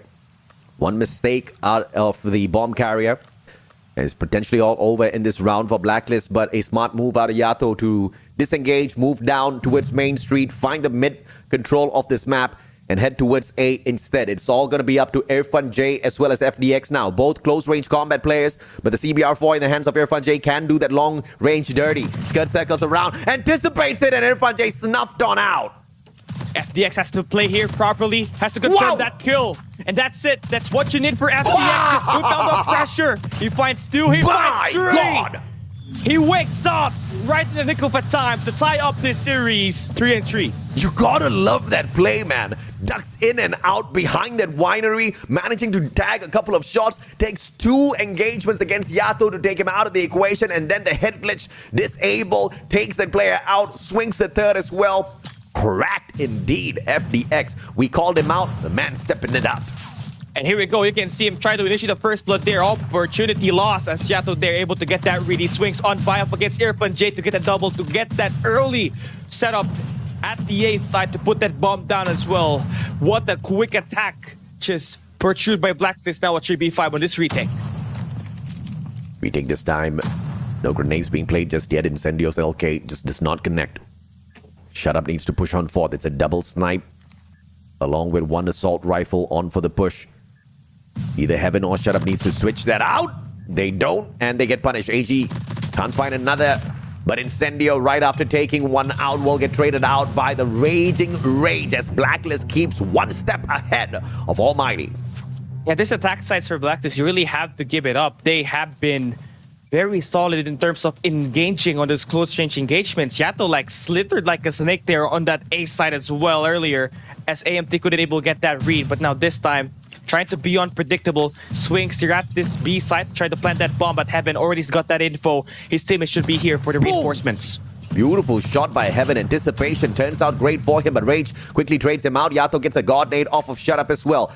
Finds a quick plant right after that God nade. Yato doing a lot of work for the team. 9 kills in tow so far, leading the charge on the side of Blacklist. The 3v4 retake is something that's very hard here on this B side. There's about 30 seconds left to try and take this. You're going to have to see Irfan J do some shots here to connect on this close range engagement just to try to equalize the number here. But it's been taking some time. They're waiting for FDX to create the play, but Blacklist, they are just nicking on by playing their corners. But now FDX finds double, and that should be it. That ties it up here, 2v2, but 30 seconds left here. Rage now Scud. Can he get it? Incendio does manage to trade him out. Can he find yet another? Rage up on top. 1v1. And Rage makes a mistake for Almighty to pull away round number 4 for themselves and find the equalizer. That's very important because now we are going to switch the sides with a tie game. And Almighty, we haven't really seen, we don't have any info on how well they play this attack side. But one thing for sure, their snipers have been locked down. I'm talking about Shut Up with that 8 kills with that scope. And FDX waking up from the dead with that SMG. So now this time, they're going to route around the mid-map, try to push this over towards the connectors. A 2-3 split and a beautiful engagement by Jabin. Gets the God nade sticky onto Incendio. FDX taken off with a headshot by Scud. 2 players down on the side of Almighty. A 3v5 now make that a 3v2 as Yato fights a sick headshot against Shut Up. Heaven does manage straight out Jabin, but of course gets shut down. Irfan J goes down as well as Rage continues to rage on behalf of Black. Every single step Almighty takes, Blacklist keeps one ahead. And it's all because of this Rage. This guy has been able to extinguish every spark that has been made by Almighty in terms of creating plays around the map. And you need that kind of player to be the Iceman for you in terms of playing these SNDs. Yeah. As we go on and continue, Blacklist Seattle will find that first blood up against Irfan J, so that's going to be a 4v5 here at the start. FDX tagged up as well. Incendio does manage to find a trade onto AG. Yato from across, already on the pre-scope. Can he get it? Concussed towards Yato. He slides away. No check mark for Incendio. He does not know exactly what to expect, but he keeps his crosshairs just there. Sticky perhaps can do him great. FDX needs to recover a tad bit first. Heaven finds a beautiful snipe. Gets the skirt head right off. Yato responds really well. Heaven taken out of the equation. Yato, can he get another? Yes, he can. What a beautiful snipe. A third one for Yato. He circles around. FDX stuck in a tight corner between 2 players. I mean, it's all about shut up here. He has to make this rotation work, but Yato now on the pounce with the pistol. Confirms that kill in FDX onto a 1v2 situation. He will lose the gunfight, and Yato fights 4 players in this round. 15 That's kills already for Yato, Cali. He's playing this on another level. 15 kills in 10 rounds. Oh my days. It's a hot S&D indeed. Blacklist winning this can take them 3-1 and potentially on a series point where they just need yet another to close it out against Almighty.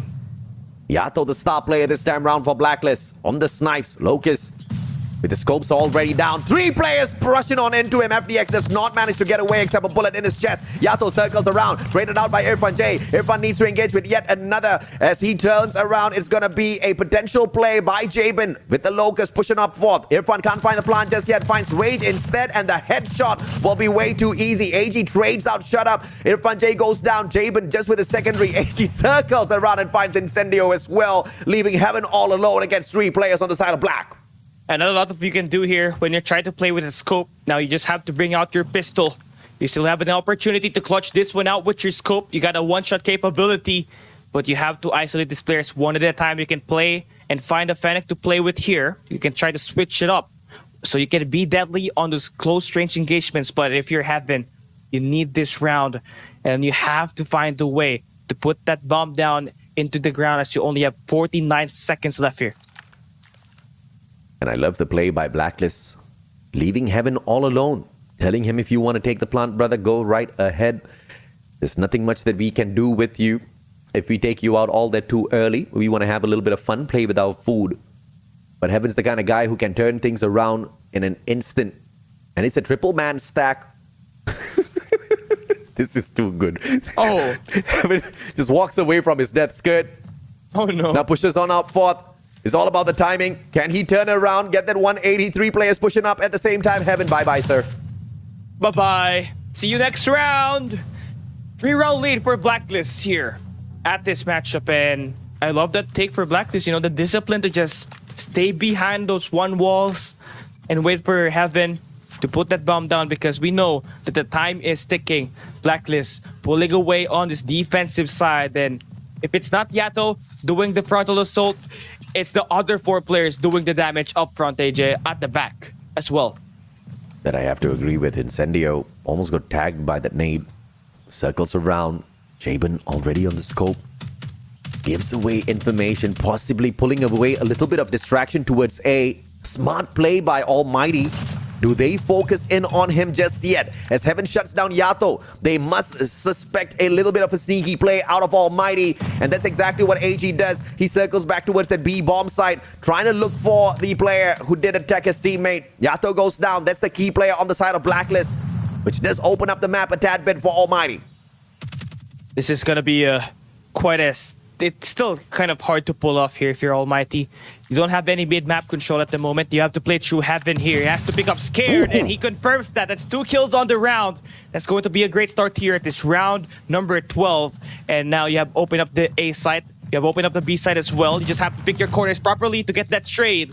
And that's going to be a B plant here, about to come true. Smart play by Irfan to quickly trade out FDX that was lost. AG held on to a good corner there. And now with a push from Jabin from up top, approaches from the Special Forces base. Heaven will be able to find Rage. Final player, Heaven circles around. He wants this double, but Jabin quickly punishes him. Finds a double. Nope, it is Shut Up with the beautiful revenge instead. That Locust strikes back, and Blacklist is going to be held back to that 7 points. I do think that Almighty has found a way to counter Blacklist here. And it's all about having to play with your snipers first. We saw Heaven initiate that first blood up against Yato on this B site. And they're looking to play the exact same thing here once again. Try to play it slow, get your players spread out around the map, wait for your snipers to get those infos, and once you get that attack, you just have to stack on and win your gunfights. As you can see here, we are seeing Shut Up making the play this time. Finds nobody first. Rage in a very weird pose. On standby with a grenade for the toss. Doesn't let it go just yet. Shut Up on the other hand, if he continues to scope in and out. Spots AG, quickly disengages. Does not want to get punished just yet. Smart play by Shut Up. And AG's not going to go in for that engagement callously as well. Skirt holds his ground. as he tries to play that mid just beyond balcony. It's just a standoff here between the two, Cali. Now here is the first pick that you need between the squads. Whoever gets this first blood will have the advantage coming into this round. And remember, Blacklist is just one round away from claiming match point. And if you're shot up, you're in a very, very risky position. You drop, that's going to be a 4v5. It's all up to Skirt now and then Fennec. If Shut Up can get this flick, Skirt will be punished. If Shut Up makes a mistake by unscoping, audio cue will go to Skirt. They'll come out for the slide for a quick finisher. So it's going to be a Mexican stand-up on that side. Incendio, on the other hand, wrapping around. Yato finds FDX. That's a big one. Skirt does get Shut Up as well. And this one quickly crumbling for the side of Almighty. AG now finding that good read onto Incendio. They are starting to swarm around the map. Yato confirms one more kill, all down to heaven. Gonna be surrounded now with Scared, making his way around the main entrance. Gonna be match point for Blacklist as they confirm that kill. Just one more round away from winning this map and to go match point into the overall series, AJ. Absolutely, man. Let's see if or not Blacklist can get the series point for themselves. Almighty, on the other hand, they really need to hustle. This time they weren't playing around. They were taking this match pretty seriously. It's just that Blacklist managed to find all of those counters. And of course, Yato, the freaking god of S&D at this point on the side of Blacklist. Heaven, beautiful shot. Rage will be in his way, and Heaven takes a double. Jabin's head taken right off, and this should be a round for the side of Almighty. A 5v3 retake on the setup. The players on the side of Blacklist scrambling all around, especially AG with a long rotation around. Goes through Winery from the side of Gorilla Base. In the meantime, two players, Skirt and Yato, having to hold the fort. They have to buy time as they wait. Yeah, and for this push to work, you're going to have to wait for AG to make this a wraparound, but that's going to be taking a lot of time. 25 seconds is left, and Heaven almost converts that shot. And for AG, he's taking a lot of time, and his teammates, good thing, Heaven is missing all the shots, but finally on the third time he connects. Those last two players are going to be caught in the act, and AG, who's late on the rotation, will be punished by shot up, and that's going to be a win for Almighty. Still not done though. They still have two more rounds to tie this one up. If not, it's over. Blacklist takes the map. In two more rounds, if they do tie this up, we push into overtime. Bomb goes back to the side of Blacklist, and we know they know exactly how to get that bomb to the bomb site, find the plant, pile on the pressure. Almighty. They don't have much of a choice though. That's the only way to lead this match in. FDX on the prone. Jabin's not going to be found out just yet, but the spot onto Yato can be huge. Shut Up holding on to an angle will find absolutely no one. Players on the side of Blacklist hidden away well. AG spotted. Rage will find one. Irfan J quickly trades him out. The grenade will be dropped by Jabin, taken out. Big plays out of Irfan J. Big play indeed that opens up the A side, but you need Heaven to stay alive. He wins one onto AG, making this numbers game favoring Almighty. But Irfan J, he is really clutch in terms of making plays at these late games, and when you need him to step up the most, he does. Now just have to put that bomb down. You still have Evan having that mid-map control, but they're going to try to swing on by towards the B side. I don't know if Blacklist gets the Q here, but we are definitely looking at Yato shot down by Incendio on the long range. All right, this round clearly for the side of Almighty, unless Skirt can pull off a nasty 1v3. He's got the timing, though. He quickly circles around. He tries to play the long on that B bomb site. Fennec in hand, that's not going to be the right gun. Goes out for the quick scope. Heaven sorts it out instantly with the information. 7-8. Blacklist International on match point. Held back 2 rounds in a row. For Almighty to get this win, they have to make sure Heaven and Irfan J continues to light it up. They have to shut down Yato at the start, though, for this push to work at this B site, as he's been the bane so far here at this push and the attack side of Almighty. AJ. I couldn't agree more, Cali. Yato has been an absolute tremendous player on the side of Blacklist, and he has just been a pain in the side of Almighty. But now this time it's going to be a 2-man stack onto the B bomb site, wide open. Rage going to find one. Incendio just slides on into his annihilation. And as Irfan J finds the plant, 45 seconds on the pressure, and Blacklist is already rushing in towards the bomb site. This is not good. A 4v5 retake. You got to stand your ground. You cannot afford to have your players traded out. Just 35 seconds to hold down the fort. You have to maintain this pressure ongoing in for FDX. He finds one. He finds a second onto Irfan J, and it is going to be important here to stay alive. AG circles on a route, nobody found just yet, and FDX, you cannot make mistakes like that. Heaven with a quick scope, Shut Up still alive. He finds Jabin, it's a 1v1, Yato circling on a round, quick scope for Shut Up, and it's all equalized, on to overtime we go. What a big play from Shut Up. If that could have been a connection from Yato, it could have been over. But nice accuracy to help AMT get right back into the matchup. After dropping their early attack sides, they have managed to recover. Now they just need to continue up this momentum. Find a way in Heaven and Shut Up to create all these kills for you. Shut Up will be here on the mid-map. AG is waiting for his connection. We just see South Q's being heard here by AG. That should be information sent out already. As we are going for an attack side push here for Blacklist, they have maintained that bomb all the way back to their spawn. They haven't picked up that bomb just yet. They're waiting for that first pick before they open it up. But take a look at the kill feed. Or the kill department. You got Yato with 19 for Blacklist, and you also have Heaven on the other side with 16. So the snipers are doing hell of a job, but Jabin finally gets the first blood on the Shut Up. Takes out a crucial player on the side of Almighty. Jabin doing big work for the team, and it of course is Blacklist with the advantage here because they do have the bomb. They can rotate around. B-bomb side wide open with just Heaven holding down the fort. If Jabin can strike once again as the opening frag into the B-bomb side, this will be a round for Blacklist. Rage, quick concuss. Heaven's not going to be able to react in time just yet, but no checkmark coming through from the concuss as well. Rage goes in for the plant. Audio cue. Heaven has to respond, but he waits for that backup. Plant executed, 42 seconds for the retake now.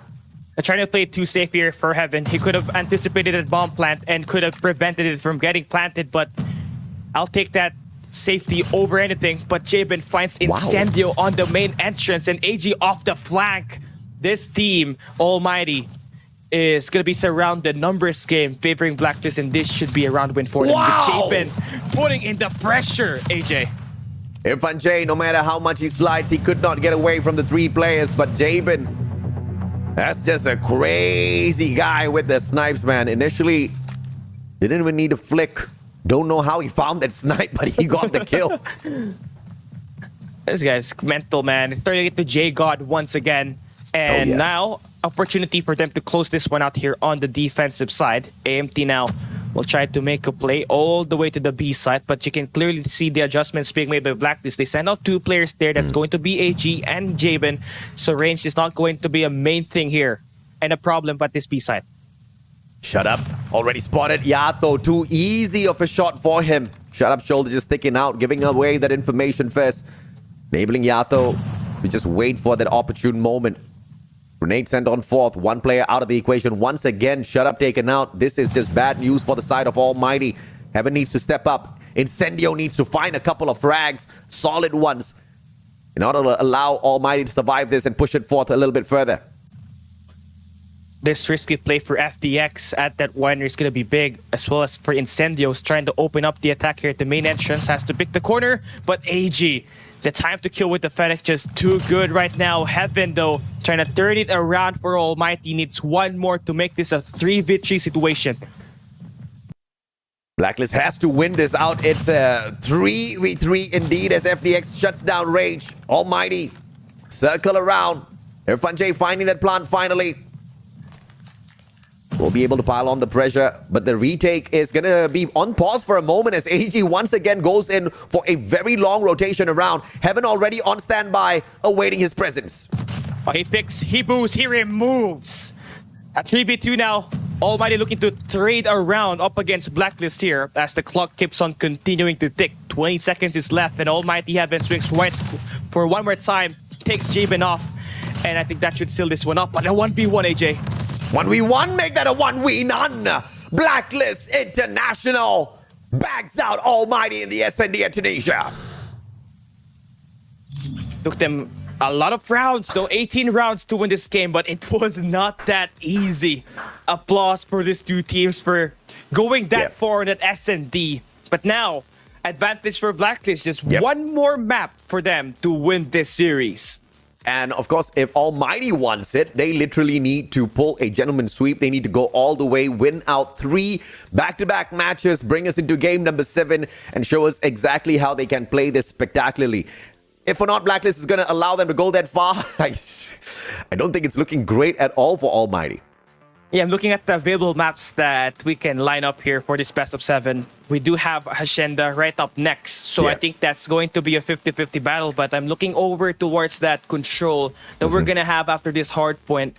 We might be able to see Crossroad there be picked by Almighty later on, since they're able to win that up against Blacklist prior to this matchup. But honestly, for Blacklist, they can just go for the win here. Just have to put a lot of efforts to win this Hacienda hard point, and they would be able to clean it up here for the day. Absolutely. You're pretty confident that we're not going to get dragged into takeoff, though. I think there is a potential that Almighty does go in for the takeoff pull. Yes, they did take an L against Doyu, but we know for a fact that Almighty plays really well at takeoff. And, you know, it wasn't a lot but that they lost against Doyu. I believe there's just a 17 points difference between themselves as well as the Chinese team. And to take on Blacklist International Ultimate, I think it'll be a classic showdown between the two at a map where you know for a fact Blacklist Ultimate will be extremely confident on. And if you can crack the defense of Blacklist on a map that they're confident on, you might just be able to break through their mental state. Yeah, they can. And you just could shift that momentum over to your favor. And I'm looking forward to that map pick. I do think, after looking at the available maps, I do think that's going to be takeoff that will be played right up next. But taking a look at our match result, take a look at AG with 20 kills, 10 deaths at 2.0 KD. But still props to Scared though for clutching that last round to close out this SND Tunisia. Absolutely, man. And, you know, at the end of the day, it was a fantastic triple that he acquired for the team to walk away with a victory. Yato pulling in the 1.56 rating, 20 kills, dealing a total of 2,115 damage, and on a 5-kill spree at 1 point, acing out the team. The 6th MVP count for this champion. Yato ain't asleep. He ain't going anywhere. In fact, he's taking Blacklist International all the way up to the top, baby. Yeah, 3-1. One more round, and they're going to be facing Wolves on the next stage, and they'll be able to have a chance to play not just in any country. Going into China, you're going to play LAN. So you cannot afford to miss that one out here. You're already 1 map away from winning, but if we take a look at our highlights in there right now, AJ, we saw Yato was the damage dealer right off the start. And until the very end, he was the bane for Almighty in holding down the B site. Oh, absolutely. And of course, at the end of the day, we did see Shut Up managing to make a lot of great plays for the side of Almighty, but he could not hard carry the team all the way to victory. We needed many players to step it up. And surprisingly, Irfan J was really struggling at the starting parts of the map. And Captain Incendio barely able to find those initial frags, Cali. Yeah, his entry in terms of like picking these corners have been really great, but the ADS speed really is the matter of the fact here, knowing that the players that he's going up against with are SMGs. We saw him multiple times go up against AG on those picks, and he has been able to get shut down because of the fast time to kill in those close range engagements. And that's going to be 1 map down once again for Almighty. Now they are in trouble, honestly, looking at it this way. They've only won that hardpoint Arsenal, and now we're hopping into a map pick for Blacklist International on the hardpoint. We obviously think this is going to be hardpoint takeoff, which in fact could be the strongest map pick in terms of taking down Almighty, AJ. Absolutely, man. And of course, Almighty might be able to put up a strong fight here if we do get dragged into Hacienda on the other side. I mean, statistics based purely off of CDSI might be able to pull the potential towards Blacklist Ultimate getting the victory there as well. We did see them kind of dance around, and I believe that Hacienda Hardpoint was taken against Q9 of all teams, where they got a 250 to 210 victory. J Goat was the absolute slayer in that matchup. He was on a beautiful day of performance, and if he can pull off the exact same performance on Hacienda here again today, they don't have to worry about it. Either way, the advantage to Blacklist Ultimate. Yeah, they get to pick the map, they get to pick the side, and they get to pick where will Almighty be taken down if they are confident enough to absolutely close this one out. Obviously, we're going to have to look forward to how will this team play this agenda or this takeoff hardpoint, because from what we saw in that Arsenal, fine, we can take out the reason that it's their first time to play this on the major stage, but we saw multiple times where they are attacking only as a player, as in an individual. So if that will continue to pursue here, odds of Almighty taking this one is gonna be quite high. We saw Shot Up able to really dice them up here real nicely, finding those multiple kills at that Arsenal hardpoint. But I am open to actually seeing Blacklist taking this absolutely possible because of their past 2 performances on the rounds that we played so far. That I have to agree with you, man. And of course, Almighty, if they want a victory once again, they have to take a triple back-to-back victory over Blacklist Ultimate in the next hardpoint control as well as search and destroy. But based on how they've been taking this matchup thus far, it seems like the initial assessment on this matchup holds out to be true. Blacklist, as usual, giving away a series in the group stage, making Almighty build up that confidence and then crushing them when it truly matters. And this has been the strategy of Blacklist for a long time now. Surprising Almighty couldn't catch up on it, because we did see the reactions out of Incendio when they did beat down Blacklist in the group stage. They were pumped. They were extremely pumped. It worked out perfectly for Blacklist. Yeah, they were really, they looked so solid out there, but little did they know that Blacklist Ultimate just really made sure that they take the more important match up against you. And Absolutely. now, look at here this time, Almighty won the 3-1 here at this major stage. At the knockout stage, Blacklist is now up 3-1. An opportunity for them to close this one out here at our map number 5. We are being brought to Hacienda by Blacklist International ROG. So very important map pick here. Let's see if they could close this one out. Yeah, I've got doubts, bro. I've seen Blacklist struggle on the Hacienda rotations in the past, and I think Almighty's going to make them bleed on this map. There's a high potential now. The Singaporeans make a comeback. I was expecting a takeoff surety for Blacklist to get the victory. Not so sure exactly why we walk into Hacienda, but Almighty will welcome it with open arms instead.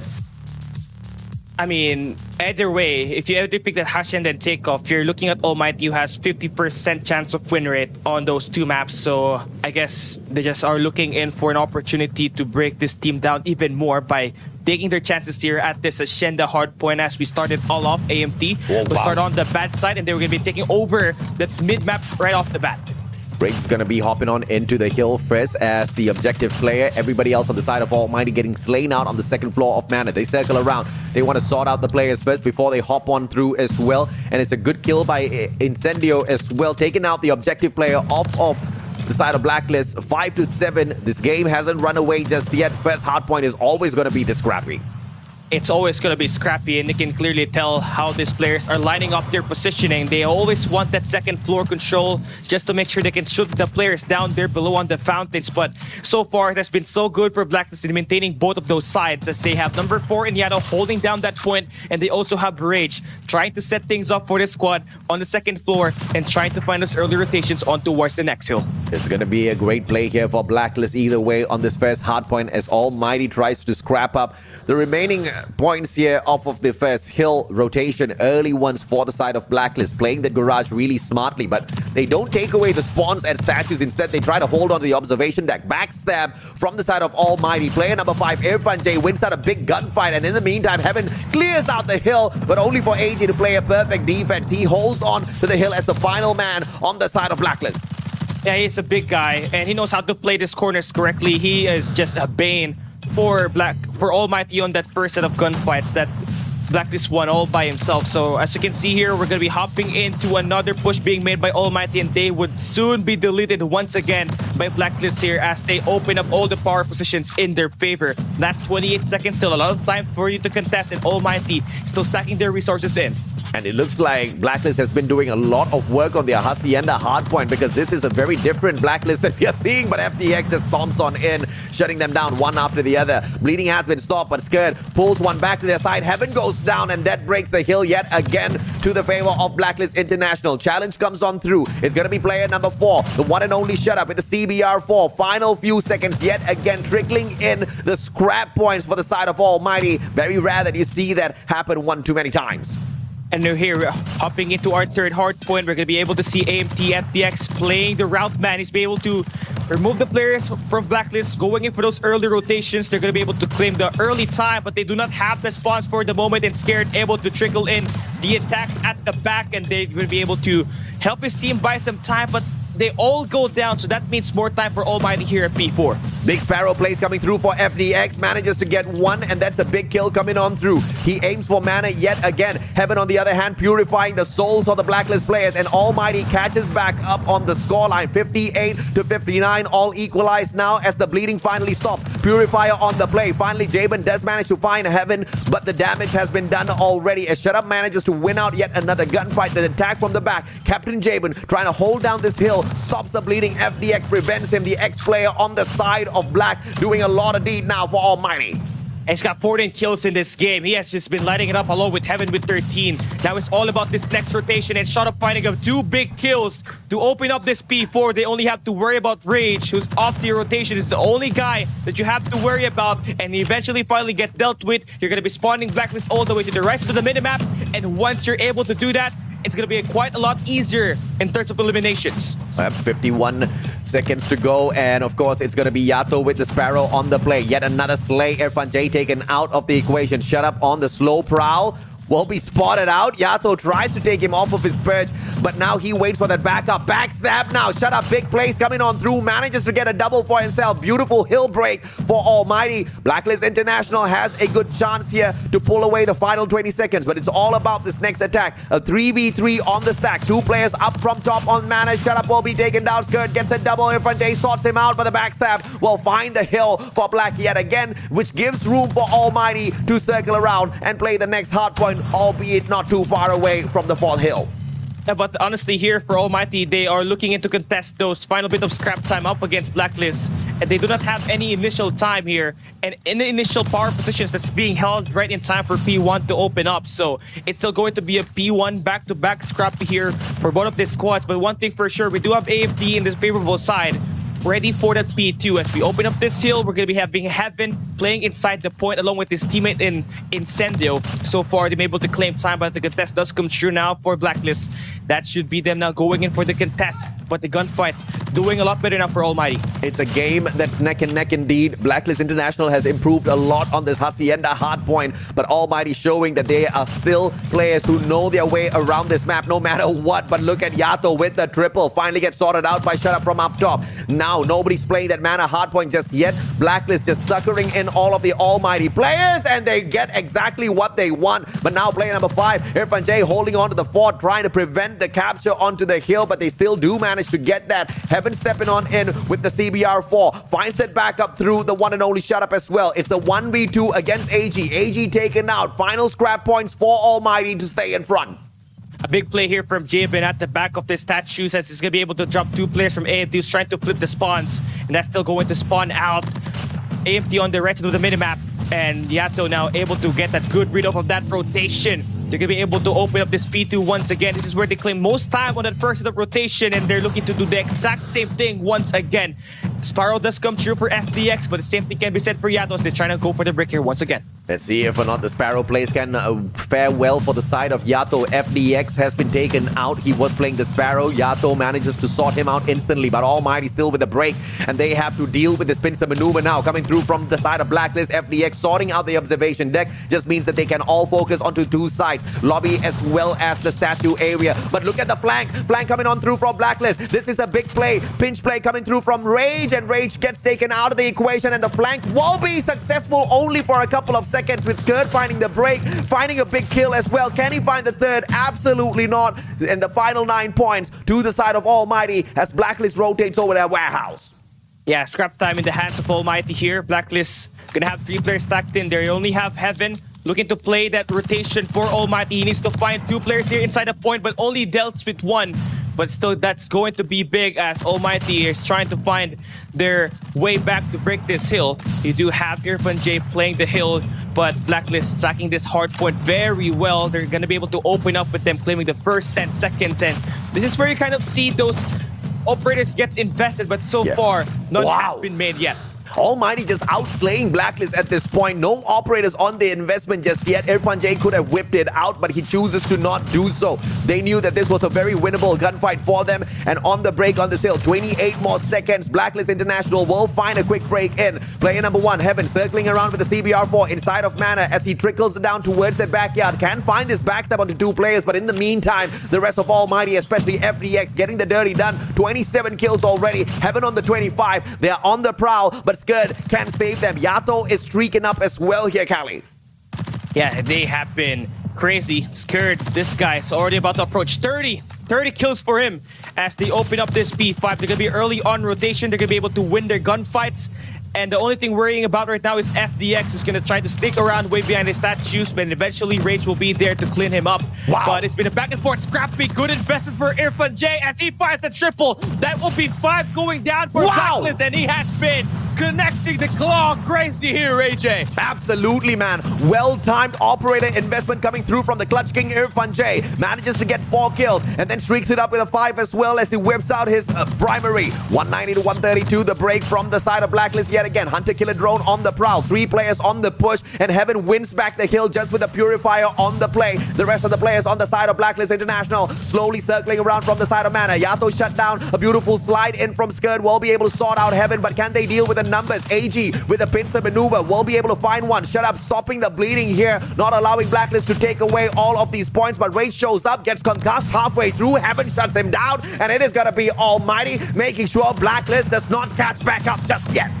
And this is a great place for Almighty back-to-back. This B4 has been exceptional. It all started with Irfan J finding those claw kills. Now they have the momentum moving on forward.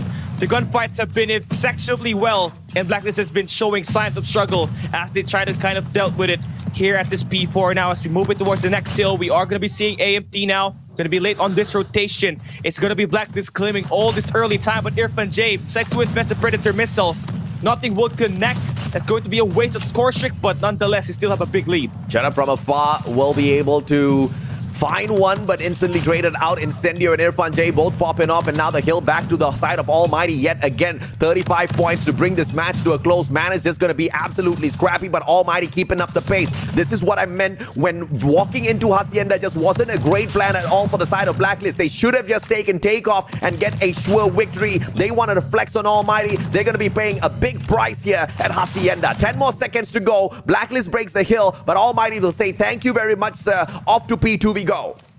Off to P2 we go. That's going to be 3 players there. Already in for Blacklist. They're looking to stack it up, not give Almighty this time. But as far as we all know, Almighty, they were able to find a crack on the second set of rotation that we had here at this P2. Oh, big one. And now, let's see if we're going to find up some kills here. AG finds one onto FDX, and they're going to be able to lock it down. Buys the team some time to get the reinforcements as AG is able to lock down the early push for Almighty. Absolutely. Beautiful plays out of the gravity vortex. Skirt's going to be bringing in the claw as well for the investment. This is the catch-up gameplay. They want to make this into their money hill, and they might be able to do that with all of the operators on play. A triple operator investment coming through from the side of Blacklist. Hunter Killer Drone sent out by AG as well. None of it will go ahead to connect, but Blacklist now reaching the 200-point mark already, and the pincer maneuver will fail for the side of Almighty. Everybody trickles in from the side of the observation deck. 2 more players still alive, and kicking is going to be Incendio and FDX. FDX goes down. Incendio follows suit, or happen a little bit too far away for that backup, but now pincer, thanks to the God spawns. Player number 3, Incendio, LK24 on the push, gets the 1 kill. Heaven on the other side. Incendio getting the deed done, and that's the gods of RNG on the side of Almighty. Yeah, Almighty, they will be able to claim that scrap time, but they also have number 5 in Irfan J holding down the Hex Hill, and he's gonna have to win his island gunfights just in order for his team to spawn right to his back. It's gonna be stunned, and there's gonna be information now for Jabin, but he still wins that gunny. That means reinforcements are gonna come through for FDX, but AG steps up big time, finds those 2 early rotations players from AMT, and that's gonna be them opening up the hill. 48 seconds. Blacklist needs every single point out of this. They need to win out every single gunfight as well, but Heaven walks in, purifying their souls. Skurd on the left-hand side. He's going to get the corner catch onto Heaven, and he takes the Purifier out of the mix. In the meantime, the bleeding has been stopped by Blacklist. On the other side, it's going to be Irfan J on for the engagement. Skurd drops by with the CBR4, finds 1, finds 2, and he's going to circle around. 222 points already for the side of Blacklist, and Almighty now stuck in a little corner. Heaven can't do much. Finds one with the CBR4 as well. The LK24 popping off on the other side. Heaven, can he find a break? AG, big finds from up top, and he makes the difference for Black. A heroic plays here for AG, finding that triple. That gives his team some time to score some hill time here at this P3. But they gotta worry about that P4 rotation where Almighty has set it up early. That's gonna be 2 players holding down the observation deck. 1 more player coming on towards the middle, and 2 more coming in from the P3 fences. And Blacklist has to step up big time here. Rage finds that first one, but FDX there for that trade. And AMT looking to close this one out, AJ. It's gonna be the Gravity Vortex on the pop first. Finds absolutely no one. Heaven on the other hand drops by. FDX finds the Slay with the Hunter Killer Drone. Incendio with the Prowl will be able to connect, but Blacklist has stopped the bleeding already with the smoke, using the utilities really well. Yato on for the slide, gets slain. Out Jabin will be able to hold a corner. AG drops by for the help as well. 2 more points for Almighty to slay this, but Blacklist holding them back. They find the break. Big break now for Blacklist. Can Almighty make it back through? Clutch King here from Jay. Incendio. Everybody circling around. It's not going to be an operator play this time round for Almighty. And 4 more seconds. Blacklist International on the hold yet again. Almighty with a crunch play with only the one and only Irfan J holding down the fort. But Blacklist says bye-bye Almighty. We have our winner. Blacklist will be facing Wolves at the next stage, and that will be in China.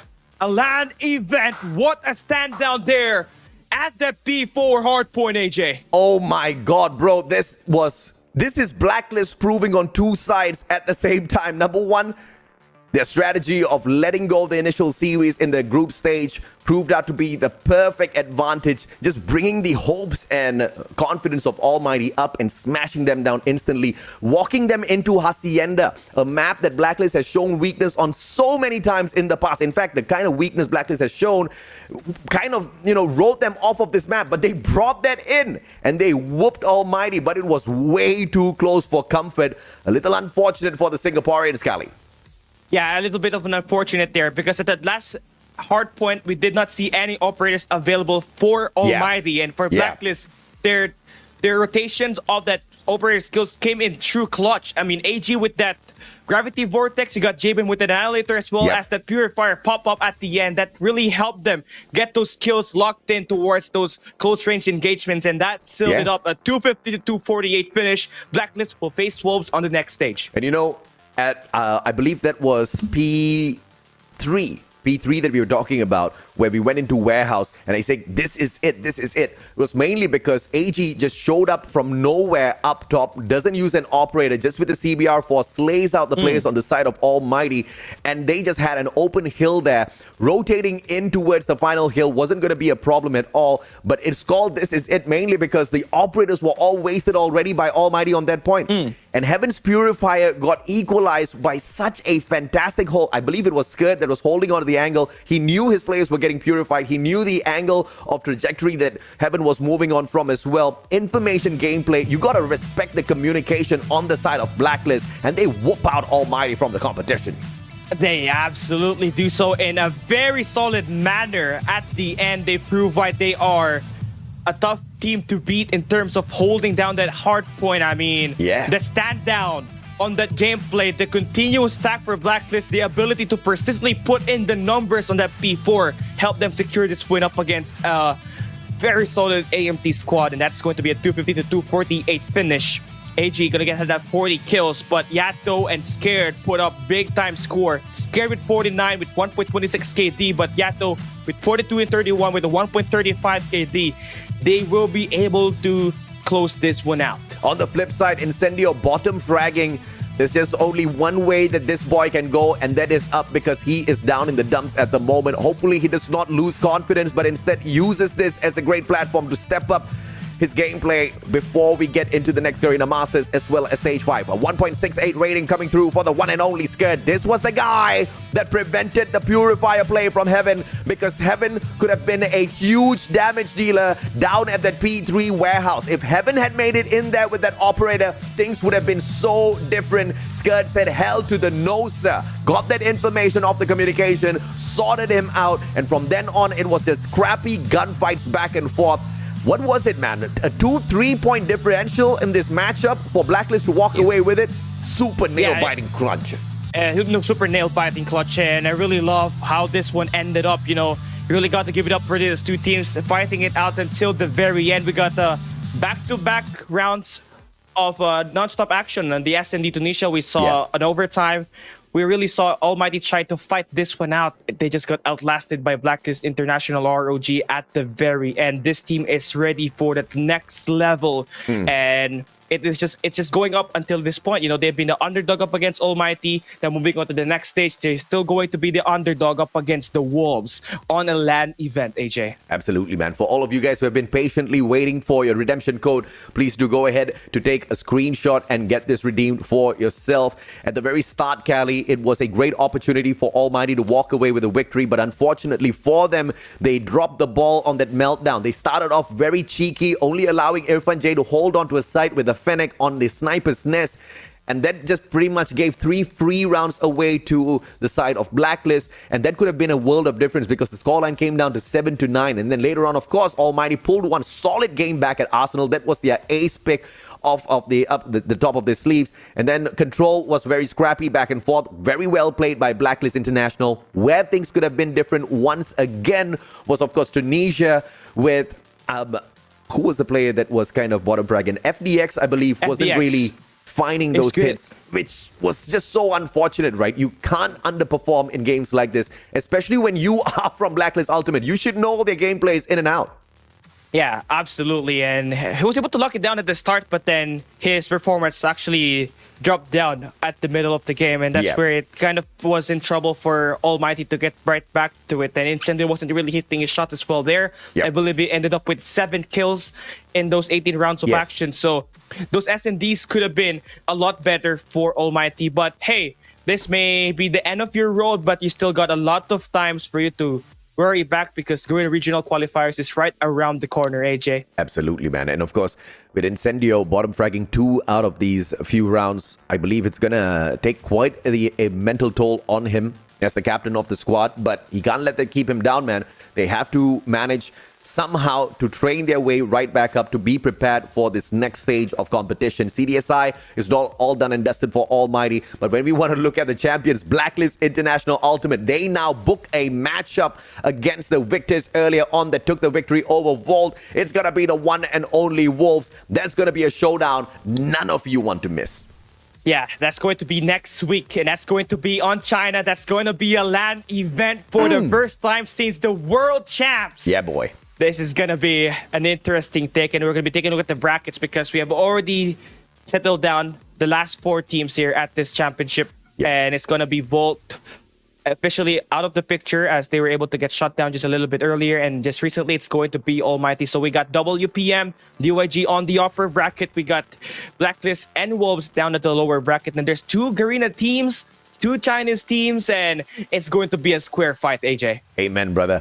And well, whether it's going to be Garena, whether it's going to be China, we know for a fact CDSI has always been a top-tier tournament, not just from the setup, not just from the prize pool, but the way they run the whole sequence from start to end. I think it's one of the most decent tournaments that we have out here for Call of Duty Mobile, and I just want to see more from this. It's a pity that we only have one of these invitationals per year, Cali. I do think we're going to have one more invitation, which will be at fall.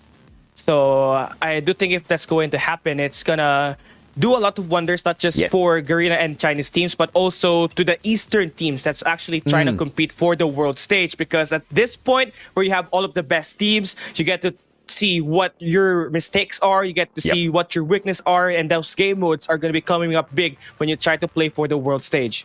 Let's take a look at the brackets as well before we do sign off for the day, so that we can show you in visuals as to exactly what Cali was walking you through earlier on. Wolves as well as Blacklist International down at the lower brackets. Up on top, it's first off going to be West Point Mamba Low Kings taking on Doyu Gaming. The loser moves down to the lower bracket final. Wolves as well as Blacklist, they need to fight that out to see exactly who takes on the loser of that match. And the LAN event is going to be very crazy. As we only have our final 4 teams, there's going to be an opportunity to at least see one Garena team to make it out on the grand finals. Hopefully, it's a 50-50 chance, and I can't wait for that one to start. Can we just skip through the week already? I want to see the weekend start already.